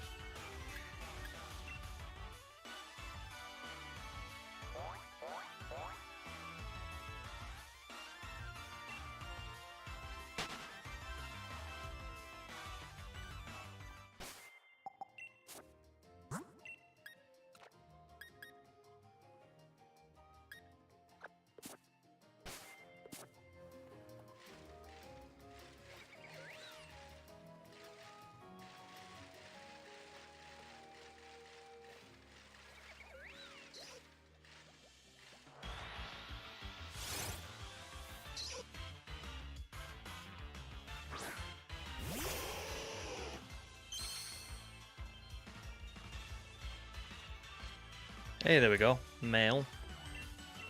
Now we've just got to hope for Cute Charm.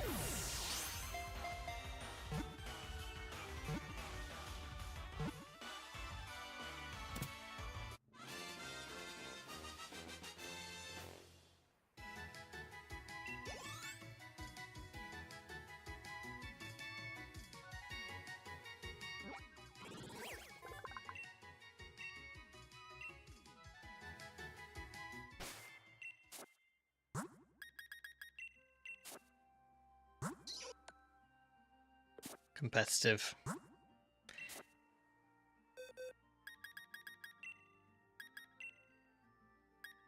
Goodbye, Jigglypuff. In fact, no, actually, no. I'm not even. It's so dumb, but I'm just not even risking that in case I accidentally click on a shiny. Imagine if I accidentally released one of my shinies live on stream. I would totally do that as well. You've all seen how all over the place I can be, like how scatterbrained I can be.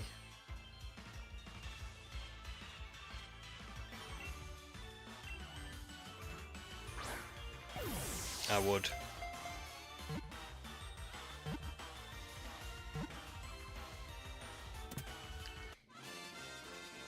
Why am I scatterbrained? I don't know. I'm just I feel like the stresses. Well, not the stresses, but the fact that I'm on stream and I'm not prepared. Like out. So basically, when we were hunting for Riolu, I was prepared because I knew. Hey, there we go. Male, cute charm. We've got it. Yeah, I was prepared for hunting Riolu because I'd set everything up ahead of stream, but then when I have to, like, pivot on the spot, I'm like... I don't know what I'm doing. Which is why you all saw Druddigon as the planned Pokemon. And then it all went down the drain because I hadn't thought it through. Anyway, there we go, we've got Jigglypuff. So here's the thing now. Does this have to... Is there any like, level requirements or anything like that? I'm guessing not, but... So for... Cerebi says, Overworld Effect. If the Pokemon is in the lead spot, the chance of encountering a wild Pokemon of the opposite gender will be 66.6%. Does not affect swarming Pokemon. This doesn't work in Scarlet and Violet onwards. So... Awesome. I could even have it fainted. Let's do that then. Let's get it. Let's get this Pokemon to faint. Just need to find something good that will actually do that for us.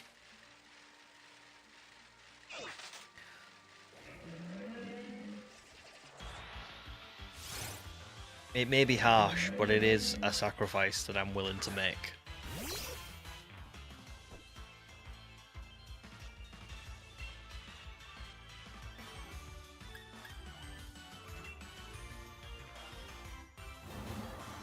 Come on, Boofalon. Just get it over with. I don't want to see it. Don't make us sit through this process. He has jiggled his last puff.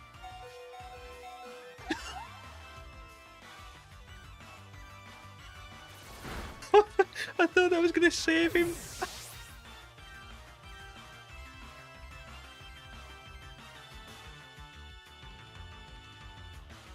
Oh my god. That was his last puff. That was it. He tried right at the end to try and save his bacon. And it didn't work. Oh god, that was funny.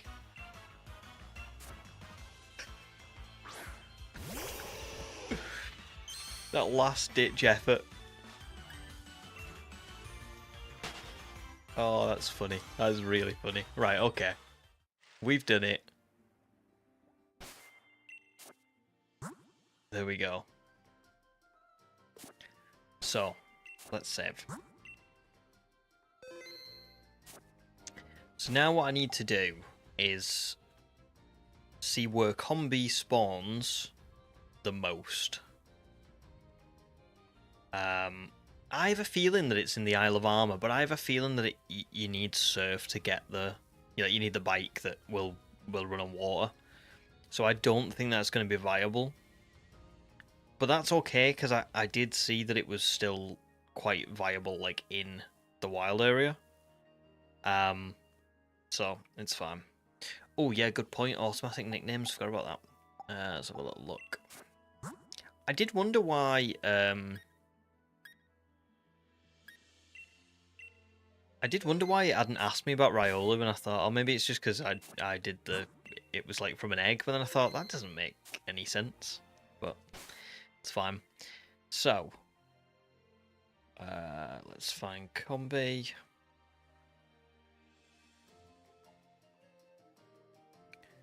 Where are you? There you are.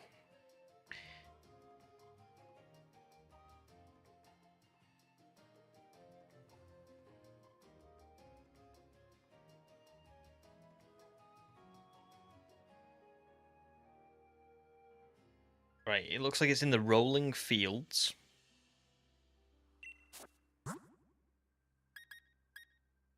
Oh my god, I did. Sorry. It's because I'm trying to concentrate on two things at once. I'll keep center boxes automatic on. So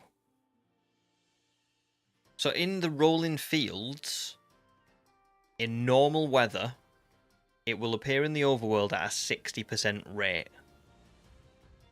So I would say that's alright. I think that's quite doable. It's only like level 7 to 10, so that's going to be fine. But one thing I need to definitely go and do right now is go and sell all my stuff and just get like a ton of Premier Balls. Because if I forget and we do Druddigon later on, it's going to be terrible. So let's do that. Then let's go and have a little look at Combee. See what it's like.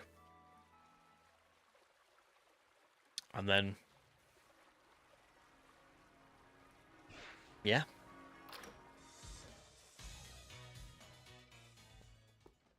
No, oh yeah, I'm going for oh god, right, okay. Well remembered. I forgot. Let me just sell everything.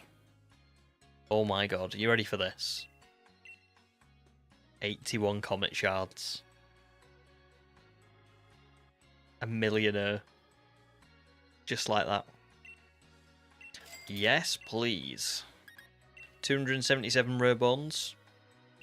700k, I will take that. I am now a 2 millionaire. I'm not going to sell these, but how much would... oh, still quite a lot. Wow.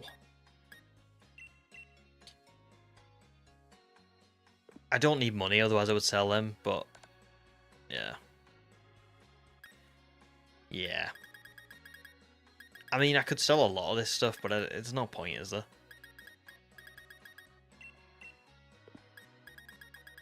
No, I'll just keep them for now, because there is no point. And I have a million.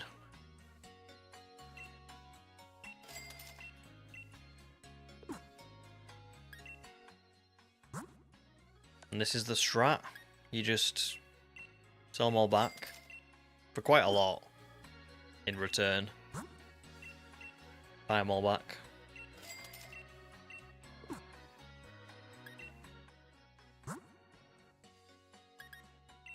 Sell them all back.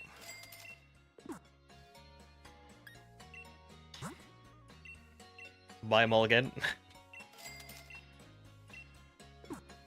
Then that'll be the last one that I do. And sell them all back. So for 300k, I got like 313 Premier Balls. That's pretty good. That'll last us the rest of the run, and then probably a lot more after that. So yeah. Oh no, I don't. I'm not going to care about 990, an extra 10. I'm rich. Rich people don't care about the money. Just spend, spend, spend. Balling. So, obviously I'm going to take Hector out. Unless I just commit at this point to the fact that Hector's the one that's going. Because that's the other thing, is whatever... if I'm doing brilliant, then I need to not overlevel everyone. I need to kind of pick someone who's going to go. And then obviously we've got Druddigon afterwards anyway. And on top of all that, I've also got probably another brilliant aura hunt for Dedenne later on. So I guess we're at that point where it's like, which Pokemon is going to become the Pokemon that we just use for like stuff. Which is wild to say about a shiny Pokemon, but Hector's kind of already been that Pokemon. Oh, I don't know, because Corviknight would be a better choice in some senses. Hector's actually been really cool.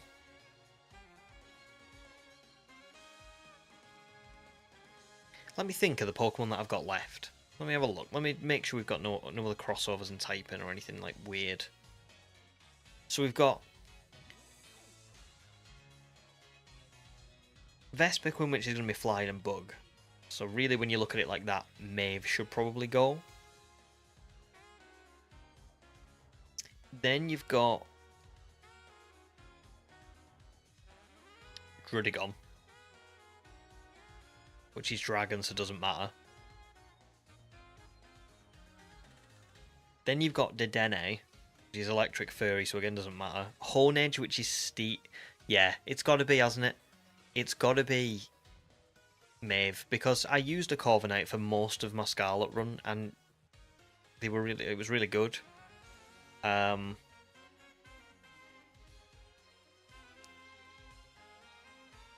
yeah, you're right, I was excited about Hector. I did like Hector. I'm going to have another Steel type in Hornedge when that comes along. So I guess Maeve's got to go. It's Maeve's time.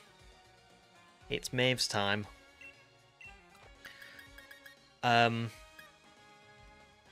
And if I can evolve Maeve into a Corviknight ready for Druddigon, it might actually be really useful to have a Pokemon that can boost its defenses to like sky high sort of, you know, sky high levels. So yeah, that's what we'll go with. Oh, don't want to do that. Put you there. Yeah. Oh, I know. Maeve has been with us for so long.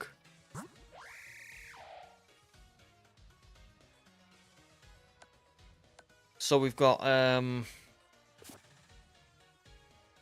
few moves there, but I think we need to see if there's any TMs or anything we can teach you. You can do something. I can't remember how you do this now, but you can do something where like you can see what the Pokemon can learn, like what TMs it can learn, but I can't remember how you do it. And this is probably quicker anyway.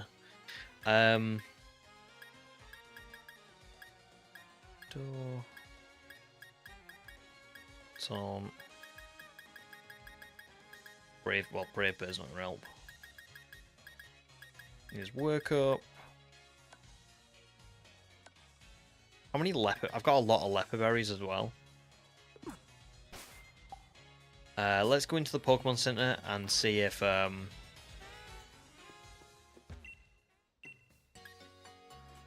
we can give her any other moves. Yeah, she'll definitely still have a spot for when I need to catch stuff. 100%, 100%. I think Peck. I may as well teach her that because it's Combee. It'll get knocked out in one go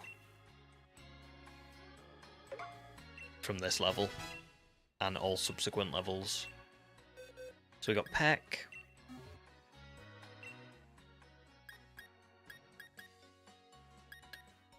I mean,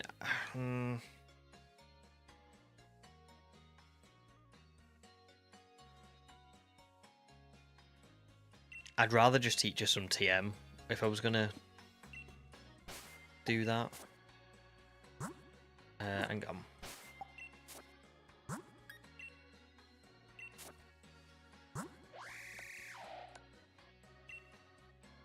that's the way. There we go. TMs. And you can see now what she can learn and what she can't learn. Swift, Retaliate, Focus Energy, Reversal Indoor, Sleep Talk, Taunt, Brave Bird, Work Up. Swift maybe?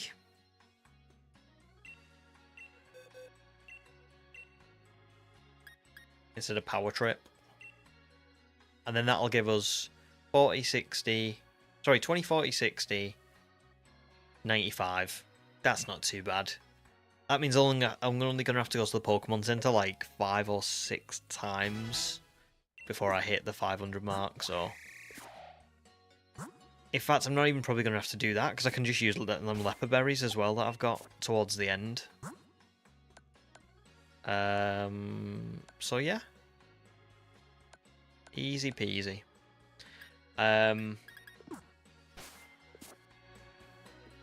Okay.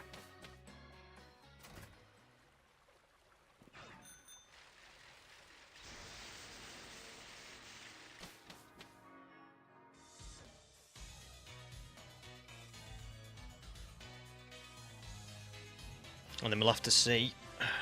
No, I know, but if I've got 14 and I say I've been to the Pokemon Center like 4 times or 5 times, I can just use like all 14 of them and then I don't have to go back.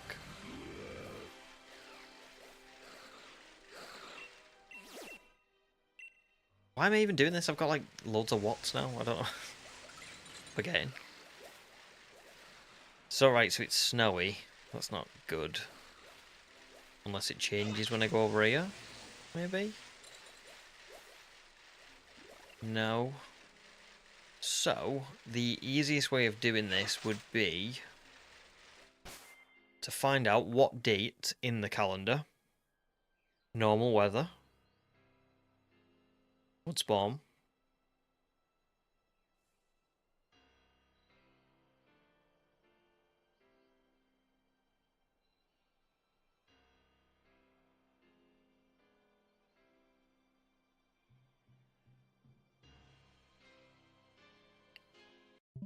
So,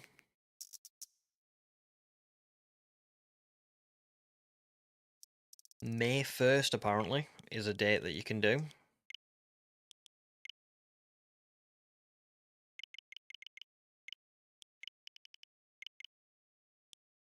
Now I'm going to assume that this is the same every year. It does have a date on here, but I think that's like it has a year, but I don't think that's going to matter. There we go.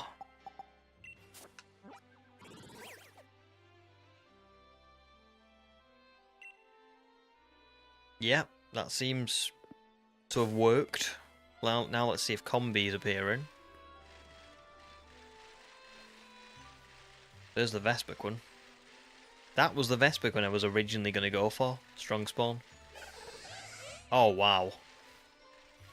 Oh, it's definitely worked. But has it worked? There's a female. Female. Female. Female. Okay. So it's worked, hasn't it? Yes. Okay. This is great then. Literally, like, we have not seen one male yet. Oh, there's one. You worthless trash. That's quite mean, but I'm gonna be honest with you. I've had 2 shiny male Combees, and I've just had enough. Okay, I don't want to see any male Combee, even if it destroys their entire ecosystem. No, get away from me. Okay, cool. It's worked. Well then,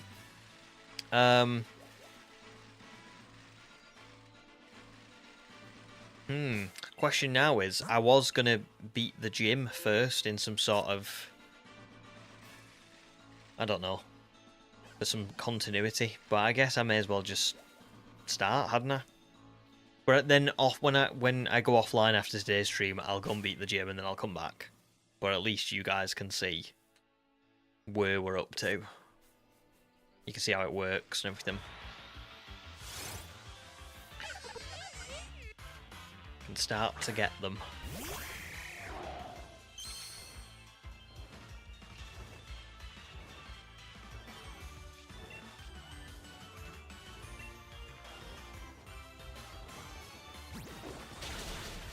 I might turn off animations as well. But I'll not do that now, I'll do that another time. Because otherwise I'll forget and then I'll record the gym battle. No, don't worry, I'm not. I'm only going to encounter females. I definitely do not want a chance finding a male shiny. No way.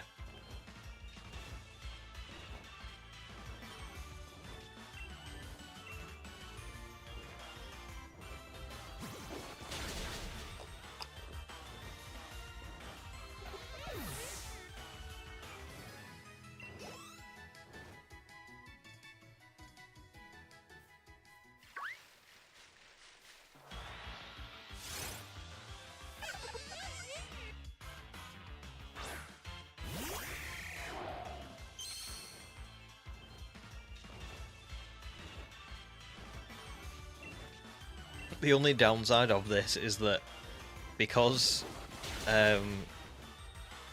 Maeve's got the ability, it's like being back at the start of Motorstoke Gym again, isn't it? Like it's going to appear on every single one. Oh. That was by accident.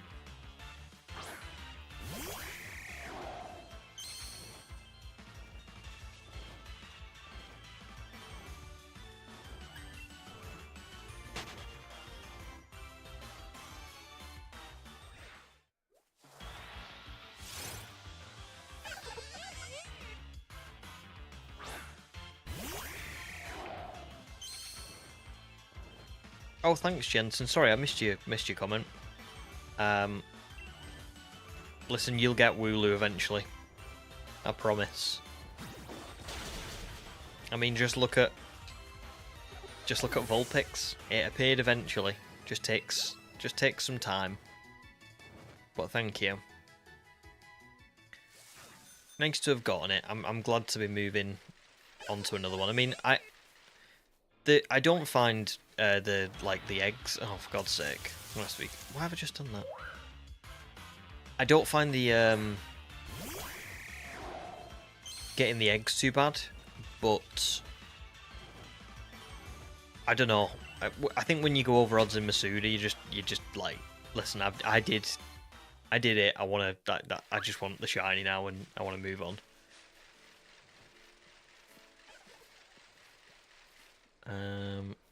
They keep turning away from me, and I can't see with the female, but I keep going. Oh, there's one. God damn it! I'm gonna have to be careful, you know.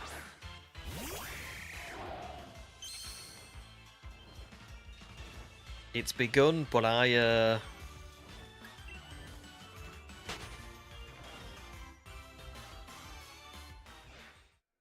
keep running into the wrong one.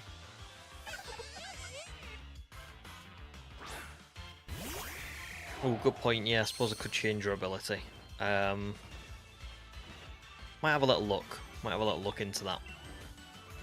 Again, I'll have to do it off stream though. So I'm not going to go for much longer today, guys, because, well, I was planning on stopping at 4 anyway, but I'm going to have to beat the gym, you know, get myself all set up and all the rest of it. So yeah, I'll not go for too much longer. Maybe till about past. Hi Rattle, how are you doing? And you don't gotta apologise, it's fine. If you're not in streams, you're not in streams. It's not never a big deal. We're all busy.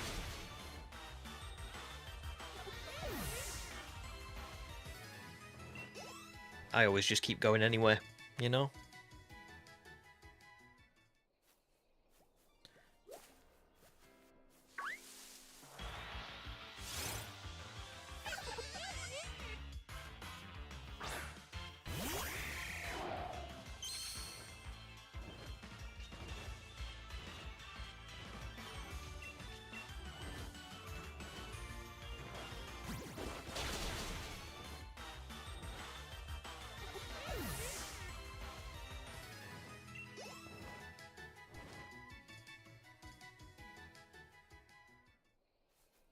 Nice, that does sound fun. Crazy Dino Park. Oh, is that a... I can't seem to just encounter what I need to.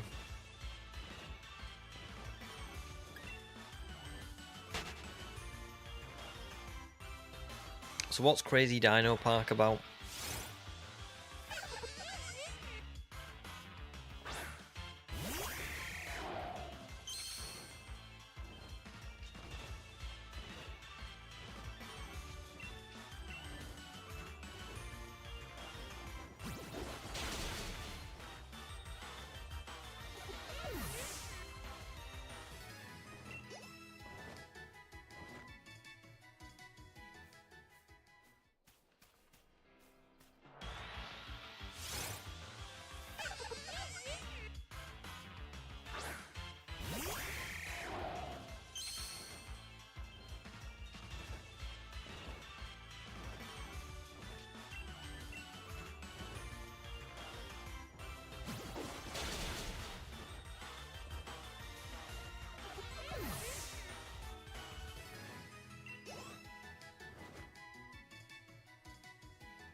It's a crazy dino park with crazy dinos. It's hard to explain. Well, it sounds fun.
All the shinies you got in Sword are from your Pokemon Go account. Well, that's okay though, isn't it?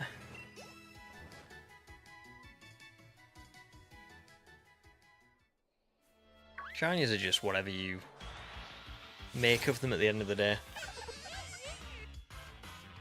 You know, there are people who would see what I'm doing in these games and say, oh, it's only 1 in 4,096, so you know, it's not like the old games where it was 1 in 8,192. But at the end of the day, it doesn't matter. I think as long as you obtain them legitimately, you know, whether it was in Go or Sun Shield or Arceus or Scarlet and Violet, you know, then a shiny's a shiny, isn't it?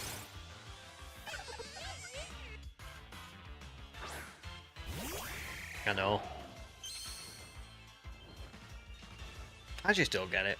It's like, I think you can enjoy full odds, for sure. I understand why people don't want to get the shiny charm and things like that. I mainly don't get the shiny charms because I can't be bothered. Which is ridiculous, really, because clearly I have some level of patience, because I do shiny-only videos, but I just never end up, you know, getting all the Pokédex together to get the shiny charms, or very rarely. But yeah.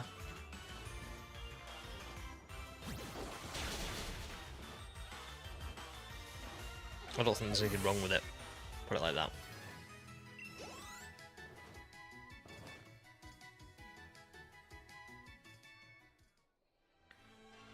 I think so, yeah. I mean, you don't have to, like, have, like, a living dex, if that makes sense. Like, you know, you could catch a Pokemon.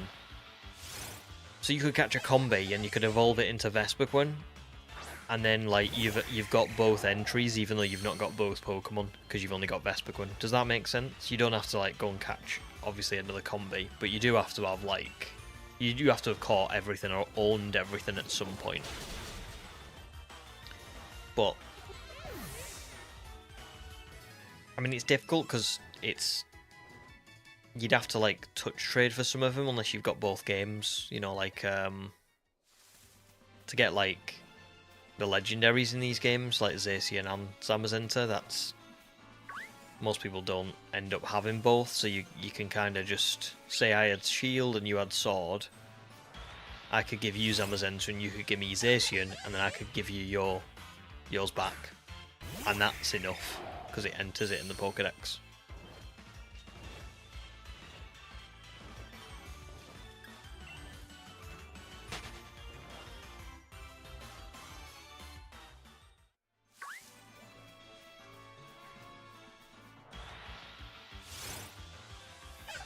So that's usually how you get the difficult ones, is what I'm saying.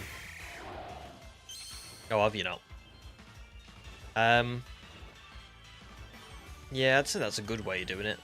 Other than, I mean, you've obviously got to find someone to trade with. That's the only like real downside, because I would imagine at this point most people have completed the Sword and Shield dexes and stuff like that, so you probably wouldn't find many people who would trade. But there's Discord servers and stuff you can join and ask, and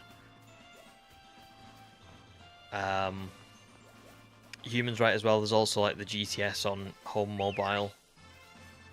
That's pretty good. I mean, it can be a pain sometimes, but like a lot of people will find like legendaries from Pokemon Go, and they'll put them on the GTS for like normal stuff, or for like maybe legendaries that they don't have but would be willing to give you. You know what I mean? Like, so like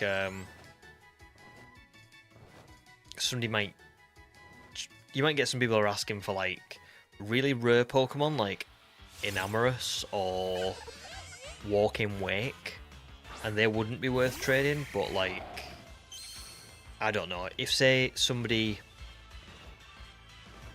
asked me for a Zacian in return for a like a Palkia or a Dialga, that's pretty worth it.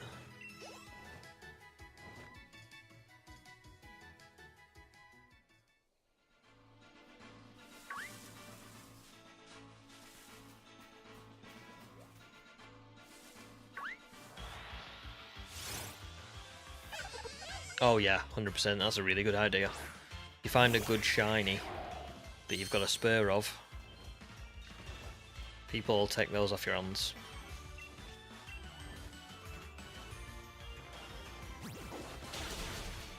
Nice.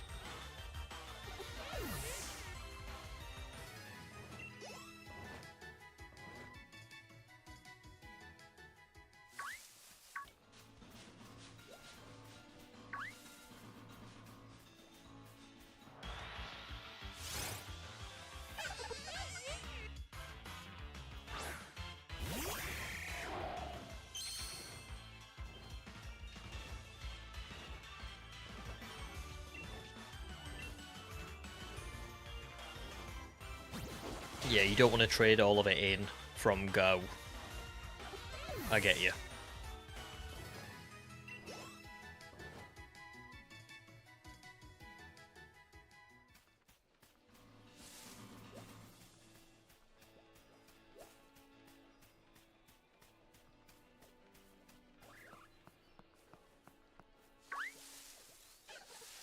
I can't believe how well this has worked, you know. Like, I know I was fairly confident it would work, in the sense of cute charm is a thing in this game and all the rest of it, but you never really know how it's going to feel, do you? You know, like, Combee appears at a 66% rate, and then it was was it 66? It was something like that, let's say 60%. And then you've got cute charm to make 66% of them female. And like, you can hear those numbers, but you don't know how it's going to feel when you start the hunt. Like, you don't know how often they're going to appear or what that's going to look like. But they're super common. I know it's going a little bit slower because obviously I've got to knock them out, but it's easy, really.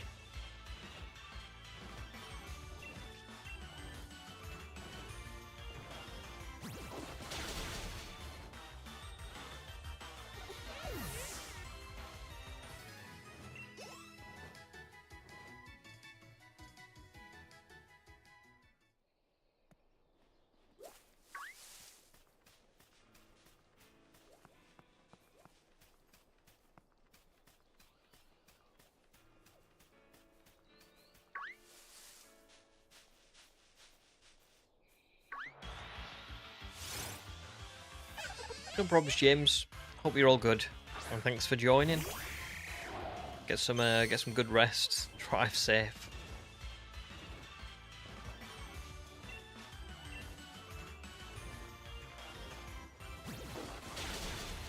I didn't know that about the trading over the legendaries from Go to Home. I always, how does that work if, how does that work if, like, say... let me think. I'm on the GTS, and I trade one of my Pokemon for someone else's who obtained that legendary in Go. Do I... How do I put this? Do I... Could you trade that one into a game? Because they've given it you, and you weren't necessarily aware that it was going to be? Yeah, so it's all good. Oh, sorry, you did say unless A has been traded. My bad. That's not too bad then. At least. How hilarious though that they safeguard against that, but they don't safeguard against the, like, asking for Pokemon that don't exist. Why do they do the things that they do?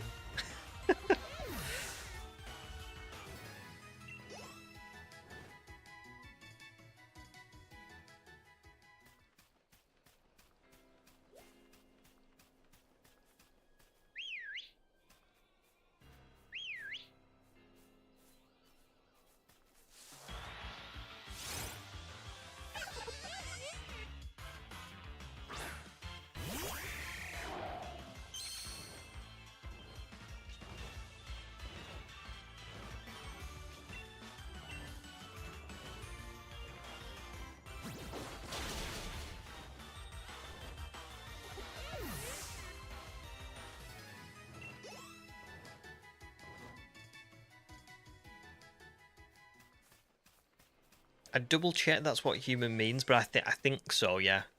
If I'm reading it right. As long as you've got it, as long as you've caught it in that game, or you've got it in your decks in that game, then, you know. I think, yeah.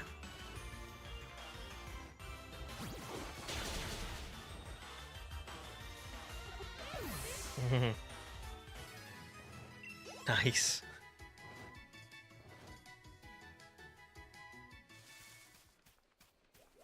It's funny, isn't it? I don't know why. I just don't know why they do it anyway. But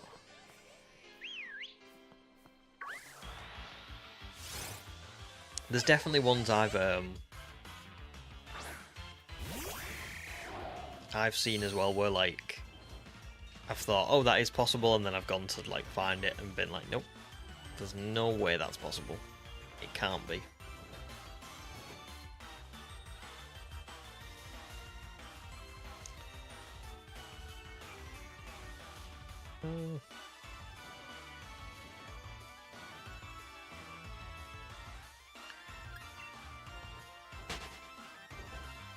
Oh, thanks, bud. I appreciate it. And we'll look forward to seeing you again on streams.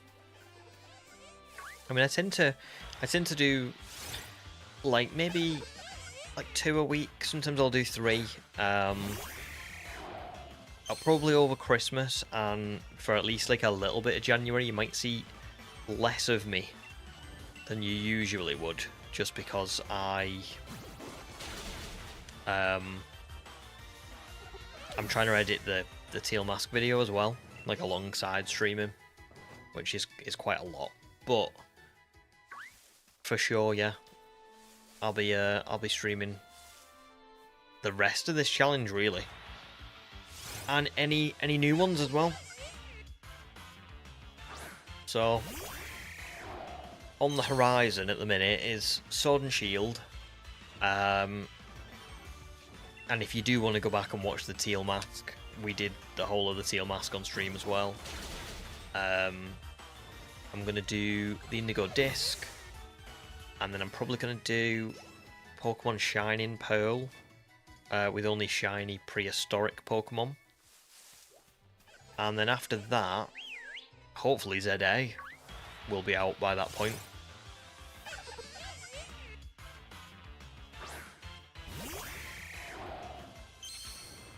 Oh, I would be very surprised if I got Teal Mask out in December. It's going to be a big video, probably.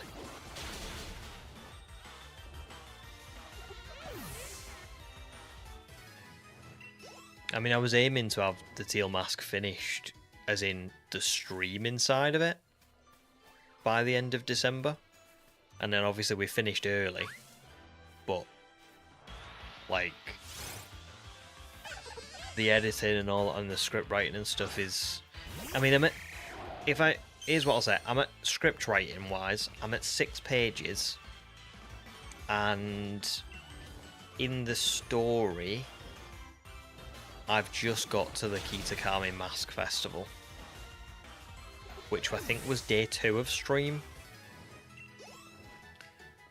So, probably will be at least another, maybe like 6 to 9 pages of script. And then I've got to do the voiceover for all that stuff, which will be difficult because while I've managed to set my mic up for OBS, I haven't managed to set it up for Audacity because I didn't know what it was going to be like. So, yeah. So I've got to set my mic up all over again and under the right settings. Then I've got to get some like extra footage. So I've got to sort of ride around Kitakami, have a look at various things, you know, all that stuff. Like, just kind of like not decorative, what's that? Scenic shots, you know? Also, I don't know how I've counted wrong, but I'm at 36 on the counter. I've not used 35 packs, so I don't know what I've done, but I'm just going to leave it at 35 for a couple of seconds and just knock out the next 2. Or the next 1 even. Yeah, so, script, voiceover, mic setup, voiceover, then I've got to edit it all together, which might not be, that part might not be as bad, because right now, obviously a lot of the footage is from stream itself, so that's going to help, but yeah. So, it's not going to be super straightforward, I guess is what I'm trying to say. And I always... Oh yeah, I might have done. Because it's so habitual now, like I always just press the counter.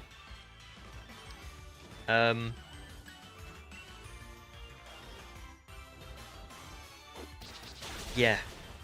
I don't like rushing my videos. I think sometimes I get really overeager when I finish recording something, and I'm like, I can't wait to get this out, and I'm not saying I rush, but I definitely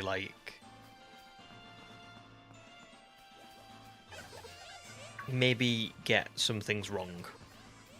And so this time I was like adamant that I'm not going to do that again. And I also don't like shortening videos just to get them out faster. Like, I think if it's... If I write the script and I voice it and I edit it and all that stuff and it turns out to be an hour, then it turns out to be an hour. That's you know... I wrote what I wanted to write and I did what I wanted to do. But if I put something out that's like reduced just to get it out on faster, then it just... I don't know. I know I'll look back and be like, oh, I shouldn't have done that.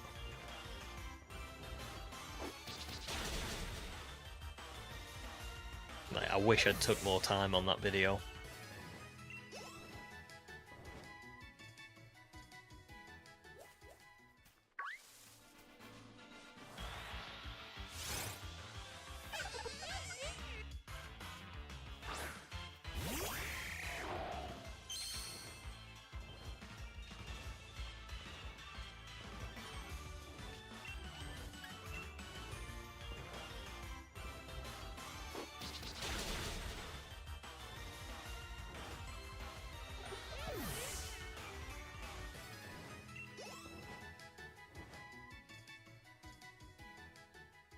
Plus, it's worth remembering that I, well, A, will still be streaming, so that's going to take up time, but B and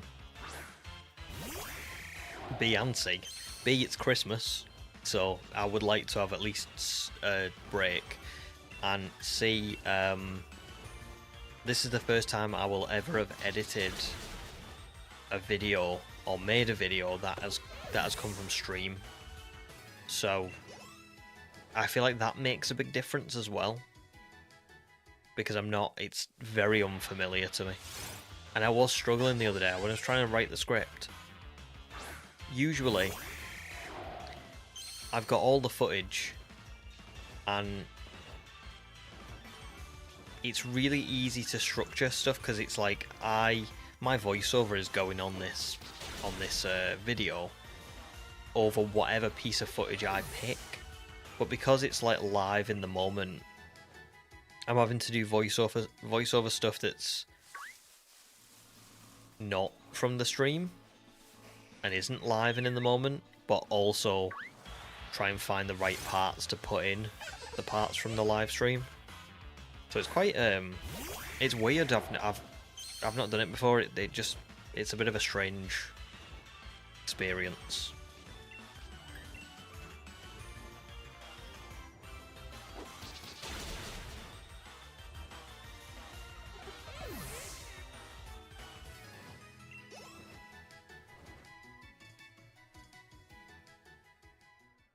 Well, I haven't seen any brilliant aura ones yet, which doesn't really surprise me because we're still quite we're quite early into this, aren't we? And obviously I've been knocking out a lot of Pokemon, so that's taken a lot of time as well, but I'm really, really interested to see how often these brilliant auras are going to actually spawn. When we've knocked out 500 and we get there, what is that going to look like? I think I'm going to get to 50 guys and then I'm going to get going. We'll leave it at a nice round number.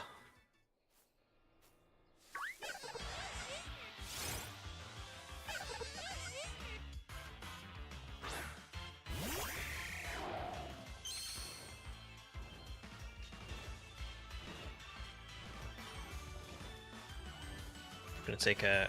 oh, I was gonna take a screenshot. Never mind.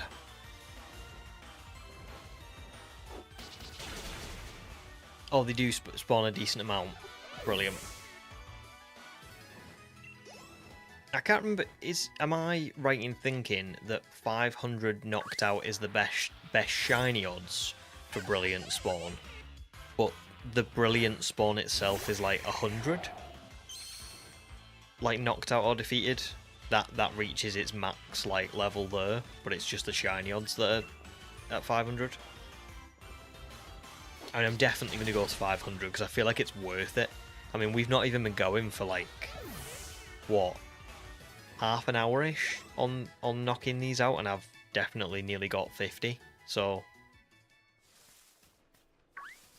I don't feel like it will take all that long to get to 500. I mean, it will take a while, but not like crazy amounts of time.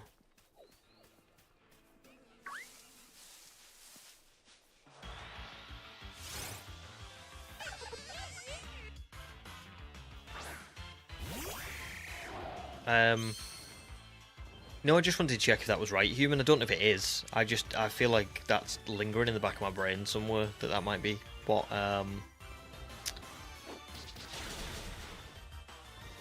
what's happening. Carlos, welcome to stream. Why we're hunting the Hexagon Beat? Because I found Riolu today's stream. I got it. And I was going to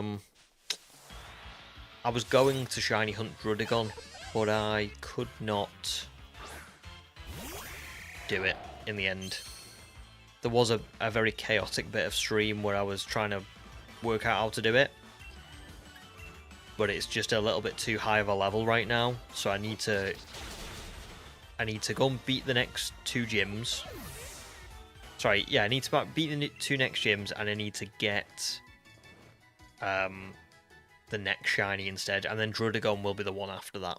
So, and I do hear you about needing a water type, but I have no plans for one just yet. And hi Snorlax fan as well, welcome to stream. It's a shame Snorlad's not here because Snorlad would love this.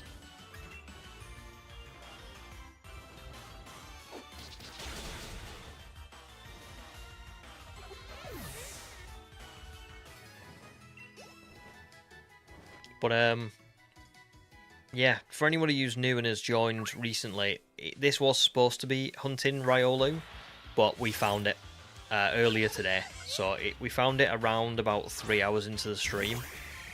So so yeah, we've moved on to another shiny hunt.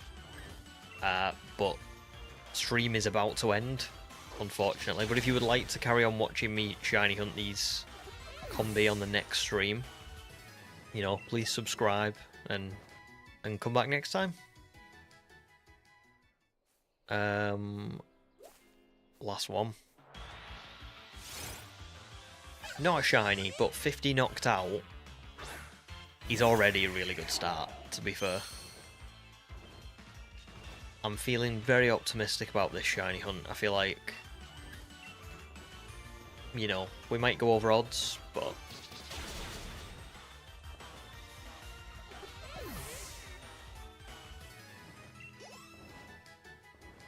I'm happy with that. I feel like this is going to be a fairly quick, like, at least a fairly quick method of shiny hunting, you know what I mean? Like, it's not taking us very long at all, is it?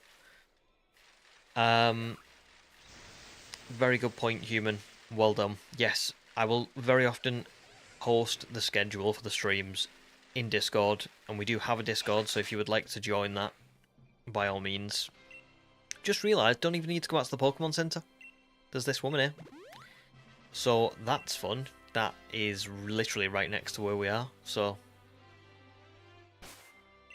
another way of making me feel even better about this one. After 230 hours, guys, we have finally found our 5th shiny in, and I will show you, Elsie the Riolu. And there you go. Special attack up, special defense down. It's okay. That's okay. But it'll probably be better for, obviously, Lucario. Riolu's not going to benefit from that, but that's fine. So yeah, there she is, Elsie. And what's very lucky about Elsie, for all the newcomers, is that Riolu spawns are usually 87.5% male and only 12.5% female. So not only did I get a shiny Riolu, but I got a shiny female Riolu, which is quite rare. So that's awesome, isn't it? Thanks, V. Welcome to stream. I'm sorry you've joined right at the end, but thank you. And yeah, if you want to see the reaction, or you want to see where it is, I will timestamp it after we end stream in the video comments.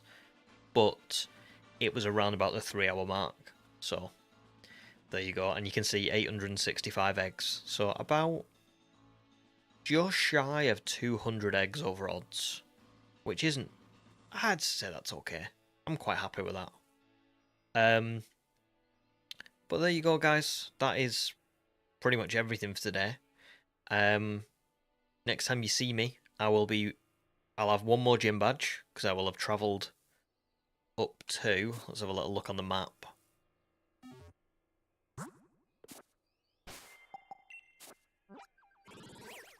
I will have travelled all the way on up to Hammerlock, and then I believe through Route 6 to Stow-on-Side, and I'll have beaten Alistair at the gym there, and then we'll travel on back to the rolling fields to carry on hunting for a female Combee, but that one is going to take us probably, I reckon, a few streams, because the whole Brilliant Aura odds is I've got to knock out 500 first, then we've got to keep searching for them, and we've got to search for Brilliant Aura ones. I'm going to be honest, I don't think I'm going to bother encountering, once we hit 500, I'm not going to bother encountering regulars. I'm only going to go for Brilliant Aura because A, I want to check, I want to see what it's like to Brilliant Aura hunt, and I mean just Brilliant Aura hunt, and B, I think searching for full odds Pokemon instead of taking the time to wait for a Brilliant Aura to appear might actually be counterintuitive. I think yeah, I think just like trying to encounter the full odds ones and then encountering the Brilliant Auras in between won't work. So yeah, there you go. Board Brilliant Aura is basically, have you ever seen a Pokemon in Sword and Shield that has like a yellow kind of like mist around it in the overworld? If you have, that's called Brilliant Aura, and what that does is it gives you oh, humans beat me to it.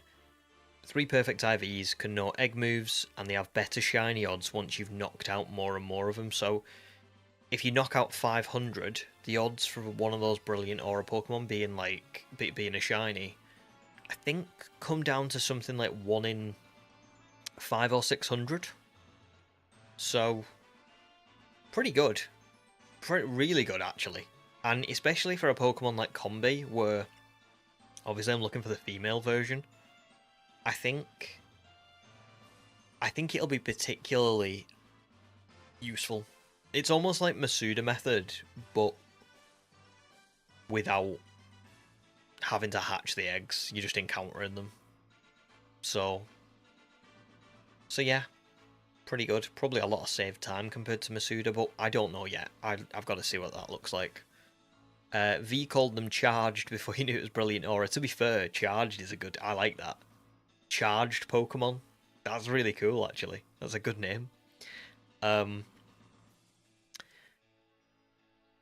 Yes, max shiny odds are at 500 knockouts, and at 100 knockouts, the Brilliant rate goes from 1% to 3%, so that's like the rate at which the Brilliant Aura spawns.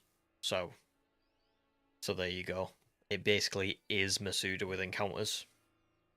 It's gorgeous. It's going to be brilliant. But yeah, that's everything for today, guys. Really huge thank you for joining. We're both grateful, me and in-game Wayfarer. Yeah, we found Riolu. We got her.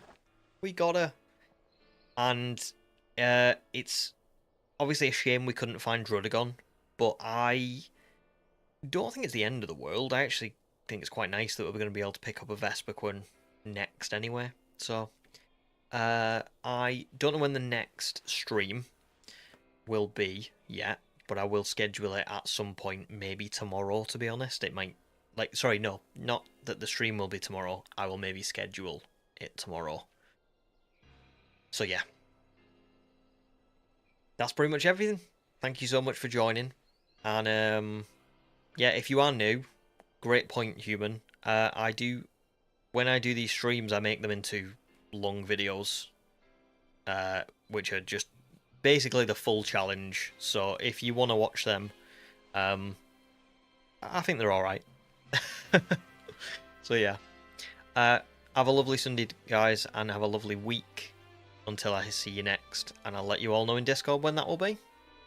Bye!